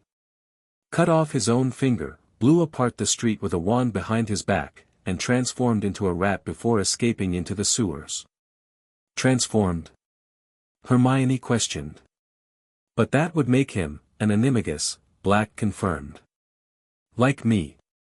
James, Peter, and I all became animagi during school to keep Remus company during his transformations. The door burst open, revealing Professor Lupin, wand drawn. He surveyed the scene quickly, his gaze moving from Black to the children to the rat in Ron's hands. Where is he, Sirius? Lupin asked tensely. Black pointed at Scabbers. Right there. Let's kill him together, Remus, for James and Lily. Lupin stared at the rat for a long moment before lowering his wand. To Harry and Hermione's shock, he embraced Black like a brother. I don't believe it. Hermione screamed. You and him, you've been helping him all along. Hermione, listen, Lupin began, but she continued her accusation. You're a werewolf. That's why you've been missing classes. And now you're helping a murderer. Only 1 out of 3, I'm afraid, Lupin replied calmly. I am indeed a werewolf, but I haven't been helping Sirius, and he is not a murderer. At least, not of the people he was imprisoned for killing. Scabbers can't be Pettigrew, Ron protested. He's been in my family for 12 years. 12 years, Black repeated. An unusually long life for a common rat, don't you think? And missing a toe, just like Peter cut off his finger. Harry had been watching this exchange silently, his mind working through the implications. If he accepted Black and Lupin's explanation too readily, it would seem suspicious. Yet opposing them when he already suspected the truth would be counterproductive. Prove it, he said abruptly. If Scabbers is really Pettigrew, prove it with a spell.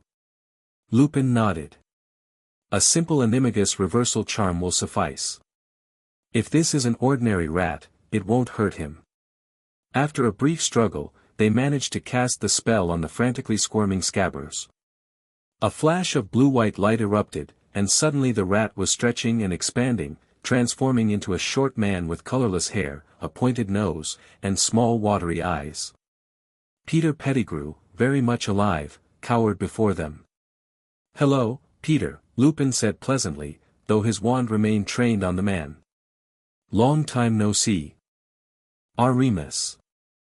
Sirius, my old friends, Pettigrew squeaked, eyes darting toward the door. What followed was a desperate series of excuses and accusations as Pettigrew tried to shift blame back to Black. Harry listened with growing certainty that his earlier suspicions had been correct. When Pettigrew finally turned to him, appealing for mercy as James's son, Harry felt genuine revulsion. My father would have wanted to know the truth, he said coldly. If you're innocent, you have nothing to fear from the Dementors, do you? Pettigrew's face contorted with terror at the mention of Dementors. Before anyone could act further, the door burst open again to reveal Snape, his wand aimed directly at Lupin and Black. Ah, revenge is sweet, Snape said, his black eyes glittering with hatred. I told Dumbledore you were helping Black into the castle, Lupin. And now I have proof. Severus, you're making a mistake, Lupin began. Sirius is innocent, 2 more for Azkaban tonight, Snape interrupted, ignoring him completely. The Dementors will be very pleased to see you, Black. Perhaps they'll even grant me the kiss as a reward for your capture. Harry made a split-second decision. As Snape turned momentarily to taunt Black further, Harry disarmed him with such force that the potion's master crashed into the wall and collapsed unconscious. Harry! Hermione gasped, horrified. You attacked a teacher. He wouldn't listen, Harry replied tersely. We need to get Pettigrew to the castle. His testimony clears Sirius. Black looked at Harry with a mixture of gratitude and wonder. You believe us, then? The evidence speaks for itself, Harry answered, carefully neutral. But we need witnesses and official testimony. The Ministry needs to acknowledge their mistake publicly. Together, they bound Pettigrew and revived Snape, who was promptly placed under a full body bind when he attempted to capture Black immediately. As they made their way back through the tunnel, an unusual group with Pettigrew floating eerily between Lupin and Black, Harry found himself walking beside his godfather. Your father would be proud of how you handled this, Black said quietly. You've got his sense of justice, but your mother's caution. They were the best friends I ever had. Tell me about them, Harry requested, genuine curiosity mixing with his strategic interest in Black's perspective. Everyone says I look like my father but have my mother's eyes. What else did I inherit from them? Your talent on a broom is pure James, Black smiled, the expression transforming his gaunt face. But the way you think things through, that's Lily all over. She never rushed into anything without considering the angles. Did you send me the firebolt? Harry asked. Black nodded. Consider it 13 birthdays worth of presents from a godfather who should have been there. Why risk exposure to send a broomstick? I watched your match against Hufflepuff, Black admitted. Saw what happened with the Dementors. When your broom was destroyed, well, I had access to my family vault through Owl Order. It seemed the least I could do. As they emerged from beneath the Whomping Willow into the moonlit grounds, catastrophe struck. Lupin, who had forgotten to take his Wolfsbane potion in the excitement, began transforming as the full moon emerged from behind a cloud. In the chaos that followed, Pettigrew managed to seize Lupin's dropped wand and transform, escaping into the darkness. Black transformed into his dog form to protect them from the werewolf, suffering severe injuries in the process. As he lay wounded by the lake afterward, Dementors descended, hundreds of them, gliding across the grounds toward the defenseless man. Harry attempted to conjure his Patronus, but the sheer number of Dementors overwhelmed his concentration.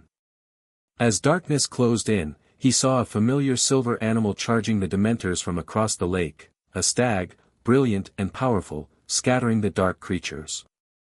Behind it, a figure stood that Harry couldn't quite identify before consciousness slipped away. Harry awoke in the hospital wing to find Hermione desperately trying to explain Sirius's innocence to Dumbledore, while the Minister of Magic prepared to have the recaptured Black subjected to the Dementor's kiss. It was Pettigrew, Professor. Hermione insisted. We saw him. He transformed from Ron's rat. Miss Granger, please, Fudge said condescendingly. Black has obviously confounded you all. Pettigrew died 12 years ago, killed by the very man you're trying to save. Dumbledore's expression was grave. If I might have a private word with Harry and Hermione, Minister. Once alone with them, Dumbledore spoke urgently. There is no time to explain, but listen carefully. Sirius is locked in Professor Flitwick's office on the 7th floor. 13th window from the right of the West Tower. If all goes well, you can save more than one innocent life tonight. His eyes twinkled as he added, 3 turns should do it, Miss Granger. You know the law, you must not be seen. After Dumbledore left, Hermione pulled a fine gold chain from beneath her robes. Harry, come here. Quickly. What? Harry began, but Hermione was already throwing the chain around his neck. Attached to it was a tiny hourglass. This is a time-turner, she explained hurriedly. It's how I've been getting to all my classes this year. McGonagall got it from the Ministry, I've been sworn to secrecy. She turned the hourglass 3 times, and suddenly they were standing in the empty entrance hall. Hermione pulled Harry into a broom closet, explaining that they had gone back 3 hours in time. Dumbledore's suggesting we go back and save Sirius, she whispered. But he also said we could save someone else. Who else are we supposed to save? Harry thought quickly. Buckbeak. We can use him to help Sirius escape. They raced across the grounds under the invisibility cloak, carefully avoiding their past selves. With careful timing, they managed to rescue Buckbeak moments before his scheduled execution. Then came the long wait, hidden in the forest, until they could intercept their past selves at the lake. When the moment came, Harry watching in horror as the Dementors closed in on his past self and Sirius, he realized what Dumbledore had meant. There had been no mysterious savior with a stag Patronus, it had been Harry himself, from the future. Stepping forward, focusing on the possibility of living with Sirius, a life away from the Dursleys, with someone who had genuinely loved his parents, Harry cast the most powerful Patronus of his life. A brilliant silver stag erupted from his wand, charging down the Dementors and driving them back across the lake. Prongs, Harry whispered, suddenly understanding the significance of his Patronus's form, his father's animagus form, the symbol of his parents' legacy. After rescuing their past selves, they flew Buckbeak to the West Tower, where Sirius was imprisoned. Breaking him out was simple with Alohomora, and soon Sirius was astride Buckbeak, preparing to flee. "Harry," he said urgently before departing, "your parents made me your guardian if anything happened to them. When my name is cleared, if you wanted a different home." Harry felt an unexpected surge of conflicting emotions. The offer was exactly what Grindelwald had predicted, a connection to his parents that presented an alternative path. For a brief moment, he imagined a life with Sirius, learning about his parents, living openly as Harry Potter rather than as Grindelwald's secret protégé. "I'd like that," he said honestly. "But be careful. The Ministry won't give up easily." "I'll be in touch," Sirius promised. "And Harry, you are truly your parents' son." As Buckbeak soared away with Sirius, Harry felt a strange hollowness. His godfather's escape was strategically beneficial, it maintained the Ministry's embarrassment while preserving a potentially valuable ally. Yet part of him genuinely regretted the lost opportunity for a different kind of life. Later that night, alone in his bed, Harry recorded the events in his journal. Black escaped with assistance from Dumbledore, indirectly. Pettigrew also escaped, identity confirmed as predicted. Black offered guardianship when his name is cleared. My Patronus is a stag, father's animagus form. Strategic implications numerous but personal connection stronger than anticipated. Grindelwald's response was swift but unusually reflective. The stag Patronus is significant, suggests deeper connection to your father than expected. Blood speaks, even across death. As for Black, his offer was predicted but presents both risk and opportunity. A godfather's claim, especially one who knew your parents intimately, could complicate our arrangements. Yet maintaining contact with Black provides intelligence on Dumbledore's circle and potential leverage against the Ministry. For now, encourage correspondence but maintain distance. Remind yourself of our ultimate purpose. Blood ties are powerful, Harry, but the bonds we forge through shared vision transcend mere accident of birth. Your place is with me, working toward Wizardkin's liberation. Black offers you only a sanitized version of the past, I offer you the future. Harry closed the journal, unsettled by Grindelwald's emphasis on their shared vision over Harry's newfound connection to his family's past. For the first time, he wondered if the two might be reconcilable, or if eventually, he would be forced to choose.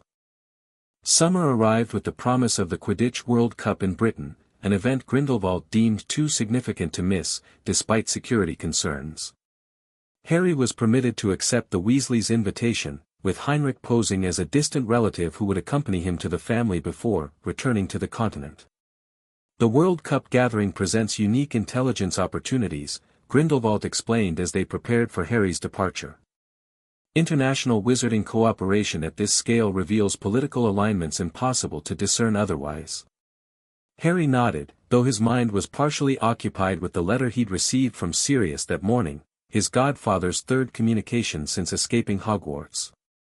The letters were maddeningly vague about Sirius's location, but filled with stories about Harry's parents and questions about his life. "You seem distracted," Grindelwald observed sharply.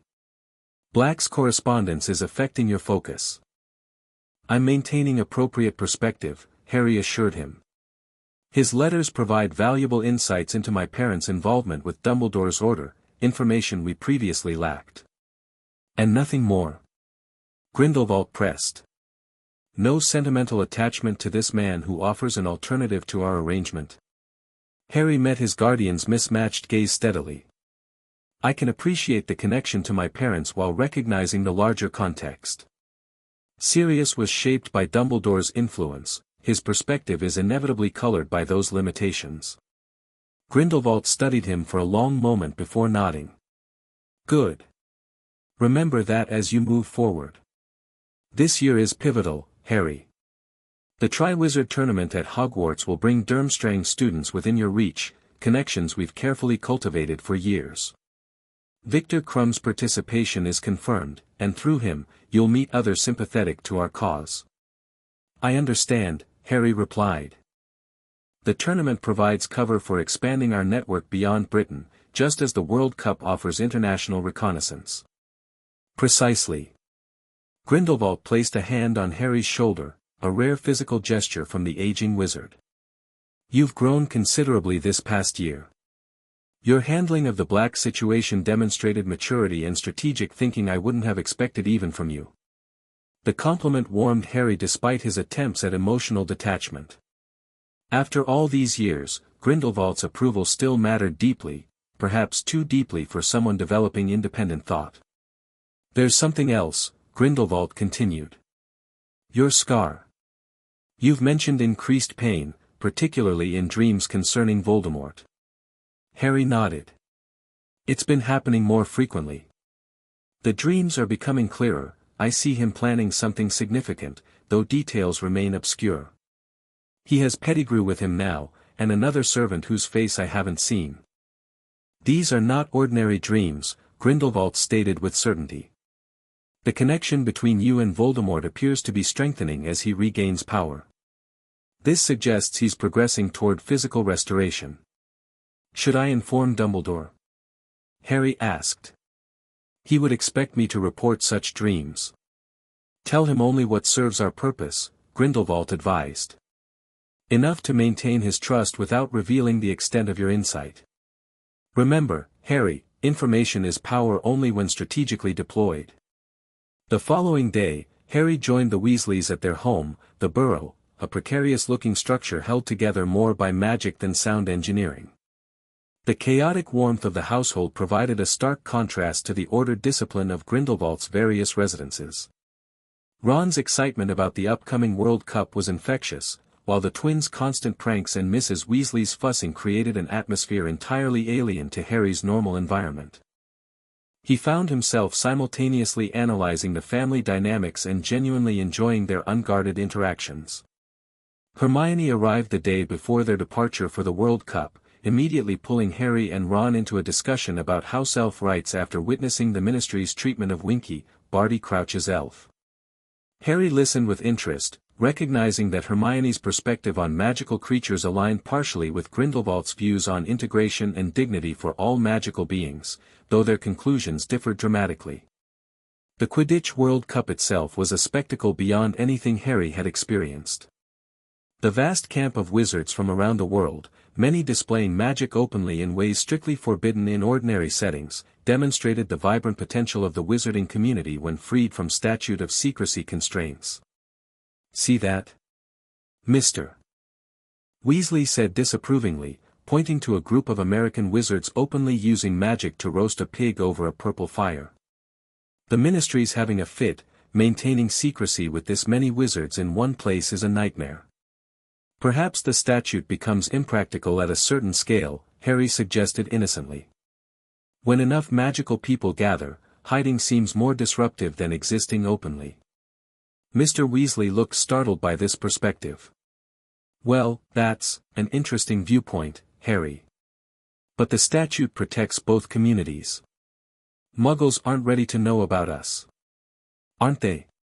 Harry pressed gently. They've accepted concepts far more extraordinary through their science and technology. Some Muggles even theorize about multiple dimensions and alternate realities now. Best not to risk it, Mr. Weasley replied uncomfortably. History shows it rarely ends well when our worlds collide. Harry nodded, letting the matter drop while noting Mr. Weasley's discomfort with philosophical challenges to wizarding orthodoxy. Despite his fondness for Muggle artifacts, Arthur Weasley remained firmly committed to separation between the magical and non-magical worlds. The match itself, Bulgaria vs Ireland, showcased wizarding athleticism at its pinnacle. Viktor Krum, the 18-year-old Bulgarian seeker whom Harry had met briefly at Grindelwald's gathering years earlier, demonstrated flying skills that made even Harry's considerable talent seem amateur by comparison. Though Bulgaria lost, Krum's capture of the snitch on his own terms displayed exactly the kind of strategic thinking Grindelwald had praised in their conversations about the young Durmstrang student. The celebratory atmosphere shattered hours later when Death Eaters attacked the campsite, torturing the Muggle groundskeeper's family and creating mass panic. Harry, separated from the Weasleys in the chaos, witnessed a lone figure in the woods cast the dark mark, Voldemort's symbol, into the night sky. When Ministry officials arrived, operating directly to the scene, Harry narrowly avoided being stunned. Barty Crouch, looking deranged with fury, accused Harry of conjuring the dark mark until Arthur Weasley intervened. "That's Harry Potter, Barty," Mr. Weasley said firmly. "He wouldn't conjure the dark mark." "Then who did?" Crouch demanded, eyes bulging. "Someone was here. Right where we're standing." A thorough search revealed nothing but a house elf, Crouch's own Winky, holding a wand that was quickly identified as Harry's, which had gone missing in the chaos. The implications were explosive: either Winky had conjured the dark mark, or someone had used Harry's wand and left it with the elf. Harry observed Crouch's reaction with interest. The man's treatment of Winky, immediate dismissal without a fair hearing, revealed a harshness that aligned with Grindelwald's descriptions of Crouch's tactics during the First Wizarding War. The incident also demonstrated the precarious position of magical beings under current Ministry policy, a point Harry carefully noted for his report to Grindelwald. Back at the Burrow, as the Weasley family processed the night's events, Harry overheard Percy defending Crouch while his father questioned whether the Death Eaters had been tipped off about the dark mark. The conversation suggested Ministry factions were already forming, with some minimizing the incident while others recognized it as a warning sign. "Dad, what exactly were the Death Eaters trying to accomplish?" Harry asked as the discussion continued over breakfast. "Terrorizing Muggles seems pointless without Voldemort to direct them." The table flinched at the name, but Mr. Weasley answered seriously. "It was like a reunion, Harry. A reminder that they're still out there, still united by their beliefs. And a message to those who, like the Malfoys, claim to have been under the Imperius curse: prove your true loyalty by joining us." Or perhaps, Percy interjected pompously, it was merely drunken revelry that got out of hand. The dark mark is what scattered them, after all. They fear Voldemort's return as much as anyone. Do they? Harry questioned. Or do they fear being identified as less faithful than others if he does return? The mark would create perfect cover: everyone flees, including suspected Death Eaters, making it impossible to determine who participated in the attack. Arthur Weasley looked at Harry with surprise. "That's remarkably insightful, Harry. You've given this considerable thought." "History is worth studying," Harry replied with careful modesty. "Patterns tend to repeat." That night, Harry's scar burned painfully, accompanied by a vivid dream of Voldemort torturing Pettigrew for a failure related to the World Cup. Upon waking, he recorded both the Death Eater attack and his dream in the journal, receiving an immediate response: "The attack confirms our intelligence. Voldemort's former followers sense his return approaching. They position themselves advantageously, proving loyalty while maintaining plausible deniability. Your dream's timing suggests direct connection to Voldemort's emotional state. This link grows increasingly valuable but also dangerous. Begin a clemency practice nightly before sleep. The connection must remain one way. As for the tournament, preparations accelerate. Karkaroff remains unaware of our interest but has ensured Krum's selection as champion. The stage is set for your most significant year at Hogwarts yet." The Hogwarts Express journey revealed the first hints of the coming tournament, with Draco Malfoy making cryptic references to an event that would prevent the Quidditch Cup from occurring. The sorting ceremony and start-of-term feast brought official confirmation when Dumbledore announced both the cancellation of Quidditch and the revival of the Triwizard Tournament. The delegations from Beauxbatons and Durmstrang will arrive in October, Dumbledore explained to the excited hall. One champion will be selected from each school to compete in 3 magical tasks. Eternal glory awaits the winner, along with 1,000 galleon prize. Harry noted the age restriction, 17 years minimum, with interest rather than disappointment. Grindelwald had warned him about the dangers of volunteering for the tournament. Their plan involved Harry observing and connecting with Durmstrang students, not competing himself. The term began with an unexpected demonstration by their new defense against the dark arts teacher, Alastor Mad-Eye Moody, a retired auror whose magical eye could allegedly see through walls, doors, and invisibility cloaks. In their first lesson, Moody performed all 3 unforgivable curses on spiders, explaining their effects with disturbing relish. Avada Kedavra, the killing curse, Moody growled, demonstrating on the final spider. No counter curse, no blocking it. Only one person has ever survived it, and he's sitting right in front of me. All eyes turned to Harry, who maintained a neutral expression despite his surprise at Moody's directness. The professor's approach was unusually blunt for Hogwarts, teaching firsthand about dark magic rather than merely describing it theoretically. You need to know what you're up against. Moody insisted when Hermione questioned the appropriateness of the demonstration. You need to be prepared. Constant vigilance. After class, Moody pulled Harry aside. You all right, Potter? Rough stuff, seeing the curse that nearly did you in. I'm fine, Professor, Harry replied carefully. Actually, I appreciate your straightforward approach. Knowing exactly what these curses do is better than sanitized descriptions. Moody's magical eye fixed on him intently. You're not what I expected, Potter. Most would be disturbed by seeing the curse that killed their parents. I don't remember their deaths clearly, Harry said, which was true enough. Just fragments. Understanding the curse helps me process what happened. Moody continued studying him. Your parents were exceptional fighters. James Potter faced Voldemort directly, held him off while your mother tried to escape with you. Not many can say they dueled Voldemort and lived even for minutes. You knew them?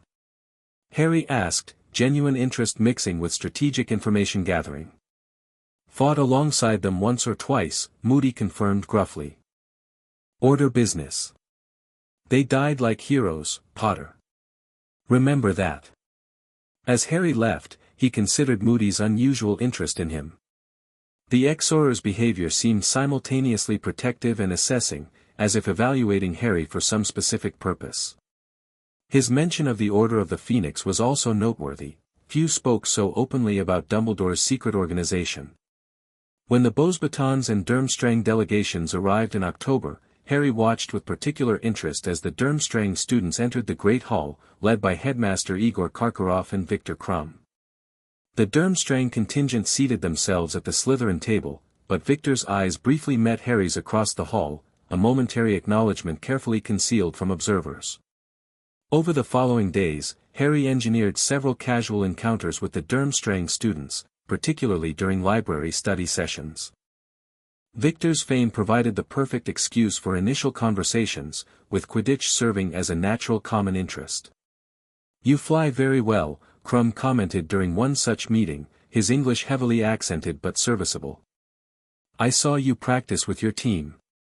Your turns are sharp, but your defensive awareness needs work. Coming from the world's best seeker, I'll take that as high praise, Harry replied with a genuine smile. Their previous meetings at Grindelwald's gatherings had established a foundation of mutual respect, though they carefully maintained the pretense of new acquaintance. Perhaps we could fly together sometime, Victor suggested. I could show you some techniques. The invitation offered exactly the private conversation opportunity they needed. During their subsequent flying session, Victor confirmed that several Durmstrang students in the delegation were from families sympathetic to Grindelwald's philosophy, if not aware of his survival. Karkaroff was a Death Eater who betrayed others to save himself, Victor explained as they took a break, hovering high above the Quidditch pitch. He is despised by those who value loyalty. Many at Durmstrang prefer the old ways, not Voldemort's methods, but the traditional values. Liberation rather than domination, Harry suggested cautiously. Victor's eyes sharpened. Exactly this. The greater good achieved through unity, not fear. He studied Harry carefully. You speak like one educated in our philosophy. I've had unconventional teachers, Harry replied with deliberate ambiguity. They believe magical and non-magical worlds could benefit from integration rather than separation. Careful conversations would be welcome, Victor said. I could introduce you to like-minded friends. I'd appreciate that, Harry nodded. Though discretion is essential. Of course. Britain remains, particularly traditional about the statute. These careful exchanges continued over the following weeks, with Harry gradually meeting other Durmstrang students whose families maintained loose connections to Grindelwald's remaining network. None knew of the wizard's escape from Nurmengard or his guardianship of Harry, but their philosophical alignment created fertile ground for future recruitment. On Halloween, the Goblet of Fire selected the Triwizard champions, Fleur Delacour for Beauxbatons, Victor Krum for Durmstrang, and Cedric Diggory for Hogwarts. The ceremony concluded, Dumbledore was congratulating the champions when the goblet unexpectedly flared red once more, ejecting a fourth piece of parchment. Harry Potter, Dumbledore read, his voice lacking its usual confidence. The hall fell silent as all eyes turned to Harry, who remained seated, genuinely shocked. This development was neither planned nor anticipated. Grindelwald had explicitly warned against Harry's participation in the dangerous tournament. Harry Potter. Dumbledore called again. Up here, if you please. Harry rose slowly, mind racing. This was clearly external manipulation, someone had circumvented the age line and confounded the goblet. But why? What purpose did forcing his participation serve? As he entered the chamber off the hall where the other champions waited, Harry maintained an expression of confused innocence while internally assessing the implications. Whoever had entered his name either wished him harm through the tournament's dangers or needed him to participate for some specific purpose. The subsequent confrontation with the judges and other champions unfolded predictably, accusations of cheating, demands for explanation, and ultimately, the reluctant conclusion that the goblet's decision constituted a binding magical contract. Harry would have to compete, despite being underage and unchosen by Hogwarts' legitimate selection process. That night, Harry reported the development to Grindelwald, fourth champion selected against my will and your instructions. Magical contract apparently binding. External manipulation certain, someone powerful enough to confound the goblet. Moody suggests dark wizard involvement, possibly targeting me for the final task. Krum privately indicated Karkaroff's extreme agitation suggests this wasn't Durmstrang's doing. How should I proceed? The response came hours later, an unusually long delay that suggested Grindelwald had needed time to reconsider their strategy. This changes everything yet nothing. Someone seeks to place you in danger or manipulate events through your participation. The most likely candidate is Voldemort or his agent. The tournament now serves dual purposes: maintain our original Durmstrang connections while using this unwanted participation to observe who benefits from your involvement. Do not attempt to win, survive each task competently but without drawing unnecessary attention. Watch for anyone taking unusual interest in your progress. Most critically, be prepared for the third task to serve as a potential trap. This development is concerning but potentially advantageous if handled correctly. Your training has prepared you for far greater challenges than this tournament. The weeks following Harry's selection tested his patience severely. Much of Hogwarts, led by Ron's surprising jealousy, turned against him, believing he had somehow cheated to enter. The Hufflepuffs, traditionally friendly, became openly hostile, seeing Harry as stealing Cedric's rightful spotlight. Only Hermione remained steadfastly loyal, helping him prepare for the unknown first task. Harry maintained his composure through this isolation, recognizing it as an opportunity to demonstrate his character. When Rita Skeeter published a sensationalized article portraying him as an attention-seeking, trauma-scarred child still crying over his parents' deaths, Harry neither complained nor retaliated, instead focusing entirely on preparation. Through Hagrid's indiscreet invitation to a midnight walk, Harry discovered the first task involved dragons, one for each champion, with the apparent goal of retrieving something the creatures were guarding. He immediately shared this information with Cedric, ensuring all champions would enter the task equally informed. "Why tell me?" Cedric asked suspiciously. "That gives up your advantage." "I didn't put my name in that goblet," Harry replied simply. "But if I have to compete, I'd rather do it fairly. Krum and Fleur already know." This gesture of sportsmanship began shifting opinion back in Harry's favor, particularly among the Hufflepuffs who valued fair play. It also allowed Harry to appear principled rather than calculating, though in truth, the decision served multiple strategic purposes, including establishing moral high ground and creating a debt Cedric might later repay. For the task itself, Harry prepared a strategy that would showcase skill without revealing the full extent of his magical education.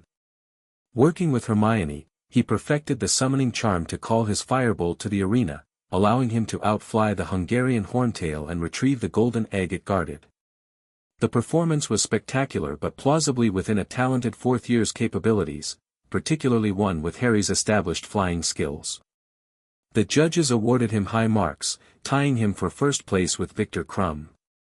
In the aftermath, Ron apologized for his jealousy, and most of the school shifted back to supporting Harry. This renewed popularity provided cover for continued meetings with the Durmstrang students, now justified by Harry and Victor's shared first-place standing. December brought the announcement of the Yule Ball, a traditional Triwizard Tournament event requiring champions to open the dancing with their partners.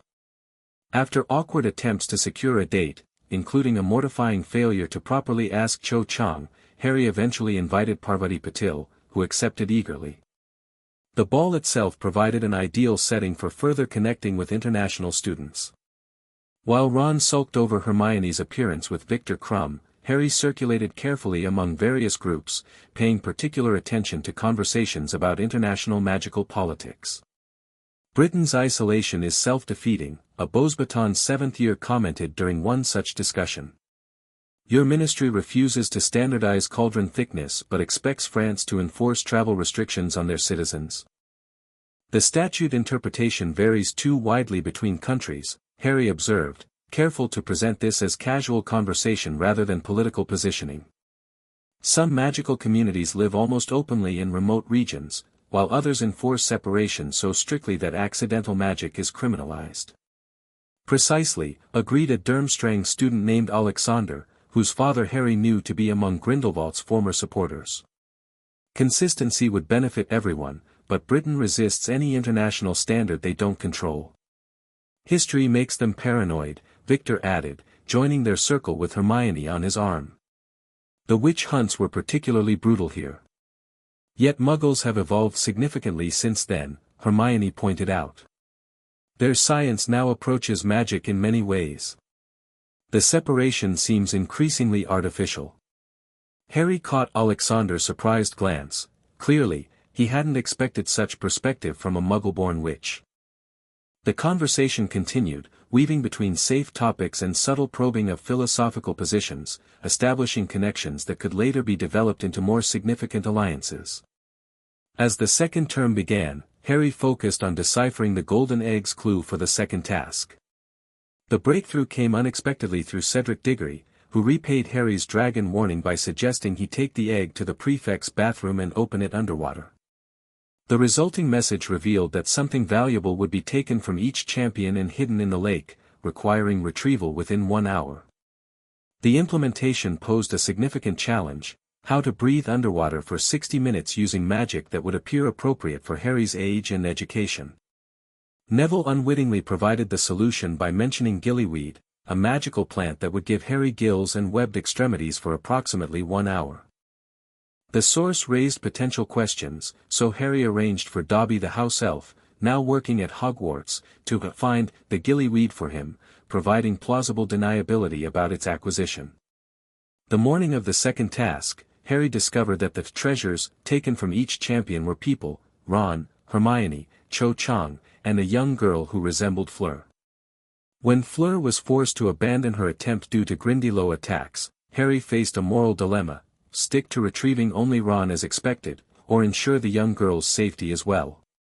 Recognizing that his actions would reveal character more clearly than words ever could, Harry liberated both Ron and Fleur's sister, Gabrielle, despite the merman's objections.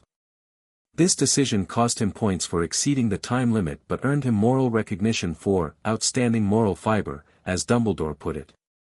More importantly, it created a significant debt with Fleur and, by extension, potential connections to French magical society. Harry's rescue of Gabrielle demonstrated precisely the values Grindelwald had always emphasized in their discussions of the greater good, that magical beings had responsibilities toward one another that transcended arbitrary rules and competitions. As February gave way to March, Harry's scar pain intensified, culminating in a vision during divination class of Voldemort torturing a Death Eater for a critical failure. The experience was so vivid that Harry collapsed in class, prompting Dumbledore to finally question him directly about these recurring pains and dreams. "I believe there is a connection between your scar and Voldemort," the headmaster explained in his office afterward. "When he experiences strong emotions, particularly near you, you seem to sense them." "Like a magical link?" Harry asked, careful to show appropriate concern without revealing his prior knowledge of this connection. "Something like that," Dumbledore agreed, studying Harry closely. "Have you had other visions beyond what you've reported?" Harry hesitated, appearing to consider whether to share additional information. "Sometimes I see a room, a house I don't recognize. Pettigrew is there, and Voldemort, though he doesn't look human. They're planning something involving the tournament, I think, but the details are unclear." "These visions are concerning," Dumbledore said gravely. "I believe Voldemort is regaining strength, likely attempting to secure a more permanent restoration. Your forced participation in the tournament may be connected to this plan." "Do you think he's here?" "At Hogwarts?" Harry asked. "Not directly, no. But he has always been able to find willing servants." Dumbledore's expression became more grave. "Harry, I must ask, have you told anyone else about these visions?" "Your guardians, perhaps." The question was carefully posed but clearly designed to probe Harry's mysterious upbringing once again. "My guardians aren't easily reached during the school year," Harry answered, technically truthful. "I've only discussed the dreams with Ron and Hermione."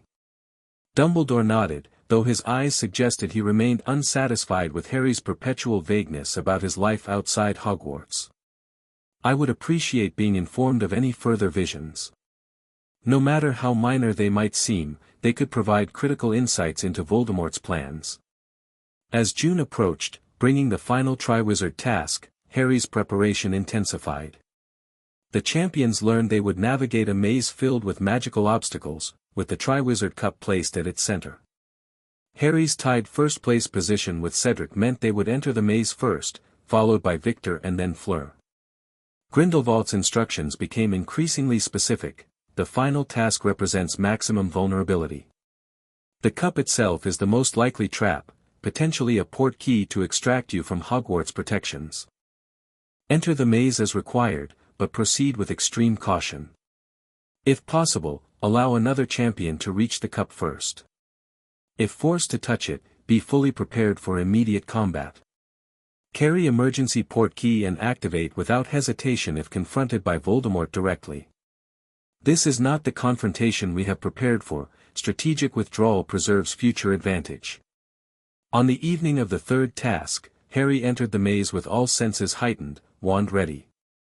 The obstacles proved challenging but manageable: a boggart disguised as a Dementor, a golden mist that inverted the world, a blast-ended Scroot, and a Sphinx with a riddle. Throughout, he maintained careful awareness of the other champions' positions, tracking their progress through sounds and occasional red sparks signaling withdrawals. When Harry encountered Victor attacking Cedric with the Cruciatus Curse, he stunned Krum without hesitation, recognizing the glazed look in his eyes as the Imperious Curse. After sending up red sparks to summon the judges to the unconscious Durmstrang champion, Harry and Cedric continued separately through the maze. They reached the cup simultaneously from different paths, both injured but determined. Cedric, having been saved by Harry from an acromantula, insisted they take the cup together, a tie for Hogwarts.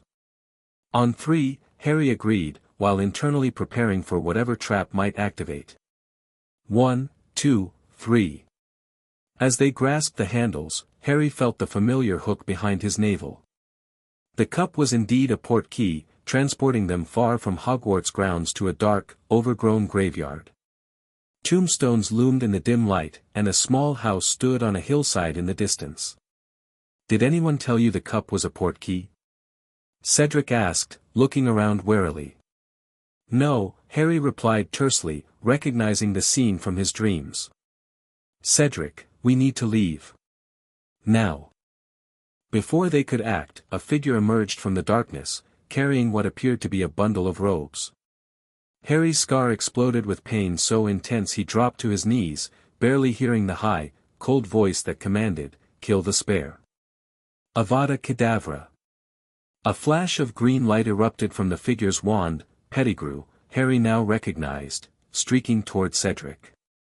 With reflexes honed by years of Grindelwald's training, Harry managed to shove Cedric partially aside, causing the killing curse to strike his arm rather than his chest.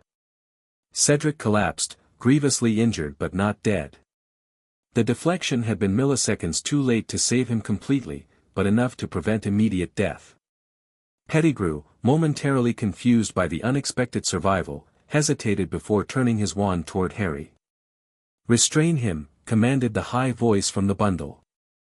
Harry reached for his emergency portkey, a small stone in his pocket enchanted for activation by a specific pressure pattern, but Pettigrew's next spell knocked it from his hand. Before Harry could recover, magical ropes bound him tightly to a marble headstone bearing the name, Tom Riddle. What followed was a ritual Harry had read about only in the darkest texts Grindelwald had allowed him to study, a potion combining bone from Voldemort's father, unknowingly given, flesh from his servant, willingly sacrificed, and blood from his enemy, forcibly taken. Pettigrew sliced open Harry's arm, collecting blood in a vial that he added to a large stone cauldron. The potion turned blinding white before erupting in diamond sparks.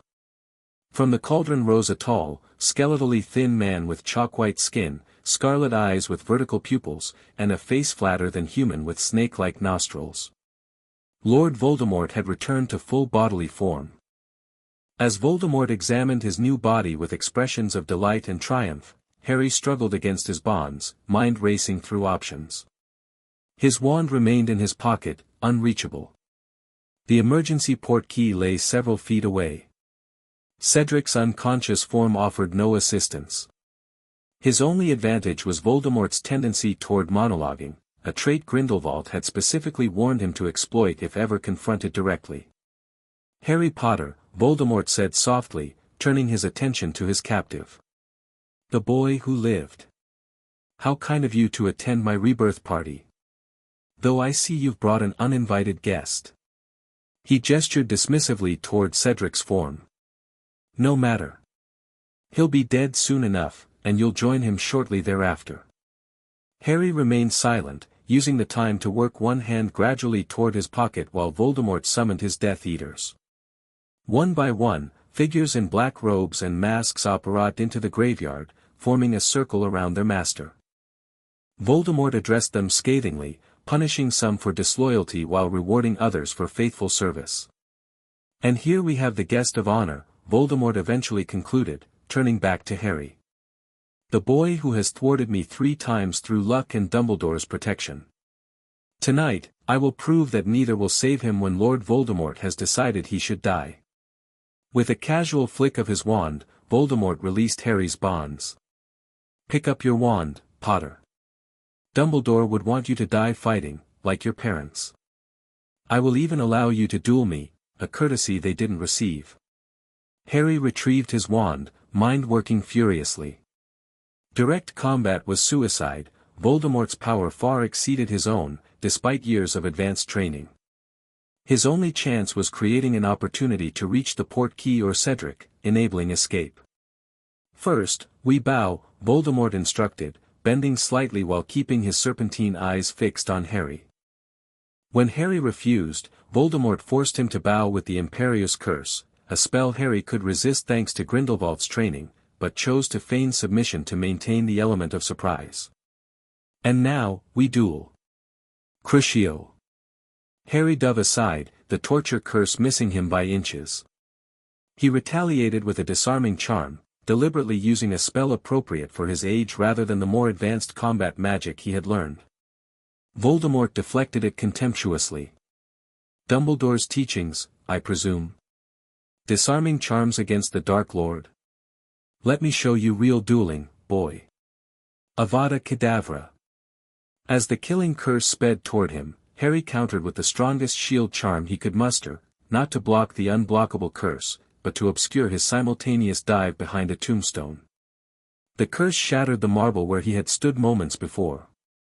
Hiding won't save you, Voldemort taunted. Your parents tried to hide too. Look what became of them. Harry used the momentary distraction to sprint toward Cedric, firing stunning spells toward Death Eaters blocking his path. Several fell, unprepared for a teenager capable of silently casting multiple stunners in rapid succession. He's escaping. Lucius Malfoy's voice called. The portkey.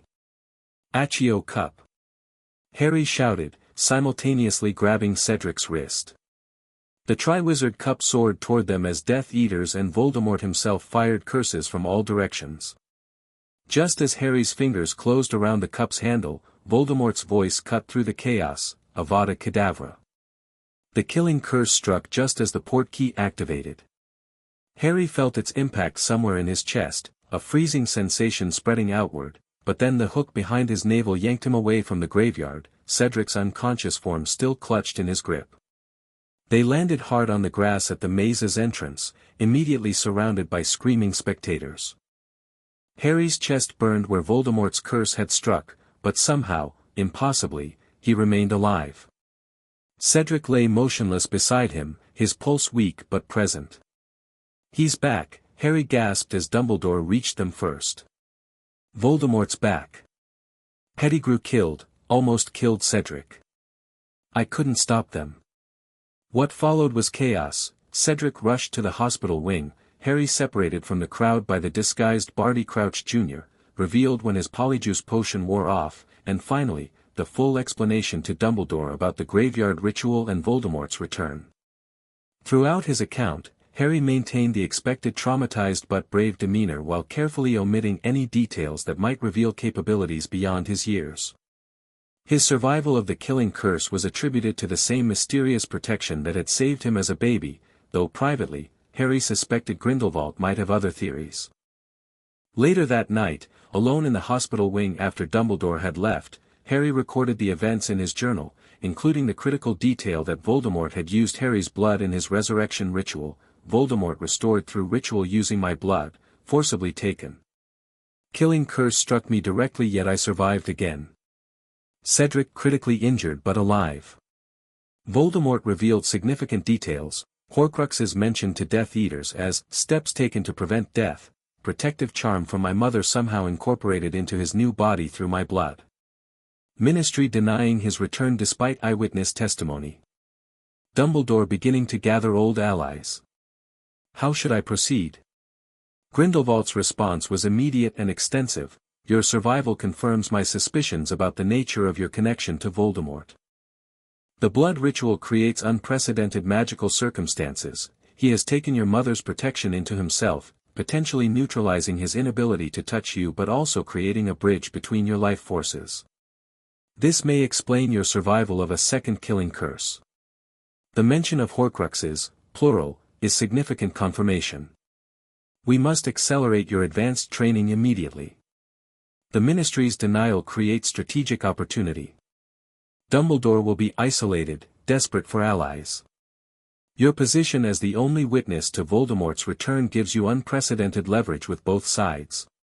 Maintain apparent loyalty to Dumbledore while using this summer to prepare for war on our terms. Most importantly, your actions in the graveyard demonstrate everything I hope to see in you. Tactical assessment, appropriate risk calculation, and prioritizing strategic withdrawal over heroic last stands. You fought not to win but to survive and return with critical intelligence. This is precisely the difference between Dumbledore's approach and ours. Well done, Harry. The next phase of our plans begins now. Harry closed the journal, exhausted yet alert with the implications of everything that had transpired. Voldemort's return changed the equation dramatically, accelerating timelines while creating new dangers and opportunities. The coming conflict would force everyone to choose sides, including Harry himself. As he drifted toward sleep, the hospital wing quiet except for Cedric's monitored breathing in the adjacent bed, Harry considered the blood connection now linking him to Voldemort. His mother's protection, love-based magic that Grindelwald had always acknowledged while never fully embracing, now flowed in the Dark Lord's veins alongside Harry's own blood. The implications were as profound as they were disturbing. Harry had survived Voldemort's curse again, but at what cost?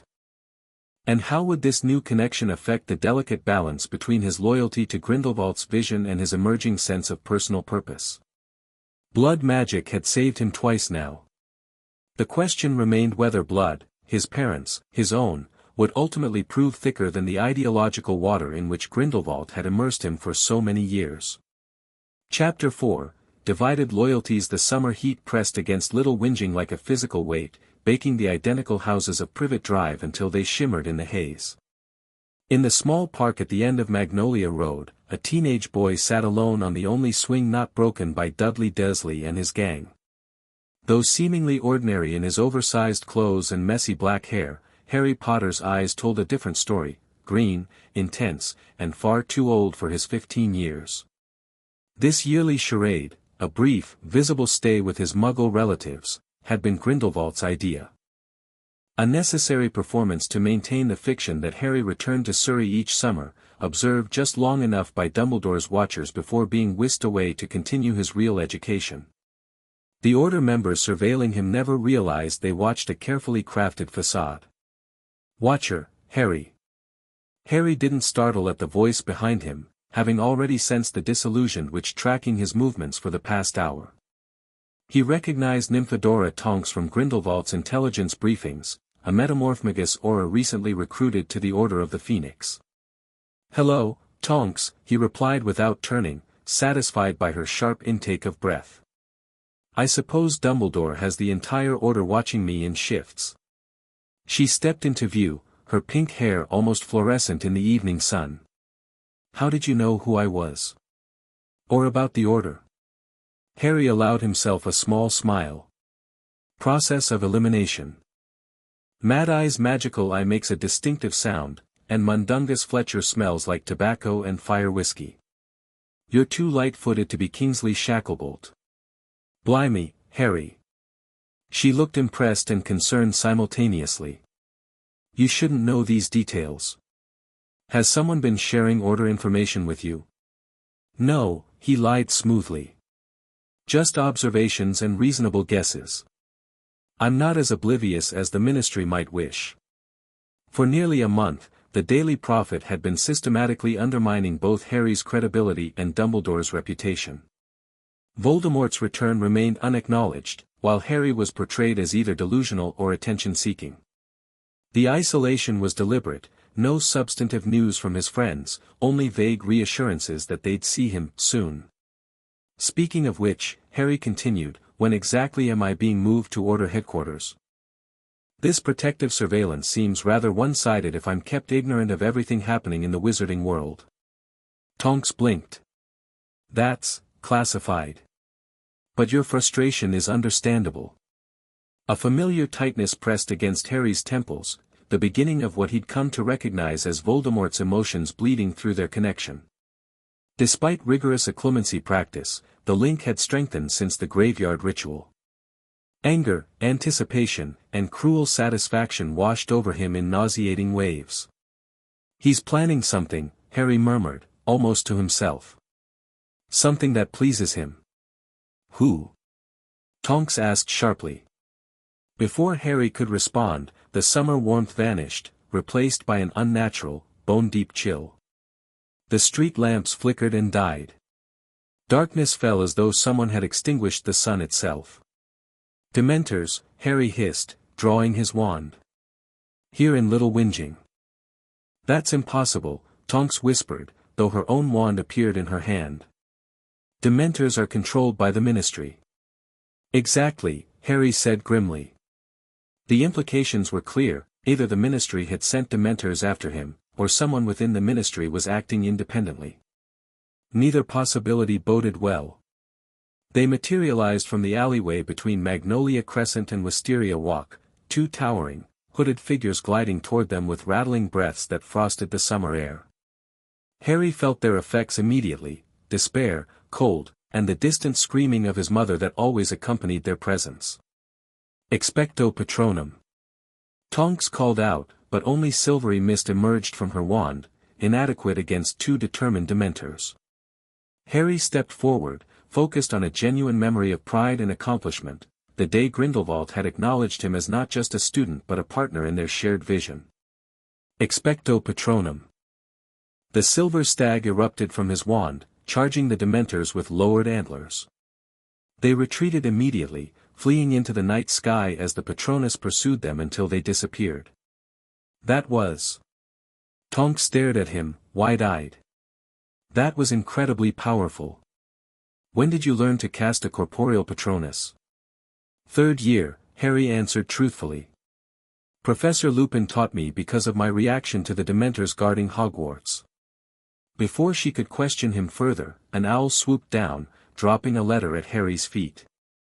He recognized the Ministry seal immediately. "An underage magic violation," he observed, breaking the seal. "Remarkably fast response time, wouldn't you say?" Almost as if someone knew exactly when to send it. The letter confirmed his suspicion: immediate expulsion from Hogwarts and destruction of his wand. A second owl arrived moments later, modifying the punishment to a disciplinary hearing pending investigation. "This is orchestrated," Harry said, showing Tonks the letters. "Dementors in a Muggle suburb, immediate Ministry response, someone wants me neutralized." "The Order needs to know about this," Tonks said decisively. "Plans have changed, we're moving you tonight." Harry nodded, secretly satisfied. The Dementor attack, while concerning, had accelerated his extraction from Privet Drive to Order headquarters, exactly where Grindelwald wanted him positioned for the coming conflict. Number 12, Grimmauld Place materialized between numbers 11 and 13 as Alastair Moody tapped his wand against the pavement. The townhouse appeared grimy and neglected, its windows filthy and door paint peeling. "Headquarters of the Order of the Phoenix," Moody growled as he ushered Harry inside. "Black family ancestral home. Unplottable, Fidelius charm, every protective enchantment known to wizard kind." The interior matched the exterior's decay, dark, dusty, and permeated with the unmistakable atmosphere of dark magic. Gas lamps sputtered to life, illuminating peeling wallpaper and threadbare carpets. The house seemed to exhale centuries of pure-blood supremacy with every creaking floorboard. Harry absorbed these details with clinical interest while projecting appropriate wariness. Grindelwald's intelligence had indicated the Black residence served as Order headquarters, but its condition suggested decades of neglect, unsurprising given Sirius's 12-year imprisonment and subsequent fugitive status. Mrs. Weasley emerged from a door at the end of the hallway, enveloping Harry in a suffocating embrace. "Harry, dear. We weren't expecting you until tomorrow. You're looking peaky, you need feeding up." Harry endured the motherly fussing while noting the hushed voices behind a nearby door, an Order meeting in progress. "Is Sirius here?" he asked, genuinely curious about his godfather. "Of course," Mrs. Weasley replied, her smile tightening slightly. "This is his house, after all. He'll be pleased you've arrived safely. Ron and Hermione are upstairs, second door on the right." As she returned to what appeared to be the kitchen, Harry climbed the creaking staircase, observing the mounted house elf heads on the wall with distaste. Grindelwald had always emphasized dignified treatment of magical beings, not from sentimental kindness but pragmatic alliance building. The Black family's display represented exactly the pure-blood excesses that undermined wizarding unity. He found Ron and Hermione in a gloomy bedroom, sitting on twin beds.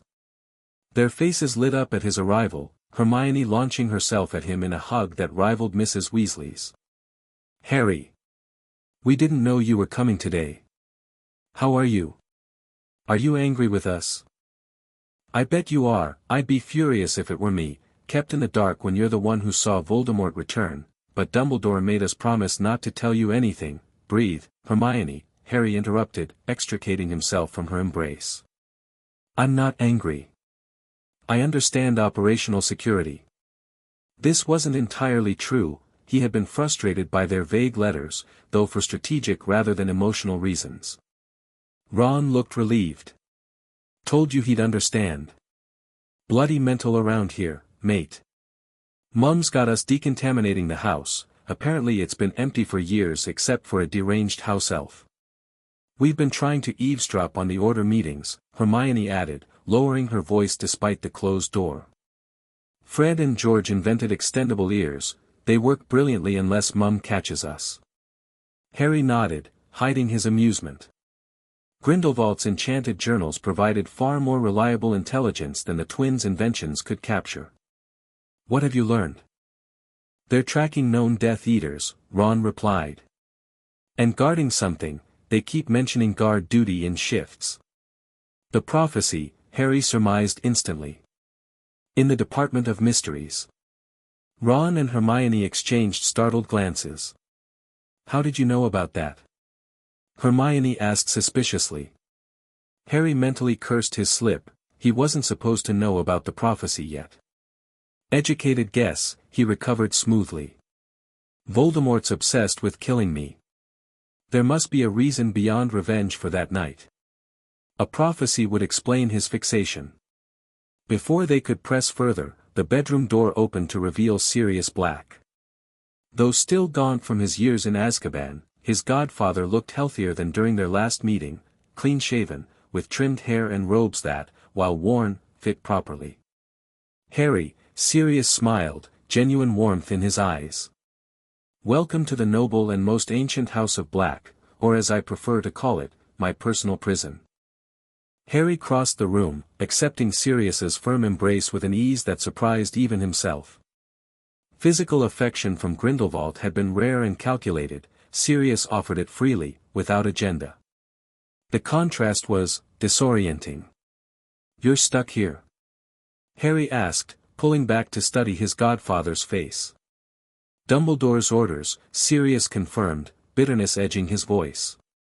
"Too recognizable to join missions, too valuable to risk capture. So I play host while others fight." The frustration in Sirius's tone resonated unexpectedly with Harry. For different reasons, they both chafed against confinement and others' expectations. "The meeting's over," Sirius continued. "Dinner in 15 minutes. Afterward, I suspect you'll have questions about what's happening, questions I'm actually willing to answer, unlike some." This subtle criticism of Dumbledore's secrecy piqued Harry's interest. Potential division within the Order might provide leverage later, particularly if Sirius proved willing to share information Dumbledore preferred concealed. Dinner in the basement kitchen introduced Harry to the full Weasley contingent currently at Grimmauld Place, the twins, Ginny, Bill, and Mr. Weasley alongside their matriarch. Order members Remus Lupin, Nymphadora Tonks, and Kingsley Shacklebolt joined them, creating a lively atmosphere that contrasted sharply with the house's oppressive gloom. Harry participated in the table conversation while observing the dynamics carefully. The tensions were evident, Molly's maternal protectiveness clashing with Sirius's belief that Harry deserved information, Tonks's youthful enthusiasm balanced against Moody's paranoid vigilance, and underlying everything, uncertainty about how to fight a war the Ministry refused to acknowledge was happening. When Mrs. Weasley attempted to send the children to bed before serious discussion began, Harry spoke up. "With respect, Mrs. Weasley, I'm the one who witnessed Voldemort's rebirth. I'm the one he tried to kill, again. If anyone has the right to know what's happening, it's me." "He's not James, Molly," Sirius added firmly. "He's not a child." The comment struck Harry unexpectedly. Not a child. How many times had Grindelwald used similar phrases to justify Harry's accelerated education in dark magic, combat spells, and revolutionary philosophy. Yet coming from Sirius, the words carried different weight, recognition rather than expectation. Mrs. Weasley relented, allowing Harry, Ron, and Hermione to remain while sending the other Weasley children upstairs, a compromise immediately undermined by the twins' apparition abilities and Ginny's stubborn refusal to leave. "What's Voldemort after?" Harry asked once the initial skirmish concluded. "Besides me." The adults exchanged glances before Sirius answered. "Information on a weapon. Something he didn't have last time." "That's enough."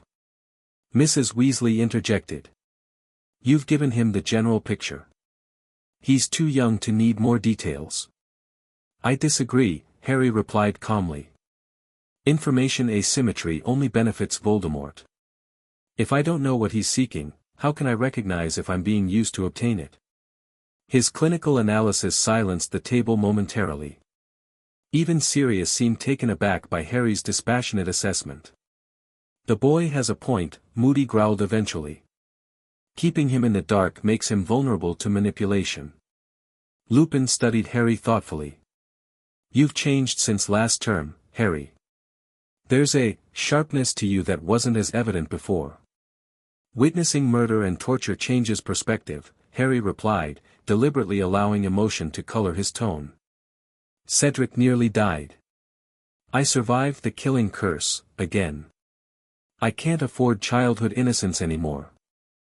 This emotional appeal succeeded where logical arguments might have failed. The adults relented, sharing carefully sanitized information about Order activities, recruitment efforts, diplomatic outreach to potential allies, and surveillance of known Death Eaters. They confirmed Harry's suspicion about guarding the Department of Mysteries but avoided specifics about the prophecy itself. Later that night, Harry recorded these developments in the Enchanted Journal, extracted to Order headquarters as planned. Dementor attack suggests Ministry interference, Fudge or Umbridge most likely. Current intelligence confirms prophecy under guard in Department of Mysteries. Order divided on information sharing, Sirius and Moody favor transparency, Molly Weasley and others prefer protection through ignorance. Dumbledore conspicuously absent from headquarters. Potential opportunity to strengthen connection with Sirius, who resents his confinement and Dumbledore's secrecy. How should I proceed regarding the prophecy? Reveal knowledge or maintain cover? Grindelwald's response appeared hours later: maintain cover regarding prophecy knowledge. Your discovery of its existence should come through Dumbledore or Order channels, not independent deduction. The Dementor attack confirms our suspicions. Fudge's administration moves against you directly, making them unwitting allies in discrediting the Ministry. Cultivate your relationship with Black. His resentment toward Dumbledore's methods creates natural alignment with our philosophy, though he remains ignorant of its source. Most critically, observe Dumbledore's continued distance from you. His avoidance suggests either strategic distancing to protect the prophecy or growing suspicion about your unusual capabilities. Either serves our purpose by creating space for your independent action. The Ministry hearing approaches. Prepare to present yourself as principled but respectful of magical governance even while they persecute you. The contrast between your measured response and their hysteria will resonate with moderates. Harry closed the journal, concealing it within the hidden compartment in his trunk. Through the window, he watched a sliver of moon rise over the London rooftops. 3 distinct paths stretched before him, represented by the 3 great wizards whose lives had become inextricably entwined with his own: Dumbledore's light, Voldemort's darkness, and Grindelwald's revolution. For the first time, Harry wondered if he might forge a 4th path entirely his own. The Ministry of Magic's atrium bustled with early morning activity as Arthur Weasley escorted Harry toward the security desk. Government workers streamed from fireplaces, badges pinned to their robes identifying their departments and clearance levels. Above it all, the Fountain of Magical Brethren depicted wizards in positions of benevolent superiority over other magical beings, a visual representation of the very hierarchy Grindelwald had taught Harry to question. "Wand, please," the security wizard requested, holding out his hand. Harry surrendered his holly and phoenix feather wand, watching as it was placed on a brass instrument that vibrated briefly before producing a narrow strip of parchment. 11 inches, Phoenix Feather Core, in use 4 years. That correct? Yes, Harry confirmed, accepting his wand back while noting the Ministry's remarkably thorough tracking of wand specifications. Such records could prove invaluable for identifying individual magic users, or targeting them. Mr. Weasley led Harry toward the lifts, their path interrupted by Cornelius Fudge himself emerging from a nearby fireplace in conversation with a platinum-blonde wizard Harry recognized instantly as Lucius Malfoy. Both men froze upon noticing Harry, with markedly different reactions, Fudge's face flushing with discomfort while Malfoy's lips curled into a smug smile. "Ah, Weasley," Fudge said stiffly. "This isn't your usual work area." "I'm escorting a visitor," Mr. Weasley replied, his normally friendly expression hardening. "For a disciplinary hearing that seems remarkably like persecution." Malfoy's cold eyes fixed on Harry. "Potter. Still claiming the Dark Lord has returned, I understand. Extraordinary how adolescent delusions receive such attention these days." Harry met the Death Eater's gaze steadily. "Mr. Malfoy. Recovered from your graveyard activities?" The color drained from Malfoy's face as Fudge sputtered in confusion. Harry had named no names after the third task, but his pointed reference to recognizing Malfoy in the graveyard clearly unsettled the man. "We should proceed to the hearing," Mr. Weasley interjected, steering Harry toward the lifts. "Good day, Minister." As the lift doors closed, Harry noticed Fudge and Malfoy engaged in urgent, hushed conversation. "That was unwise," Mr. Weasley murmured. "Antagonizing Malfoy serves no purpose." "Revealing his discomfort serves every purpose," Harry countered quietly. "He needs to wonder exactly what I saw and whom I recognized." Mr. Weasley gave him a strange look, part concern, part surprise at Harry's strategic thinking. Before he could respond, the lift arrived at their destination. The hearing's location had been changed without notice, a transparent attempt to make Harry miss his appointment. Instead of the original office setting, he found himself in courtroom 10, facing the full Wizengamot arranged in tiered seating like an amphitheater of judgment. Harry recognized the manipulation immediately. The formal setting, the elevated seating placing him physically below his accusers, the unexpected schedule change, all designed to intimidate and disadvantage him. Rather than showing anxiety, he straightened his posture and approached the chair in the center of the room with measured confidence. Fudge presided, flanked by a toad-like witch in pink and Percy Weasley taking notes. The minister's expression suggested he anticipated, even hoped for, Harry's failure.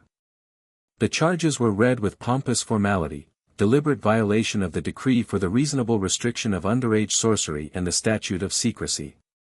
"Witness for the defense," announced a serene voice from behind.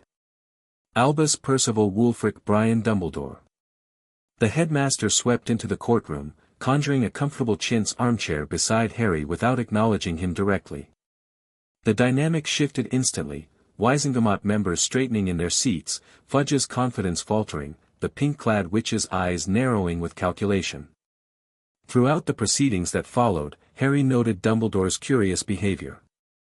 The headmaster defended him vigorously but maintained physical and emotional distance, no eye contact, no reassuring gestures, not even direct address. When Mrs. Figg testified about the Dementors, Dumbledore guided her testimony expertly while continuing to avoid Harry's gaze. The defense was ultimately successful, with majority vote declaring Harry innocent of all charges. Yet as Dumbledore swept from the courtroom without a backward glance, Harry felt a curious emptiness. The headmaster's avoidance confirmed Grindelwald's theory: Dumbledore feared their connection, perhaps suspecting Voldemort might access his thoughts through Harry's mind. The irony was exquisite. Dumbledore feared Voldemort might glimpse his plans, never suspecting a far more dangerous wizard had been shaping Harry's perspective for years. Platform 9 3/4 teamed with students and parents on September 1st, the Hogwarts Express belching steam as trunks were loaded and farewells exchanged. Harry stood with the Weasleys and a large black dog, Sirius in his animagus form, who had insisted on accompanying them despite order objections. Remember what I told you, Moody growled, his magical eye swiveling independently of his normal one. Constant vigilance. Don't put anything sensitive in letters, assume they're being intercepted. Harry nodded, patting Sirius's head with genuine affection. Over the past month, he'd developed a complicated relationship with his godfather. Sirius represented a connection to his parents that Grindelwald could never provide, along with an uncomplicated love Harry hadn't experienced before. Yet Harry recognized Sirius's recklessness, his tendency to conflate Harry with James, and his blind spots regarding Dumbledore's manipulations. Be careful, Harry murmured to the dog. Don't take unnecessary risks. Sirius whined softly, pressing against Harry's leg in what felt remarkably like a promise. As the train pulled away, Harry watched his godfather standing among the Order members, wondering where his true loyalties would ultimately lie when the inevitable collision of forces occurred. The journey to Hogwarts brought the first indication of Ministry interference at the school. The Daily Prophet announced Dolores Umbridge's appointment as defense against the dark arts professor, the same pink-clad witch who had sat beside Fudge during Harry's hearing. The Ministry's infiltrating Hogwarts, Hermione concluded, frowning at the newspaper. They're afraid Dumbledore's building an army against them.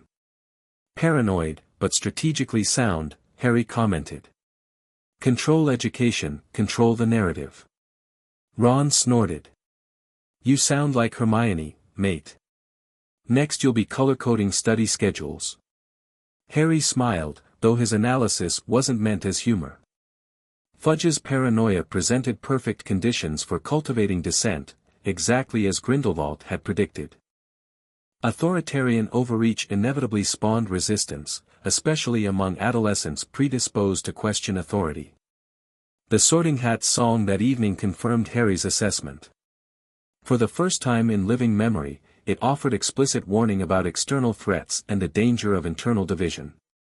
Slytherin, Gryffindor, Ravenclaw, and Hufflepuff must unite inside her or crumble from within. Umbridge interrupted Dumbledore's welcome speech with her own address, a dry, bureaucratic declaration of ministry authority cloaked in educational rhetoric. Most students dozed or whispered through it, but Harry listened intently, recognizing the significance of phrases like prohibited practices, pruning wherever we find practices that ought to be prohibited, and preserving what ought to be preserved. The Ministry's interfering at Hogwarts, Hermione whispered, echoing Harry's thoughts. Progress for progress's sake must be discouraged, Umbridge continued in her girlish voice. Let us preserve what must be preserved, perfect what can be perfected, and prune practices that ought to be prohibited. Harry's lips curved into a small smile. Umbridge would be the perfect catalyst for what Grindelwald had been planning, a student resistance movement that would later translate into broader revolutionary action. The Ministry was unwittingly creating exactly the conditions needed for Harry to build his own power base at Hogwarts. The reality of Umbridge's influence became apparent in their first defense against the dark arts lesson. Theory without practice, reading without discussion, knowledge without application, a systematic dismantling of practical magical education under the guise of Ministry-approved curriculum. When Harry deliberately challenged her, asking about Voldemort's return with calculated provocation, Umbridge's reaction proved even more useful than anticipated. She not only denied Voldemort's existence but openly called Harry a liar, sentenced him to detention, and revealed her authorization to implement change at Hogwarts. She's awful, Hermione fumed that evening in the common room. This isn't education, it's indoctrination. We won't learn any defensive magic at all. Then we'll teach ourselves, Harry replied calmly, having anticipated this conversation. Form a study group to practice actual defensive magic. That's actually brilliant, Ron said, looking surprised. But where would we practice? And who would teach us? I would, Harry answered. And there are hidden spaces in the castle suitable for practical magic. Hermione studied him with slight suspicion. You seem remarkably prepared with this idea. Almost as if you'd been expecting Umbridge's approach. Harry shrugged. The Ministry's been systematically undermining Dumbledore since June. It's logical they'd target defense against the dark arts specifically, it's the subject most relevant to preparing for conflict. We should invite other students who believe you about you-know-who, Ron suggested, warming to the idea. Safety in numbers, right? Exactly, Harry agreed, careful not to appear too eager. Though we'll need absolute secrecy. Umbridge would certainly consider this an unauthorized organization. Hermione bit her lip. This could get us all expelled if we're caught. And if Voldemort attacks, being unprepared could get us all killed, Harry countered. Which risk would you rather take? The first attention with Umbridge revealed depths of cruelty Harry hadn't anticipated. The blood quill, a dark artifact that carved words into the writer's hand while using their blood as ink, was unmistakably illegal. I must not tell lies etched itself into Harry's skin as he wrote, the wounds healing temporarily before reopening with each line. Harry endured without complaint, recognizing the strategic value of Umbridge's mistake. Physical torture of students provided perfect justification for organized resistance. Every cut the quill made strengthened his position as the natural leader of that resistance. He could have reported her, of course, but the political advantage of her continued abuses outweighed the physical discomfort.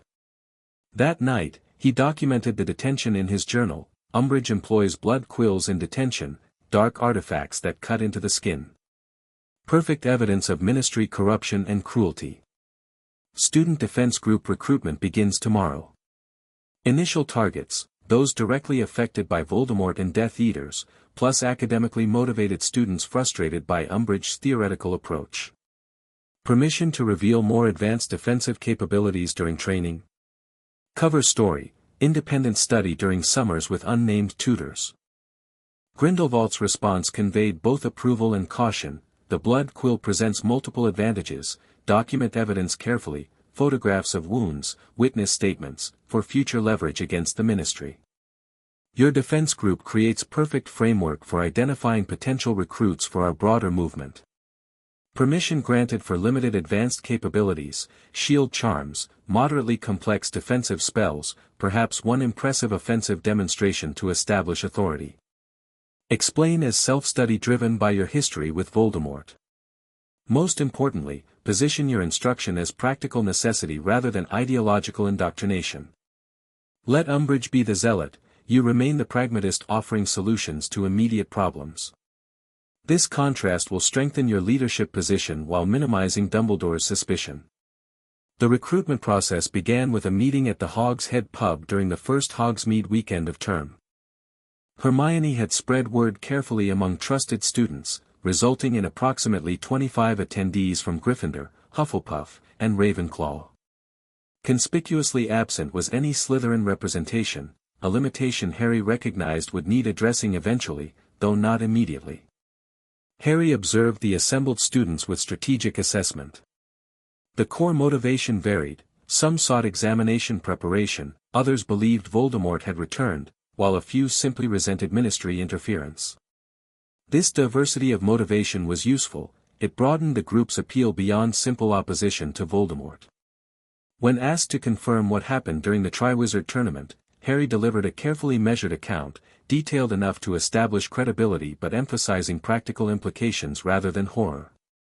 He focused on Cedric's near death and his own survival through a combination of luck and basic defensive skills. That's why we need proper training, he concluded. Not to become soldiers in some imaginary army Fudge fears Dumbledore is building, but because defensive magic is a practical necessity. Voldemort is back, but even if you don't believe that, there are Death Eaters who escaped justice last time. There are dangers beyond school exams. And you can teach us? Zacharias Smith asked skeptically. You're the same age as most of us. I've faced Voldemort 4 times and survived, Harry replied simply. I've cast a corporeal Patronus against 100 Dementors. I've fought a basilisk. I've had additional training beyond Hogwarts curriculum. What kind of training? Terry Boot asked, interest piqued. My guardians arranged specialized tutoring during summers, Harry answered with calculated vagueness.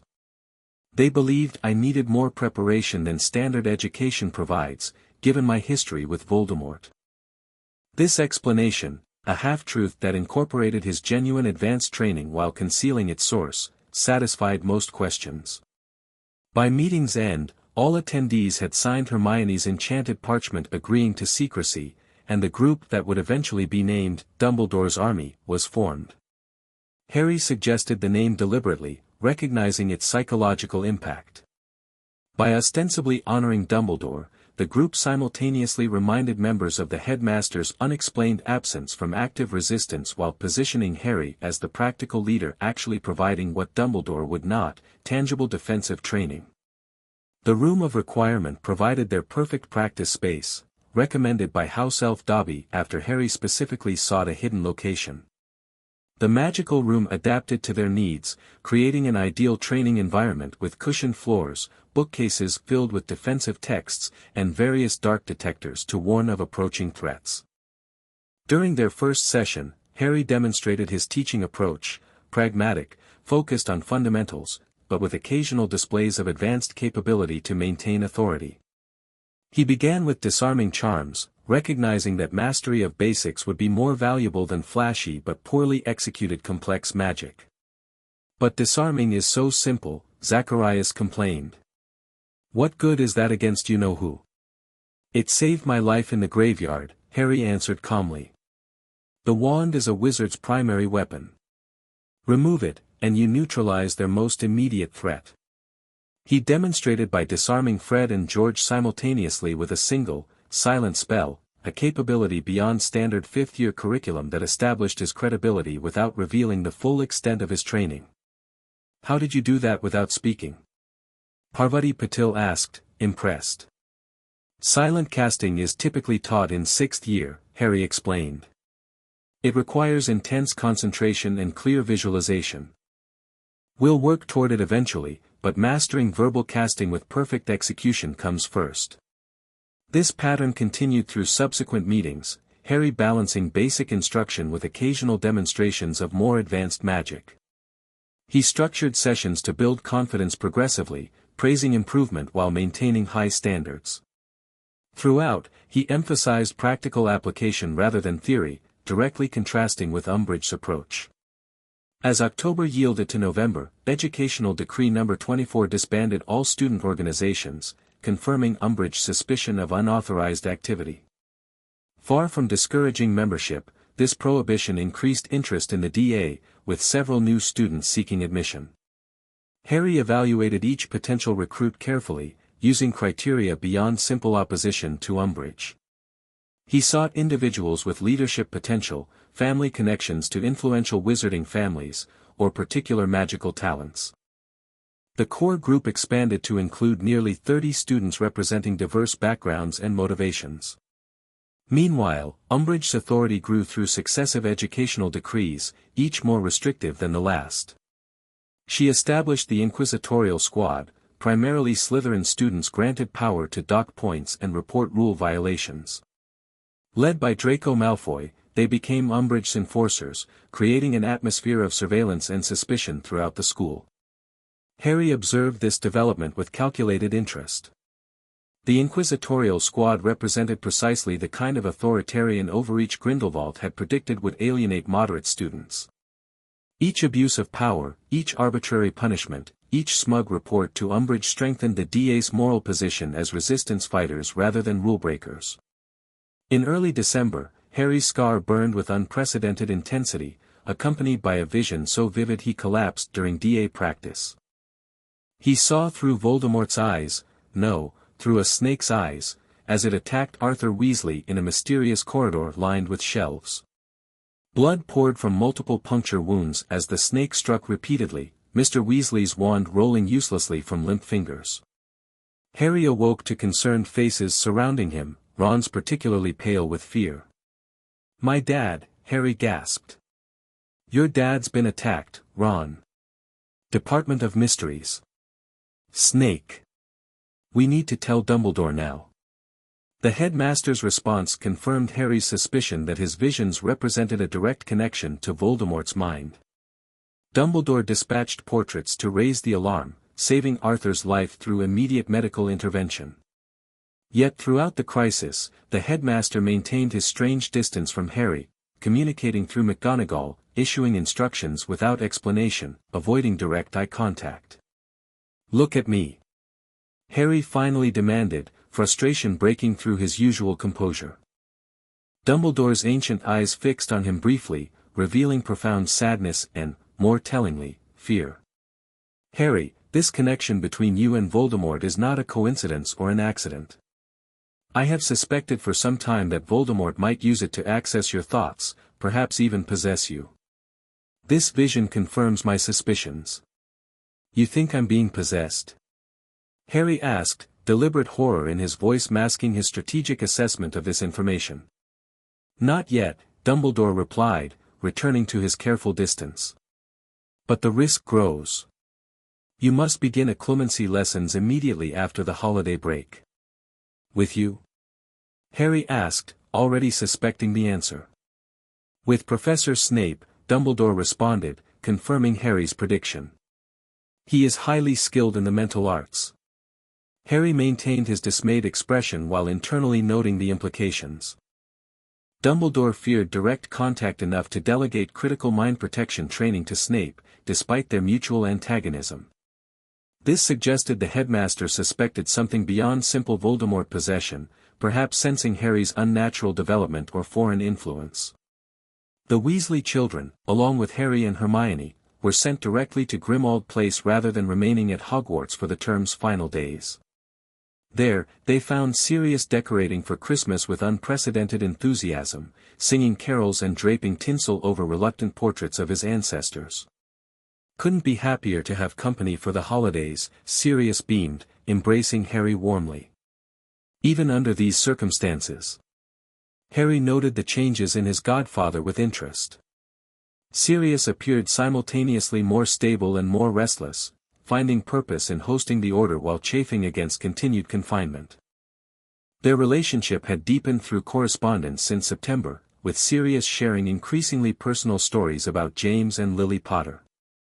During one quiet evening while the Weasleys visited their recovering father at St. Mungo's, Sirius showed Harry the Black family tapestry, a magical genealogical record of the noble and most ancient House of Black, with certain members burned off for blood treachery. "That's me," Sirius indicated a scorch mark. "Blasted off for running away at 16. Went to your father's house, the Potters took me in like a second son." His voice softened with nostalgia. "Your grandparents were incredible people, Harry. They believed blood purity was nonsense long before it became fashionable to say so." Harry traced the burned spot representing his godfather, thinking of the complex interrelationships between pure-blood families. "All these families are connected," he observed. "Even those who oppose each other politically." "The Sacred 28, Sirius confirmed with distaste. "Pure-blood families so obsessed with blood status they intermarried until half of them produced squibs or madmen." He pointed to various names. "Malfoys, Lestranges, Blacks, Crabs, Goyles, Death Eater families now. But also Weasleys, Longbottoms, Abbotts, families who rejected blood supremacy. And families who believed in magical supremacy without supporting Voldemort," Harry added carefully, watching Sirius's reaction. "The Dumbledores, for instance." Sirius looked surprised. "The Dumbledores weren't traditionally pure-blood supremacists." "Not blood supremacy," Harry clarified. "Magical supremacy. The belief that wizards should guide Muggles rather than hide from them." A strange expression crossed Sirius's face. "Where did you hear that about Albus?" "Historical context," Harry answered vaguely. His defeat of Grindelwald suggests opposing perspectives on wizard-Muggle relations. "Grindelwald," Sirius repeated, studying Harry with new interest. "Not many your age reference him directly. Most just know him as the dark wizard Dumbledore defeated." Harry maintained casual curiosity. "He believed in overturning the Statute of Secrecy, didn't he? Wizards ruling over Muggles, for the greater good, or some such philosophy." "Something like that," Sirius confirmed, still watching Harry closely. "Though his methods differed from Voldemort's." Less indiscriminate killing, more systematic subjugation.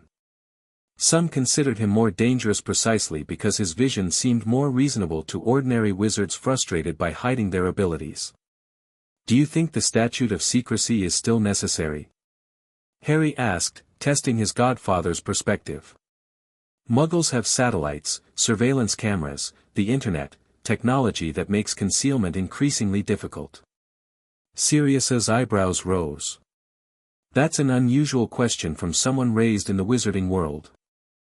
Most never consider alternatives to the status quo. He ran a hand through his hair, considering. I spent 12 years in Azkaban while an innocent man. My experience doesn't incline me toward trusting any government's judgment, magical or Muggle. This wasn't a direct answer, but it revealed something potentially more valuable, Sirius's inherent skepticism toward established authority. Perhaps his godfather might be more receptive to Grindelwald's philosophy than Harry had assumed. Sometimes I wonder if there's a middle path, Harry ventured. Not subjugation like Grindelwald wanted, not separation like the Ministry enforces, but cooperation. Muggles and wizards each contributing their unique strengths. Sirius studied him with an expression Harry couldn't quite interpret. You're full of surprises, Harry. James would have laughed at such philosophical musings, but Lily, she might have had similar thoughts. She never quite accepted the arbitrary divisions in our world. The conversation shifted to lighter topics, but Harry noted this exchange carefully in his journal that night, receiving an intriguing response from Grindelwald. Black skepticism toward authority structures represents unexpected opportunity. His rejection of both ministry legitimacy and pure-blood ideology creates natural alignment with our perspective. His influence on you concerns me less than previously assessed. He may be receptive to certain aspects of our philosophy if properly framed. Continue these philosophical explorations cautiously. Present liberation as the natural extension of his existing anti-authoritarian tendencies. Most significantly, your vision of cooperation, rather than subjugation represents meaningful evolution in your own thinking. This moderation may prove more persuasive than my original approach. The vision adapts while the core truth remains, magical secrecy has outlived its purpose. Well done, Harry. This last comment gave Harry pause. Grindelwald had never before acknowledged Harry's thinking as an evolution, rather than a deviation. The subtle validation of Harry developing his own philosophical variations felt significant, a recognition of partnership rather than mere mentorship. January brought Harry's return to Hogwarts and the beginning of occlumency lessons with Snape. The first session confirmed Harry's suspicions. Snape approached the training as an opportunity for psychological torture rather than genuine instruction. Clear your mind, Snape instructed with a sneer. Let go of all emotion. Without further guidance or preparation, he invaded Harry's thoughts with brutal force. Legilimens. Harry allowed certain memories to surface, his frustration with Umbridge, anxiety about Mr. Weasley's attack, standard childhood experiences at the Dursleys. Beneath these, he maintained his true mental defenses, constructed through years of training with Grindelwald. These shields were sophisticated enough to appear non-existent to Snape's probing, not blank walls that would raise suspicion, but carefully curated surface thoughts that created the impression of an open, unprotected mind. Pathetic, Snape declared after several minutes of mental assault. You're making no effort whatsoever. You're giving me access to the very memories you should be protecting. You haven't explained how to protect them, Harry pointed out, feigning exhaustion while maintaining his hidden defenses. What's the technique for clearing emotions? That's for you to determine, Snape replied coldly. The Dark Lord won't provide instructions before invading your thoughts. The lessons continued weekly, each following the same pattern. Harry presented the expected struggle while gathering valuable intelligence about Snape's methods and priorities. The potions master focused particularly on memories involving Sirius, confirming their bitter rivalry extended beyond mere school grudges. More importantly, Snape's aggressive approach provided perfect cover for Harry's occasional slips of advanced knowledge or capability. Any unusual skill could be attributed to desperate self-defense against Snape's mental attacks rather than systematic training. Outside these sessions, life at Hogwarts deteriorated under Umbridge's expanding authority. Educational decrees multiplied, restricting everything from student gatherings to teacher discussions. When Trelawney was publicly sacked, Umbridge's confrontation with Dumbledore revealed the power struggle's true nature: Ministry versus Hogwarts autonomy, with students as pawns. The DA flourished amid this oppression, expanding both in numbers and capability.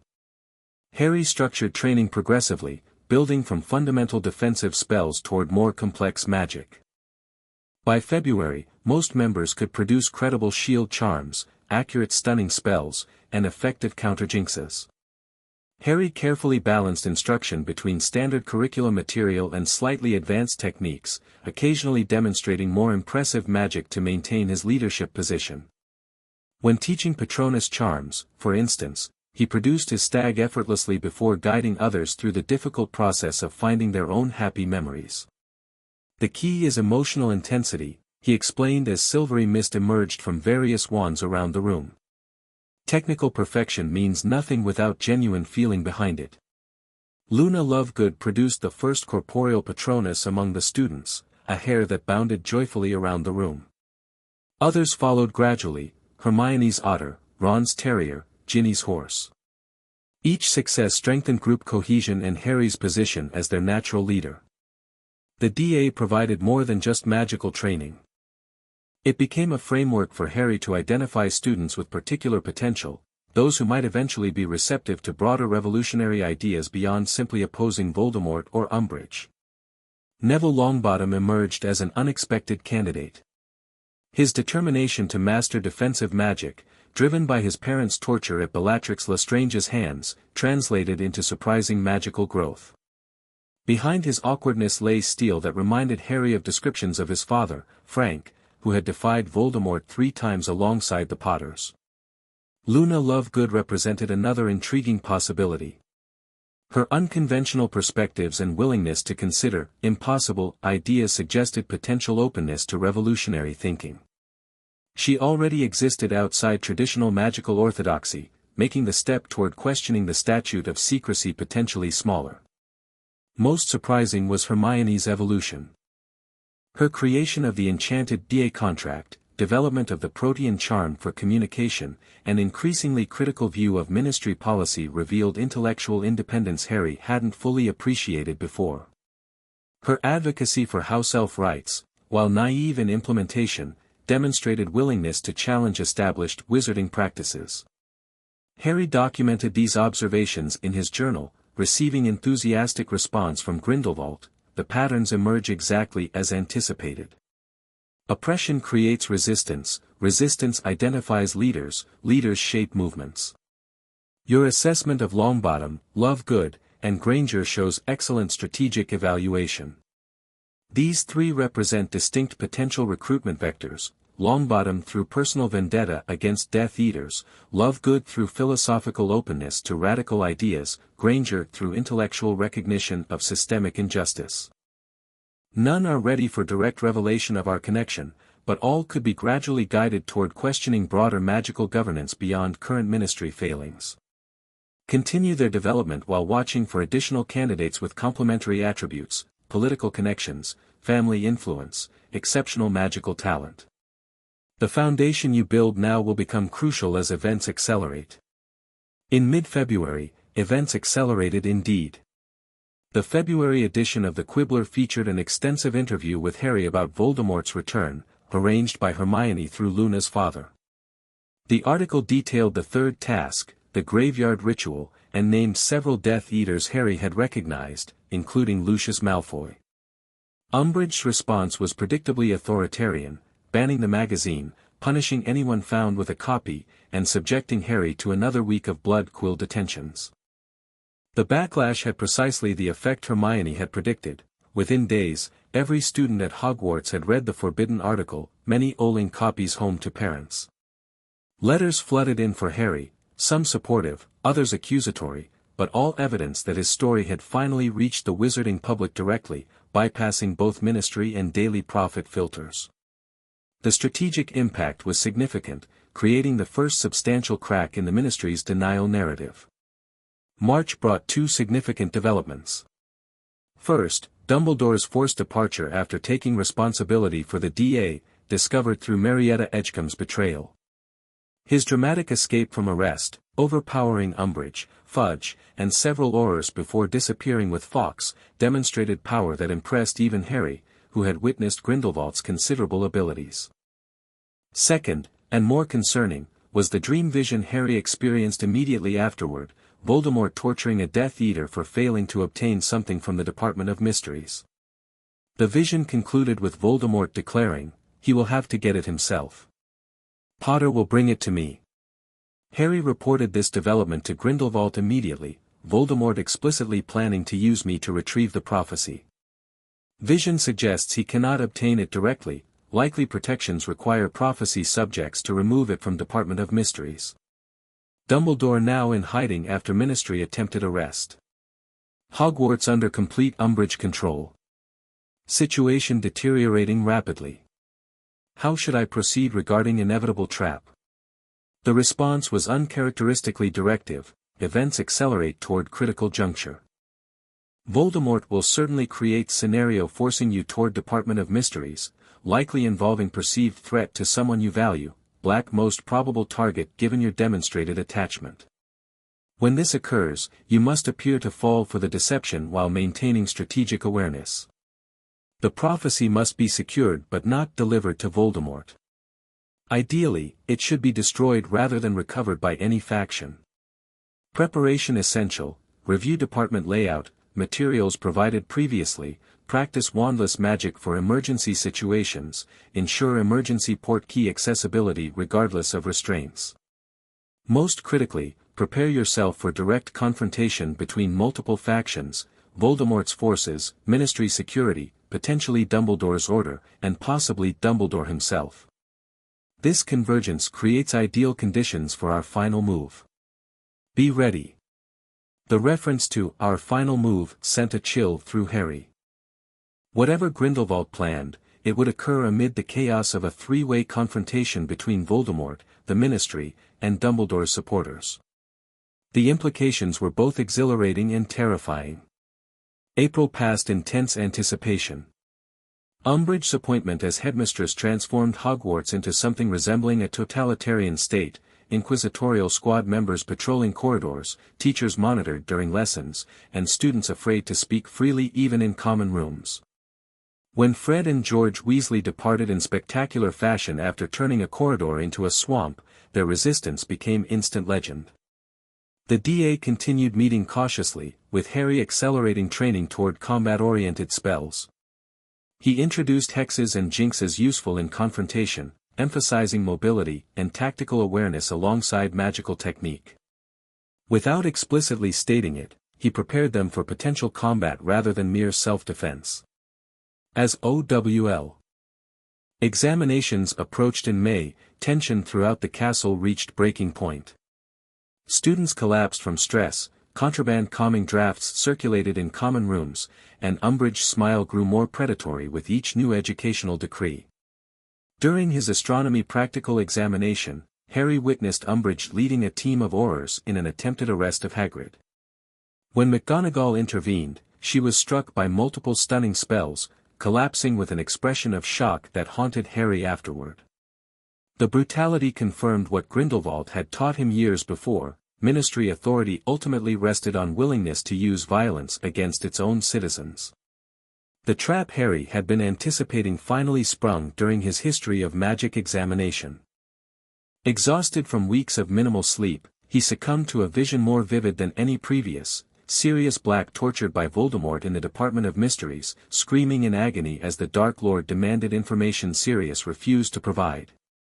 Harry awoke on the examination room floor, maintaining the appearance of genuine distress while internally analyzing the vision's authenticity.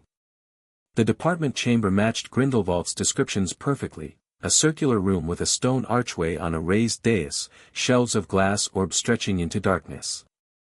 Yet certain elements felt manufactured, Voldemort's questions too vague, Sirius's responses too generic, the timing too convenient.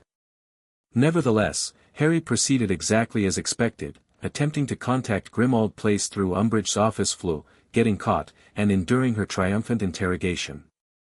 When she threatened the Cruciatus Curse to extract information about Dumbledore's whereabouts, Hermione intervened with brilliant improvisation, inventing a non-existent weapon Dumbledore had supposedly hidden in the Forbidden Forest. Harry and Hermione led Umbridge into the forest, where she was carried off by outraged centaurs after insulting them as half-breeds and creatures of near-human intelligence. Reunited with Ron, Ginny, Neville, and Luna, who had subdued the inquisitorial squad, Harry faced the expected argument about verifying Sirius's situation before rushing to London. "We need to confirm he's actually in danger," Hermione insisted. "It could be a trap." "How?" Ron demanded. "Umbridge is watching all communications." "Creature," Harry said, the house elf's name emerging as a genuine realization rather than calculated suggestion. "If we could find another fire, we could call Grimmauld Place directly." They used Umbridge's unguarded office, with Harry questioning the ancient house elf who answered their call. Creature's malicious delight in confirming Sirius had indeed left the house, gone to the Department of Mysteries, cemented the other's conviction that the vision was genuine. Harry maintained his conflicted expression while internally noting Creature's careful phrasing. The house elf hadn't technically lied, Sirius had likely left the house for some reason, but had deliberately created the impression he'd gone to the Ministry. This confirmed Harry's suspicion: Creature was working with someone else, likely a black family member with stronger influence over him than Sirius possessed. Despite this confirmation of deception, Harry proceeded with the expected rescue attempt. The Thestrals provided transportation to London, with Luna's matter-of-fact guidance helping those who couldn't see the skeletal winged horses. As they soared toward the Ministry, Harry reviewed Grindelwald's instructions and his own objectives: secure the prophecy, prevent its delivery to Voldemort, ideally destroy it, and prepare for convergence of multiple factions.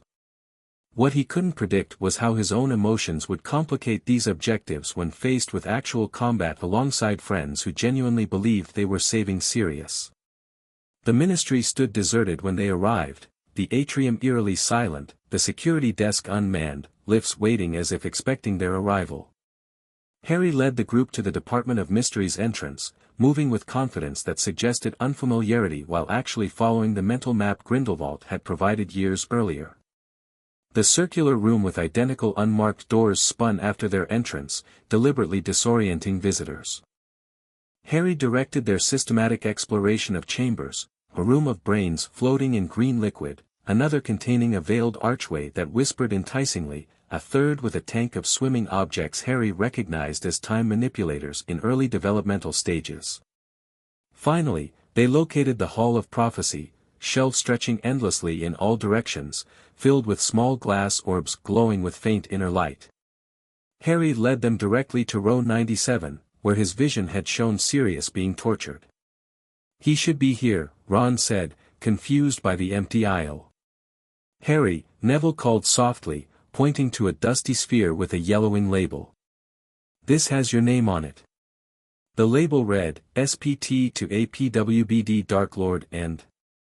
Harry stared at the prophecy orb, maintaining an expression of confusion while inwardly confirming this was the objective Voldemort had been seeking. The key to their connected fates, the reason for Voldemort's original attack on his parents, the knowledge Dumbledore had withheld for 15 years. "I don't think you should touch it," Hermione warned nervously. "It's got my name on it," Harry replied, reaching forward with deliberate hesitation. His fingers closed around the glass sphere, which felt unexpectedly warm, as though it had been sitting in sunlight rather than this perpetually dark chamber. "Very good, Potter," drawled a voice from behind them. "Now turn around, nice and slowly, and give that to me." Black shapes materialized from the darkness, blocking their exits. Death Eaters in masks and robes surrounded them, wands pointed inward. At their center stood Lucius Malfoy, extending his hand expectantly. "To me, Potter," he repeated silently. "Where's Sirius?" Harry demanded, clutching the prophecy while signaling the others to raise their wands. Malfoy laughed softly, joined by a woman's high-pitched giggle that sent chills down Harry's spine. "The Dark Lord always knows," Malfoy purred. "Always. Now, give me the prophecy, or we start using wands." "Go ahead," Harry replied, deliberately projecting teenage bravado while assessing their tactical position. 6 students against 12 Death Eaters in confined space, catastrophically disadvantageous odds. "If you destroy this, Voldemort won't be very happy with you, will he?" Several Death Eaters hissed at the name. The woman who had giggled stepped forward, removing her mask to reveal the heavy-lidded eyes and gaunt features of Bellatrix Lestrange. "You dare speak his name with your unworthy lips," she shrieked. "I'm not afraid of a made-up name," Harry retorted, buying time while positioning himself to protect the others. "Tom Riddle or Voldemort, same half-blood wizard either way." Bellatrix screamed with rage while Malfoy intervened, "Don't provoke them, Potter." "Why does Voldemort want this prophecy?" Harry asked, playing ignorant. "You jest, Harry Potter," Malfoy replied softly. "Surely Dumbledore has told you why that scar adorns your forehead? Why the Dark Lord tried to kill you as an infant?" Harry maintained confused desperation. "What's special about this prophecy?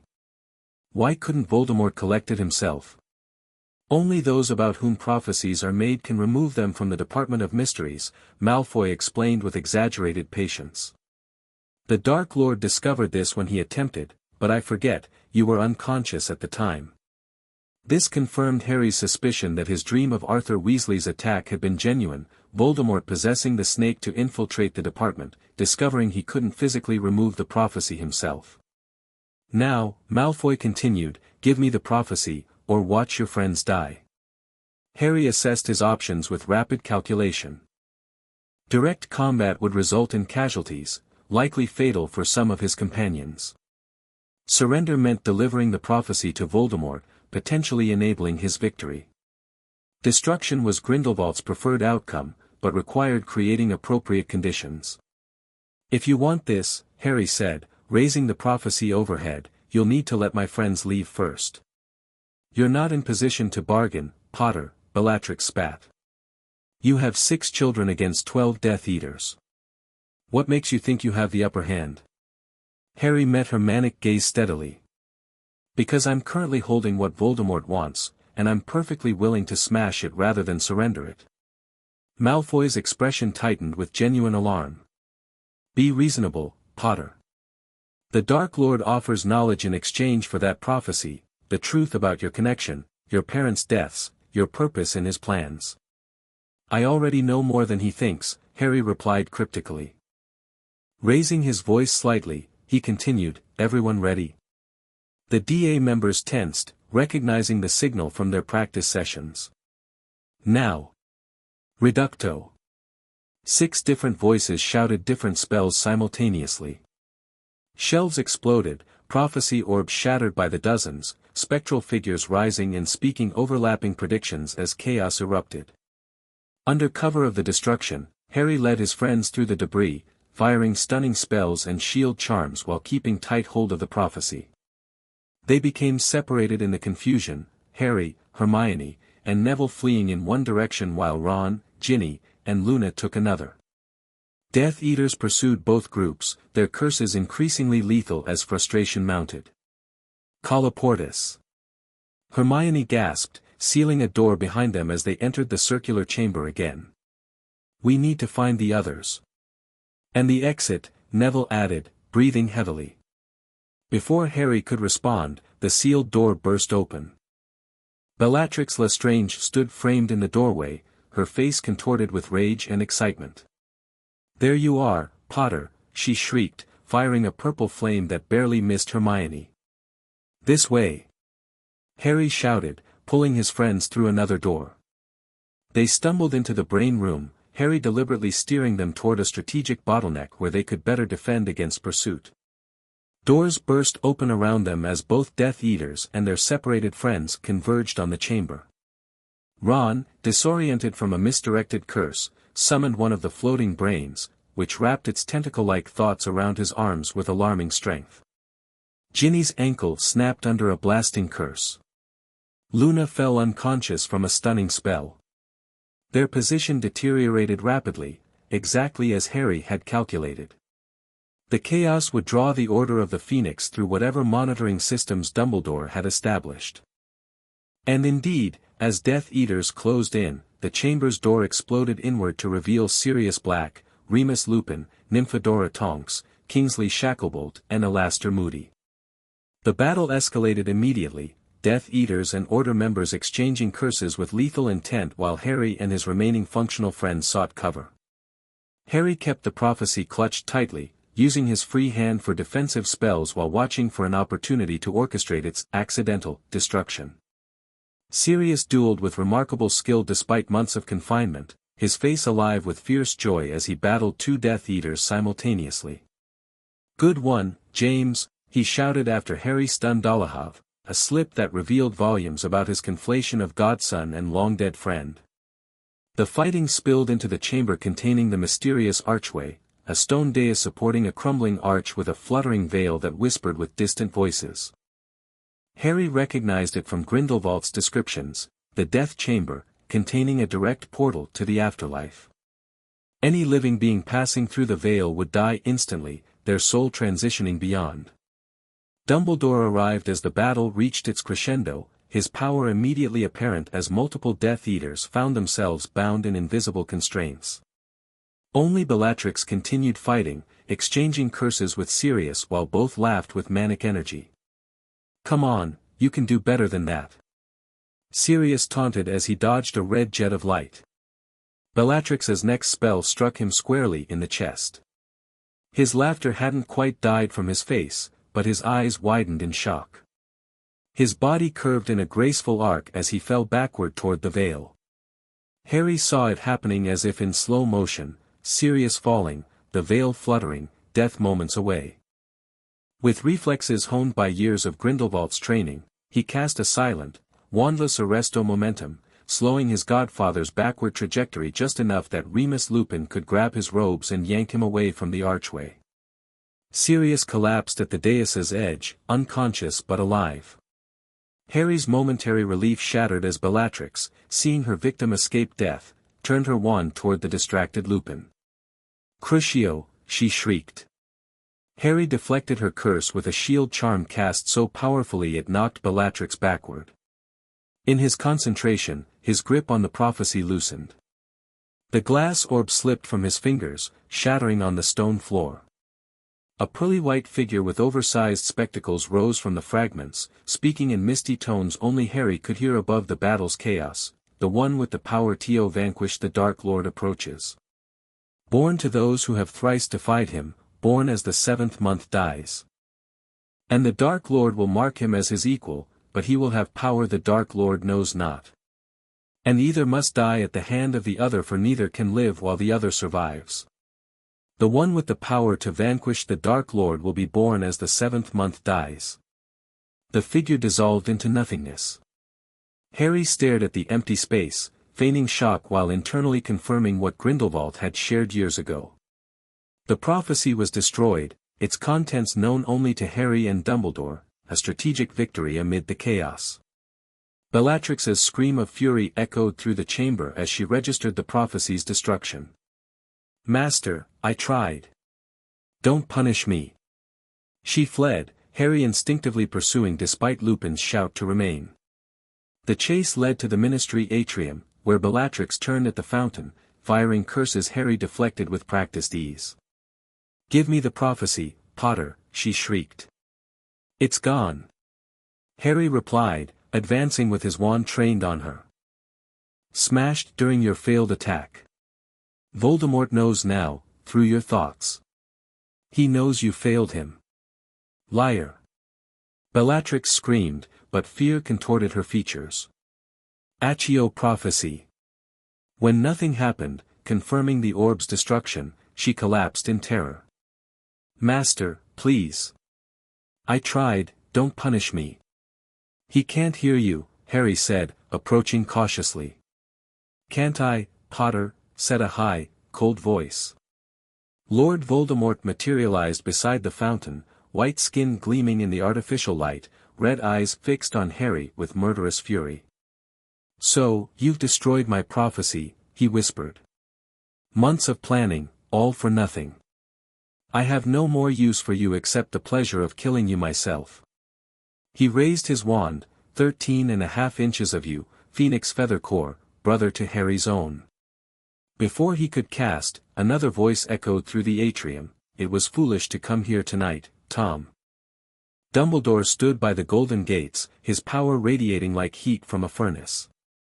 His typical grandfatherly demeanor had vanished, replaced by the implacable presence of the only wizard Voldemort ever feared.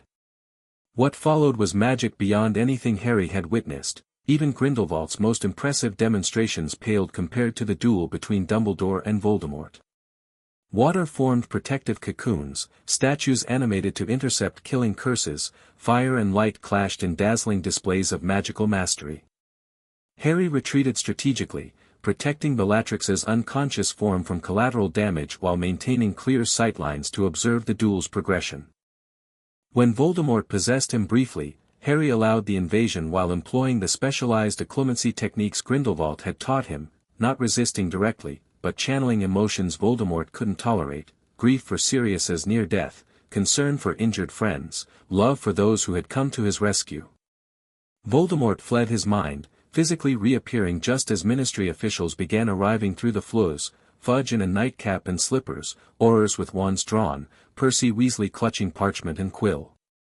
They froze at the sight of the Dark Lord, their months of denial shattered in an instant of undeniable truth. "He's back," Fudge whispered, face ashen. Voldemort, recognizing the strategic catastrophe of being seen by Ministry leadership, vanished, disapparating with Bellatrix despite Hogwarts' multiple supposedly infallible anti-apparition wards.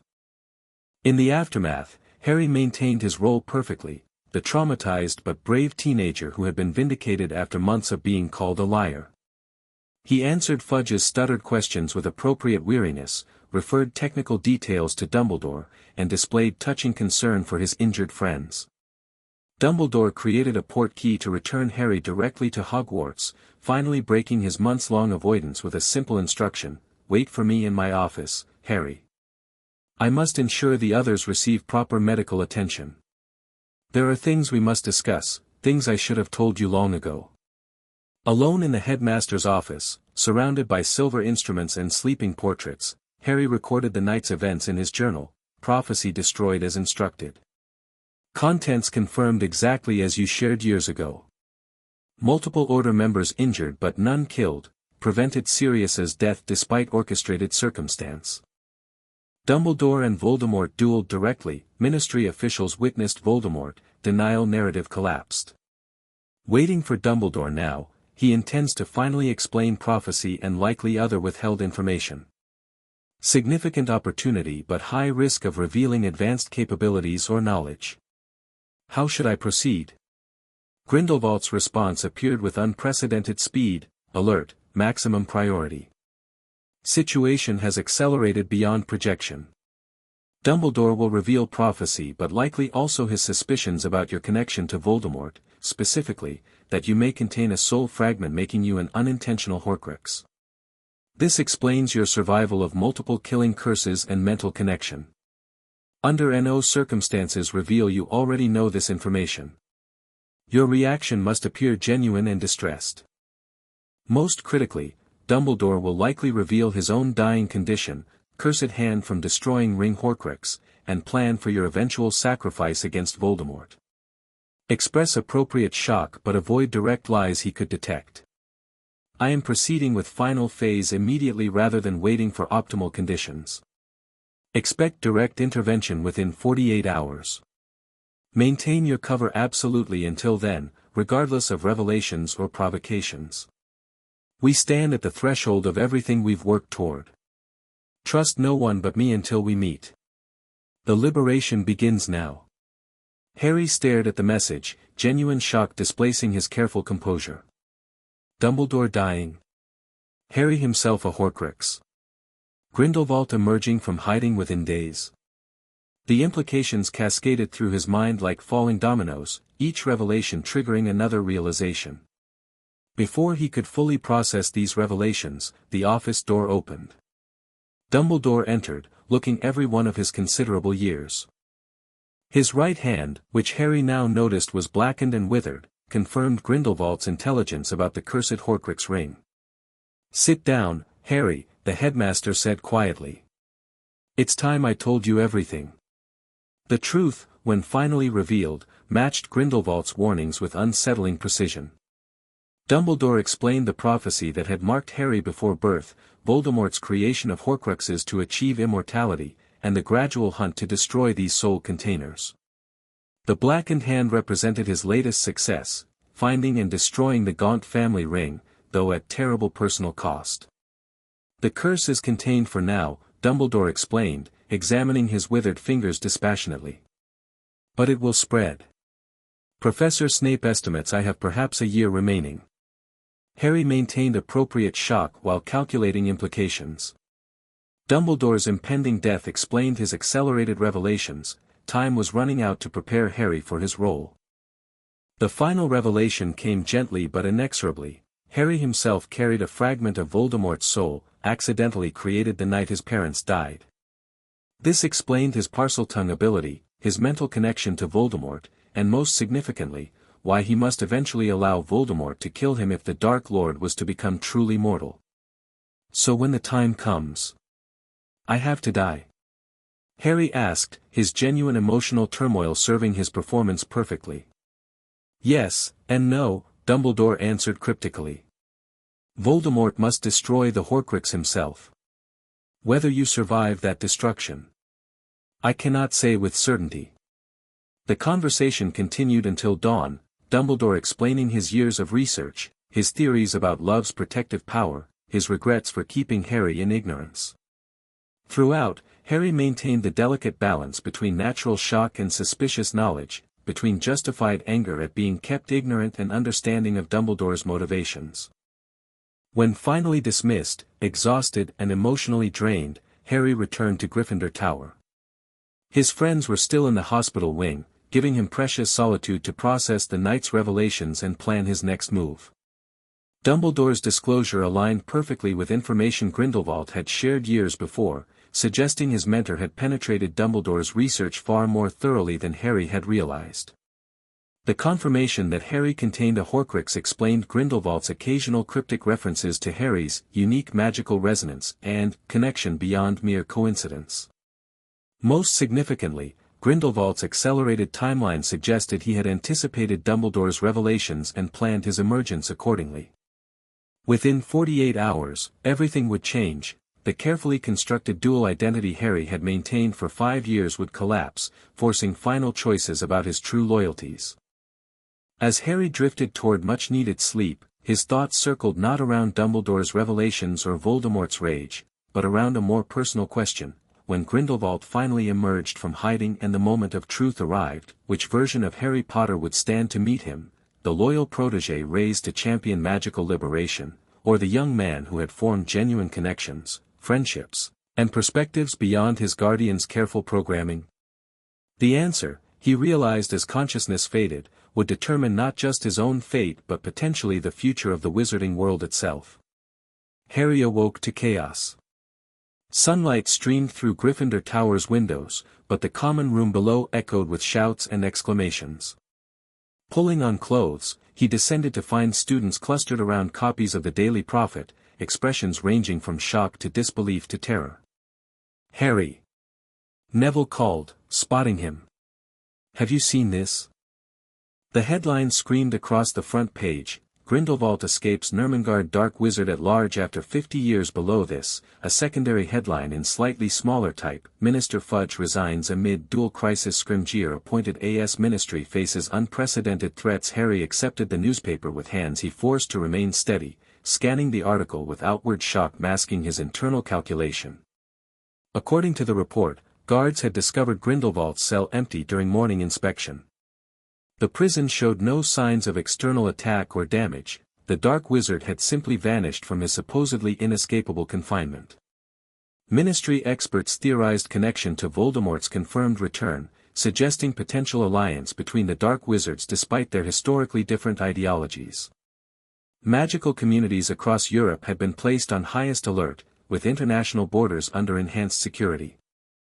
"Two dark wizards at once," Seamus Finnegan said, his voice unnaturally high. "We're completely buggered, aren't we?" "Grindelwald must be ancient by now," Dean Thomas pointed out reasonably. "He can't be as dangerous as you-know-who." "Dumbledore always said Grindelwald was more dangerous precisely because he was reasonable," Hermione corrected, entering the common room with her arm in a sling, evidence of her injury during the Ministry battle. "His greater good philosophy convinced ordinary witches and wizards to support magical supremacy over Muggles. He built an actual movement rather than just terrorizing people into submission." Harry remained silent, absorbing their reactions while monitoring his own carefully. Grindelwald's escape represented the beginning of direct intervention, exactly as promised. The timing was strategically perfect, Voldemort exposed, the Ministry in transition, Dumbledore weakened by his cursed hand, and the wizarding public already destabilized by one shock now confronting another. "Harry, are you all right?" Hermione asked, noticing his expression. "You should be in the hospital wing with the rest of us. After everything that happened last night." "I'm fine," he assured her automatically. "Just processing. Dumbledore explained some things after I left you." "The prophecy?" she asked quietly. Harry nodded, allowing genuine weariness to show. "And other things. I'll explain everything, but not here." Ron joined them shortly afterward, his arms bearing fading marks from the brain's tentacles but his spirits remarkably high considering recent events. "Mental, isn't it?" he commented, gesturing toward the newspaper. "Dad says the Ministry's in complete panic, Aurors being reassigned from Voldemort search to Grindelwald containment, international task forces forming. As if one immortal dark wizard wasn't enough." "Grindelwald isn't immortal," Hermione corrected. "Just exceptionally powerful and persuasive." "And ancient," Ron added. "He must be what, 150 by now?" "Around 114, Harry replied automatically, then inwardly cursed his slip as both friends looked at him curiously. "It was in the article," he added lamely. "No it wasn't," Hermione said slowly. "Harry, how do you know Grindelwald's exact age?" Before he could formulate a plausible explanation, Professor McGonagall entered the common room. "Mr. Potter," she called, her Scottish accent more pronounced than usual, a sign of stress Harry had learned to recognize. "The headmaster requests your presence immediately." Relieved by the interruption despite its ominous nature, Harry followed McGonagall through unnaturally quiet corridors. Students whispered in clusters, many clutching letters from home or copies of the Prophet. The atmosphere of fear was palpable, more pervasive than even after Voldemort's confirmed return. "Professor," Harry ventured as they walked, "why is everyone more afraid of Grindelwald than Voldemort? He was defeated decades ago." McGonagall's lips thinned. "Historical perspective, Potter. Those who remember Grindelwald's war understand it was fundamentally different from you-know-who's terrorism. Grindelwald built legitimate political support across multiple countries, established actual governance in territories he controlled, and promoted an ideology that many found persuasive. He wasn't simply feared, he was followed willingly by thousands." "But Dumbledore defeated him," Harry pressed. "Couldn't he do so again?" Something like uncertainty crossed McGonagall's face. "The headmaster is, not as he once was. And much has changed in 50 years. I would appreciate your discretion regarding this conversation, Potter." They reached the gargoyle guarding Dumbledore's office, which sprang aside without password at McGonagall's approach, evidence of heightened security protocols. The spiral staircase carried them upward to find the office already occupied by several Order members including Moody, Kingsley, and Lupin. Dumbledore himself stood by the window, his blackened hand more prominent than ever against his silver robes. "Ah, Harry," the headmaster greeted him, turning with obvious effort. "Thank you for coming so promptly." "You wanted to see me, sir?" Harry asked, projecting appropriate confusion while noting the tension in the room. "Yes." Dumbledore gestured toward the newspaper on his desk. I assume you've seen today's headline. Harry nodded. Grindelwald has escaped. Everyone's saying he might ally with Voldemort. That is extremely unlikely, Dumbledore replied, a shadow crossing his face. Their philosophies are fundamentally incompatible, despite superficial similarities. No, I believe Gellert has his own agenda, one potentially more dangerous than Tom's straightforward pursuit of power. Harry noted the use of Grindelwald's first name, confirmation of the personal connection Grindelwald had occasionally referenced during Harry's education. More dangerous how, sir? Voldemort seeks domination through fear, Dumbledore explained. Gellert seeks revolution through persuasion. Given the current instability in our world, ministry transition, public fear, my own, diminished capacity, conditions favor his approach. You think he planned this timing deliberately? Kingsley asked in his deep, measured voice. Waiting until these specific conditions aligned? Without question, Dumbledore confirmed. Gellert always played the longest of games. I suspect he's been preparing this move for years, perhaps decades. The conversation continued, detailing enhanced security measures for Hogwarts, coordination with international magical authorities, and reactivation of networks dormant since Grindelwald's original defeat. Throughout, Harry maintained appropriate interest while internally processing the implications of Dumbledore's insights. Finally, Dumbledore addressed him directly again. Harry, I've asked you here for a specific reason. Given your unique connection to Voldemort, we must consider whether you might experience similar vulnerability to Grindelwald's influence. Harry blinked in genuine surprise. You think I might be connected to Grindelwald somehow? Not inherently, Dumbledore clarified. But your current mental state, processing significant revelations about your own fate, experiencing the trauma of last night's battle, harboring understandable anger toward those who've kept information from you, creates potential vulnerability to Gellert's particular brand of persuasion. You think he'd target me specifically? Harry asked, carefully balancing skepticism with concern. I think you represent a symbolic prize neither dark wizard could resist, Dumbledore replied gravely. Voldemort seeks your death for prophecy fulfillment. Gellert would seek your allegiance for its symbolic value. The boy who lived endorsing his vision would lend tremendous legitimacy to whatever movement he attempts to rebuild. The irony was so profound Harry almost laughed aloud. Dumbledore feared potential future influence when Grindelwald had been shaping Harry's perspective for 14 years. What should I do? He asked instead. For now, remain at Hogwarts where our protections are strongest, Dumbledore instructed. I've arranged for you to stay during summer break rather than returning to your relatives. The blood protection there, while valuable against Voldemort, offers nothing against Gellert. Harry nodded, struggling to contain his internal recognition of how perfectly this arrangement served Grindelwald's plans. Keeping Harry at Hogwarts rather than sending him to Privet Drive eliminated the need for extraction and positioned him precisely where the direct intervention would likely occur. After the meeting concluded, Harry returned to Gryffindor Tower with his mind racing. Grindelwald's escape represented the culmination of years of planning, the beginning of the final phase they had discussed in abstract terms since Harry's early adolescence. Yet now that the moment approached, Harry found himself unexpectedly conflicted. His friends waited in the common room, concern evident in their expressions. What did Dumbledore want? Ron asked immediately. Security briefing, Harry answered truthfully but incompletely. Grindelwald's escape changes their defensive strategy.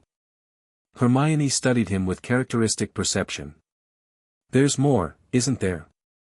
You've been strange since returning from the ministry, distant somehow.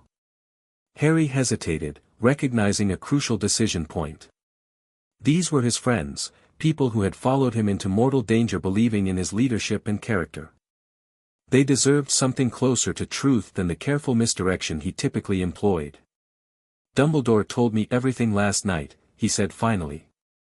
About the prophecy, about why Voldemort tried to kill me as a baby, about what I'll eventually have to do to stop him permanently. He explained the prophecy's contents and Dumbledore's interpretation, that neither could live while the other survived, that one must kill the other for either to find peace. He omitted the Horcrux revelation, recognizing its particular sensitivity, but otherwise shared more genuine information than he had in 5 years of friendship. Hermione's eyes filled with tears while Ron's face paled beneath his freckles. Their reactions, pure concern without calculation or agenda, affected Harry more deeply than he'd anticipated. "You won't face him alone," Ron said firmly. "Whatever happens, mate, we'll be there." "Always," Hermione confirmed, wiping her eyes. "Whatever it takes." Harry felt something shift within himself, a realignment of priorities, a reconsideration of what truly constituted the greater good.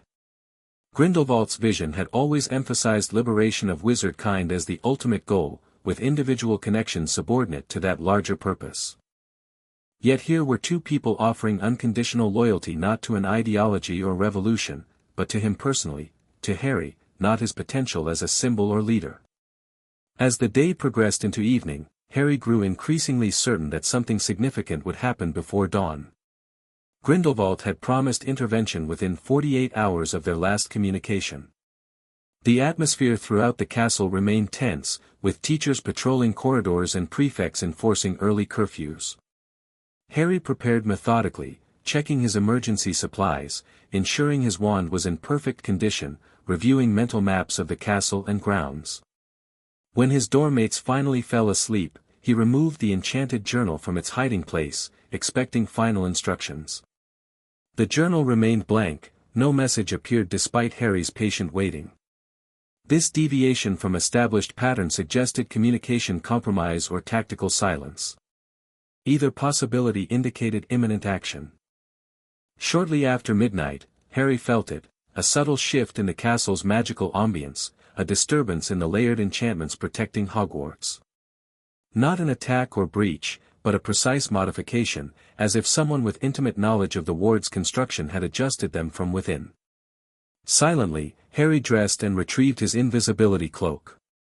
Whatever happened next, he intended to meet it on his terms rather than being discovered in his dormitory like an unprepared child. He descended to the common room, finding it deserted except for Crookshanks, who watched him with unnerving feline perception. The fat lady's portrait swung open at his approach without password, confirmation that Hogwarts' normal security protocols had been altered. The corridors stood empty, portraits unnaturally still in their frames as if magically suspended. Harry moved with practiced silence toward the entrance hall, sensing intuitively that whatever awaited him would be found there rather than in Dumbledore's office or other logical confrontation points. The entrance hall's massive space echoed with emptiness, moonlight streaming through high windows to illuminate the marble staircase and flagstone floor. No teachers patrolled, no ghosts drifted through walls, an unnatural stillness had descended upon Hogwarts itself. "Hello, Harry." The voice came from shadows near the great oak doors, familiar despite 5 years' absence from daily interaction. Harry turned slowly, lowering his invisibility cloak to reveal himself. Gellert Grindelwald stepped into a shaft of moonlight, his appearance simultaneously expected and shocking. He looked remarkably preserved for his age, silver-white hair neatly trimmed, mismatched eyes still sharp with intelligence, posture erect despite decades of imprisonment. He wore simple dark robes rather than the elaborate uniform of his revolutionary days, the elder wand held casually between long fingers. "Uncle Gellert," Harry acknowledged quietly, the childhood address feeling strange on his tongue after years of formal journal communication. Grindelwald smiled, genuine warmth illuminating his aged features. "You've grown considerably since our last meeting. Taller than your father was at your age, I believe. How are you here?" Harry asked, mind calculating possibilities. "The wards, Dumbledore's protections. Those who build prisons understand better than anyone how to circumvent them," Grindelwald replied. "Nurmengard was my creation, its weaknesses were known to me alone. Similarly, I studied Hogwarts defenses extensively during our early years together. The castle recognizes me now as a legitimate visitor rather than intruder." Harry nodded, processing the implications. "And Dumbledore? The teachers?" "Temporarily indisposed, sleeping more deeply than usual, their dreams particularly engaging tonight." Grindelwald gestured dismissively. Mass enchantment is simple when one understands the underlying connection between individual minds. Why now? Harry asked the question that had been circling his thoughts since reading the morning's headline. Why not wait until summer when extracting me would be simpler? Grindelwald's expression grew serious. Because Albus is dying, and certain knowledge must be exchanged before that occurs. The cursed ring has given us an unexpected advantage, accelerating his recognition of your Horcrux status while diminishing his capacity to protect you from what must eventually happen. Harry stiffened. You knew. You've always known I contain a fragment of Voldemort's soul. I suspected from our earliest encounters, Grindelwald confirmed. Your unusual magical resonance, the Parseltongue ability, the scar's responsiveness to Voldemort's emotions, all suggested soul fragment transference. Albus's confirmation merely validated my research. And you never told me, Harry stated, unexpected anger coloring his tone. I shared what you needed when you needed it, Grindelwald replied calmly. The prophecy, Voldemort's methods, your parents' sacrifice, information necessary for your development. The Horcrux revelation would have served no purpose until practical extraction became possible. Practical extraction? Harry repeated. Dumbledore believes the only way to destroy it is for Voldemort to kill me. Grindelwald smiled thinly. Albus always did lack imagination when confronted with soul magic. There are alternatives, dangerous and complex, but considerably more survivable than martyrdom. What alternatives? Harry demanded. Ancient rituals combining soul magic with blood protection, your mother's sacrifice repurposed to target only the foreign soul fragment while preserving your own. Grindelwald extended his hand, palm up. Come with me now, and I will explain everything. The time for journals and distance has passed. The final phase of our work begins tonight.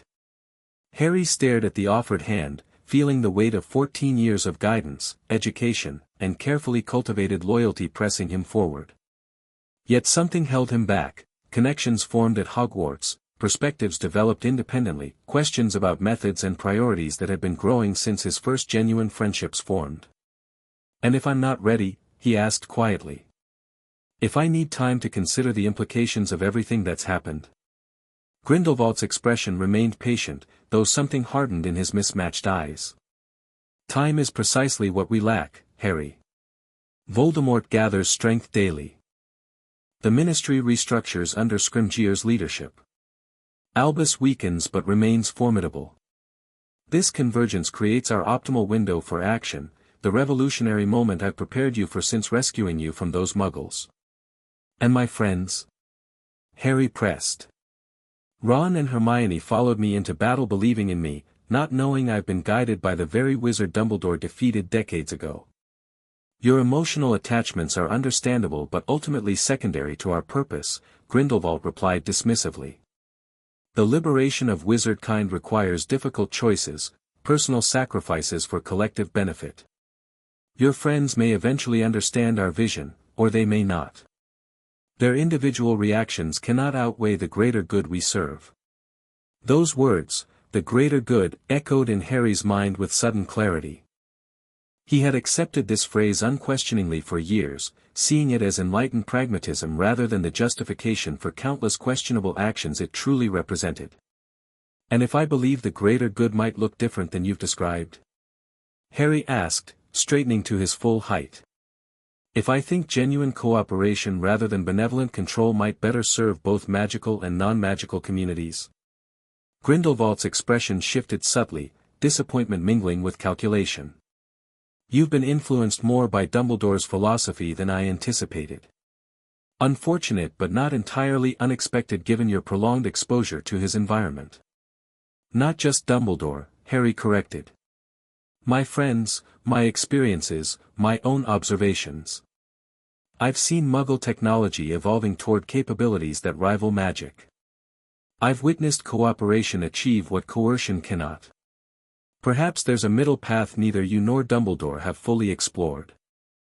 Idealism, Grindelwald sighed. A common adolescent phase. I had hoped your education would have moved you beyond such simplistic thinking. His dismissiveness sparked something unexpected in Harry, not just disagreement but genuine indignation. It's not simplistic to question whether the greater good truly requires subjugation. It's not childish to wonder if your methods might create as many problems as they solve. Careful, Harry, Grindelwald cautioned, the elder wand shifting slightly in his grip. Your questions border on rejection of everything we've built together. Not rejection, Harry clarified, maintaining his ground. Evolution. The world has changed since you formulated your vision. Perhaps our approach should adapt accordingly. Tension stretched between them, mentor and student, guardian and ward, revolutionary leader and chosen successor suddenly finding unexpected division where unity had been assumed. The moment balanced on a knife's edge, 14 years of carefully cultivated loyalty confronting 2 minutes of genuine philosophical disagreement. The balance shattered as footsteps echoed from the marble staircase. Harry and Grindelwald turned simultaneously to see Albus Dumbledore descending, his blackened hand contrasting starkly against white robes that seemed to gather moonlight. Despite his obvious physical deterioration, power radiated from the Hogwarts headmaster, a tangible reminder of why he remained the only wizard Voldemort ever feared. Gellert, Dumbledore acknowledged quietly. I wondered when you would come for him. Albus, Grindelwald returned with equal composure. Your sleeping enchantments have weakened considerably since our last encounter. Age affects us all, Dumbledore replied, reaching the bottom step. Though prison seems to have preserved you remarkably well. Purpose sustains better than comfort, Grindelwald countered. He gestured toward Harry. We were just discussing philosophical differences, the evolution of revolutionary thought across generations. Dumbledore's blue eyes, penetrating despite his weakened state, fixed on Harry. And have you reached any conclusions in this discussion, Harry? Harry felt suspended between two of history's most powerful wizards, each representing different visions of the magical world's future, each claiming to serve the greater good through dramatically different methods. His answer would irrevocably determine his path forward. I've concluded, Harry said carefully, that neither of you has been entirely forthcoming. Both claiming to protect while manipulating, both pursuing visions that place abstract concepts above individual autonomy. Both wizards appeared taken aback by this assessment, perhaps the first time in decades either had been directly challenged on their fundamental approaches. The boy has developed unexpected independence, Grindelwald observed, something like pride coloring his tone despite the implicit rejection. Not so unexpected, Dumbledore countered softly. His mother showed similar clarity when confronting false dichotomies. The confrontation might have continued, but fate intervened dramatically. The great oak doors burst open with explosive force, admitting a swirling cloud of black smoke that materialized into half a dozen Death Eaters. At their center, pale skin gleaming in the darkness, stood Lord Voldemort himself. How convenient, the Dark Lord hissed, red eyes taking in the tableau before him. All three obstacles to my ascension, gathered for simultaneous elimination. The resulting three-way standoff created a moment of perfect, suspended tension, Dumbledore and Grindelwald instinctively positioning themselves to protect Harry while maintaining wariness toward each other, Voldemort and his Death Eaters advancing with predatory anticipation, Harry himself calculating options while recognizing the unprecedented magical confrontation about to unfold. The enemy of my enemy, Albus? Grindelwald suggested quietly, the elder wand raised toward Voldemort. For the moment, Dumbledore agreed, his own wand lifted despite his weakened state. Harry found himself witnessing what few wizards in history ever had, Albus Dumbledore and Gellert Grindelwald fighting side by side rather than against each other. Their combined power transformed the entrance hall into a maelstrom of magical energy as Death Eaters fell before coordinated spellwork that seemed choreographed despite decades of separation. Voldemort himself engaged both elder wizards simultaneously, his raw power nearly matching their combined experience and technique. Killing curses flew like emerald lightning, countered by transfigured shields and redirected energy. The castle itself seemed to respond to Dumbledore's will, marble statues animating to intercept curses while Grindelwald manipulated the very fabric of space to trap Death Eaters in dimensional pockets. Harry participated actively rather than observing, employing the advanced combat magic Grindelwald had taught him without reservation now that concealment no longer mattered. His stunning spells dropped Dolohov and Raoul in rapid succession, while a well-placed impediment Jinx prevented Bellatrix from flanking Dumbledore. The battle reached its crescendo when Voldemort, recognizing the disadvantage of facing both legendary wizards plus Harry, unleashed fiend fire throughout the hall. Living flame in serpentine form consumed everything in its path, forcing defensive rather than offensive magic from all participants. In the chaos, Harry found himself separated from both Dumbledore and Grindelwald, cornered near the grand staircase by Voldemort himself. "The prophecy child," Voldemort hissed, advancing with predatory focus. "No mentors to hide behind now. Shall we finish what began 15 years ago?" Harry raised his wand, mind racing through options. Direct combat against Voldemort remained suicidal despite his advanced training. The Horcrux within him complicated matters further, his death now would serve Voldemort's immortality rather than weakening it. Before either could cast, two voices shouted simultaneously from opposite sides of the hall, "Protego Maxima." Dumbledore called, a blue shield materializing between Harry and Voldemort. "Tempus Fugit." Grindelwald shouted, casting a temporal disruption spell that slowed Voldemort's movements to near immobility. The combined protection gave Harry precious seconds to retreat toward his mentors, who had instinctively coordinated despite their fundamental differences. This moment of unified purpose, both powerful wizards prioritizing Harry's safety over their ideological divide, affected him profoundly.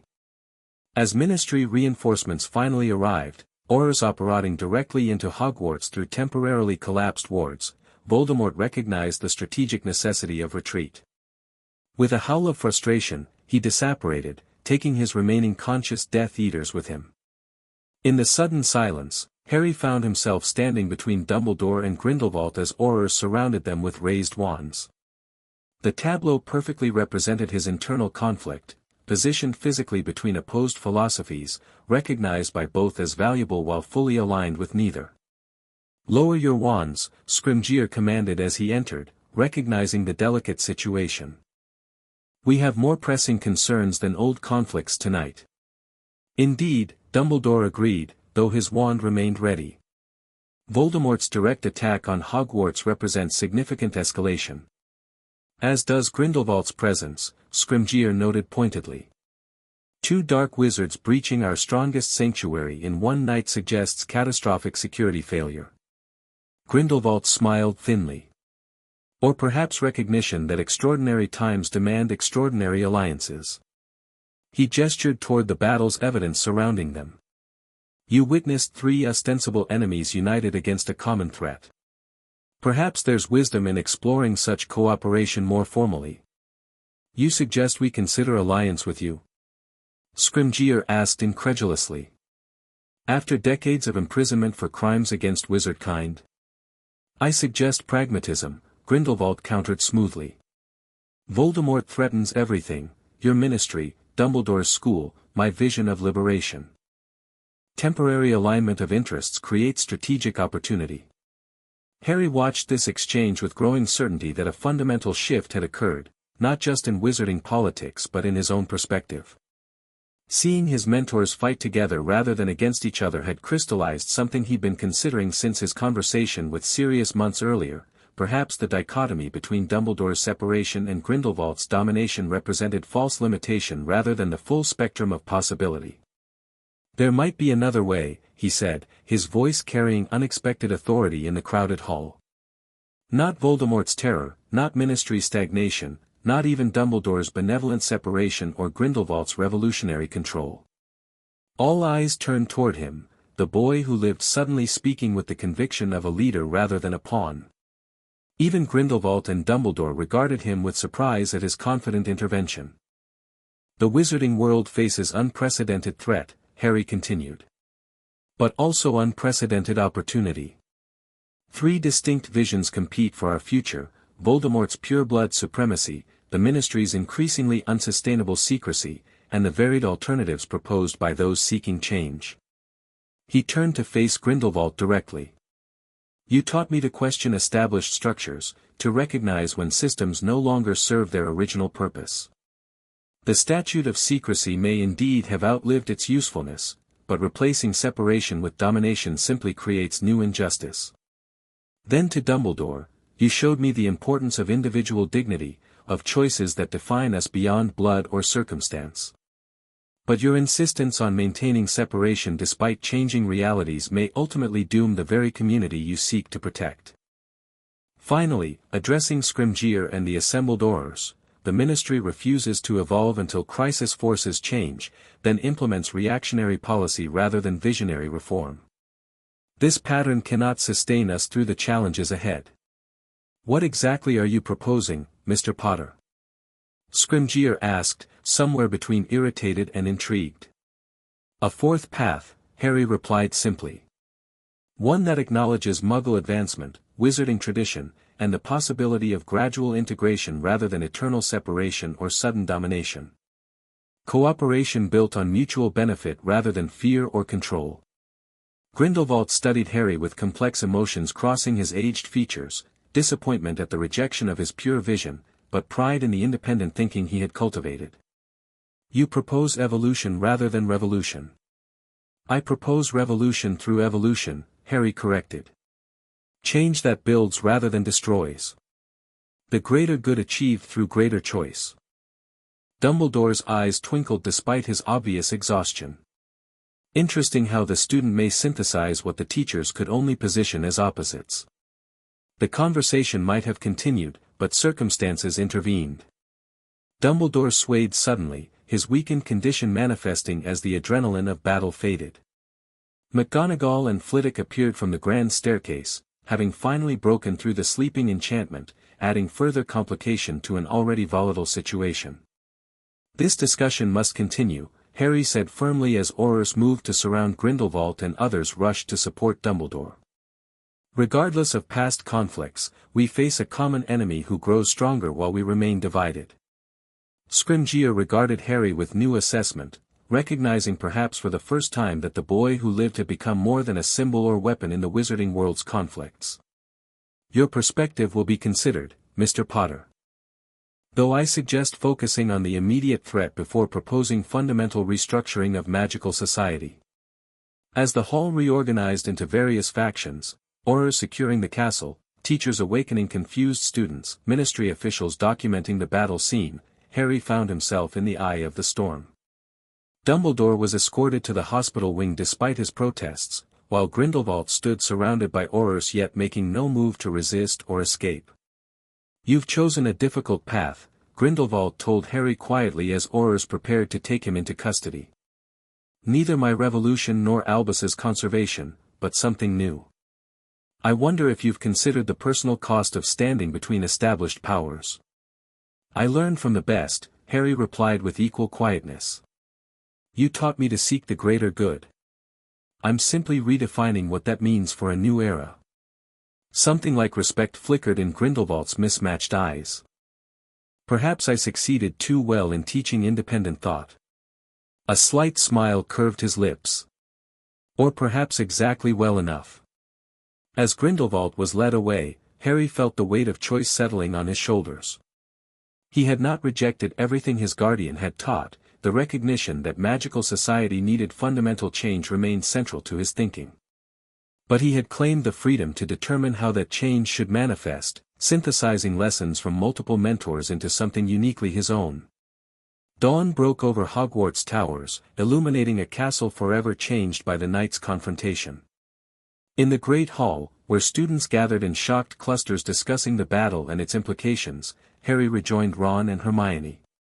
Their expressions, concerned, confused, but unfailingly loyal, reminded him why he had chosen this complex middle path rather than the clearer extremes offered by either mentor. There's something I need to tell you both, he said quietly. Something I should have shared years ago.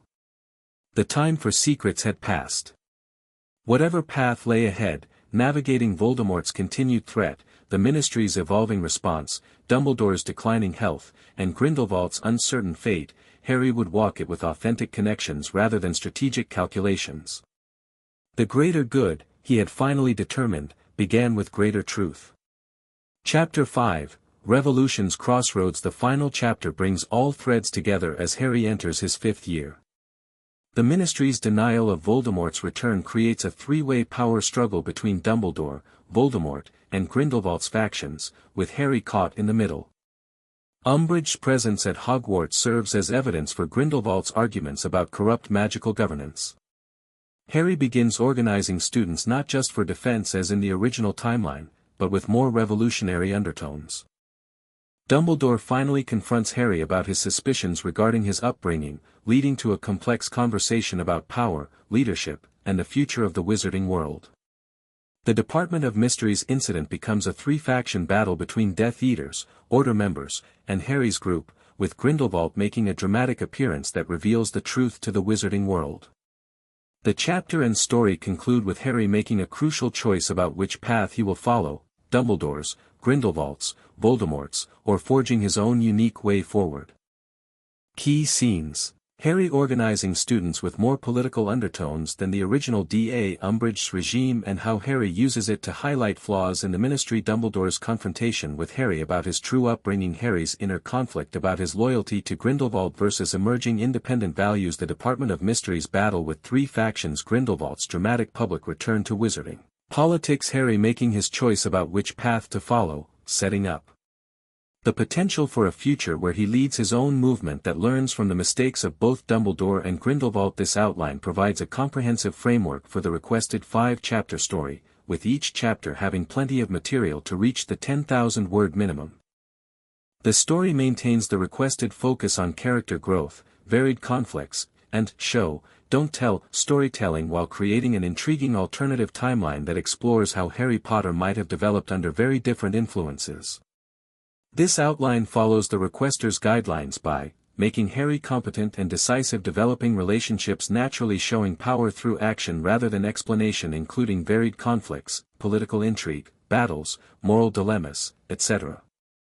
Creating complex antagonists with believable motivations, maintaining a subplot with escalating threats, focusing on adventure and character growth with world building woven into action. The chapter structure follows the requested format with Chapter 10, name, titles. Harry Potter and the Global Revolution, story outline. The end.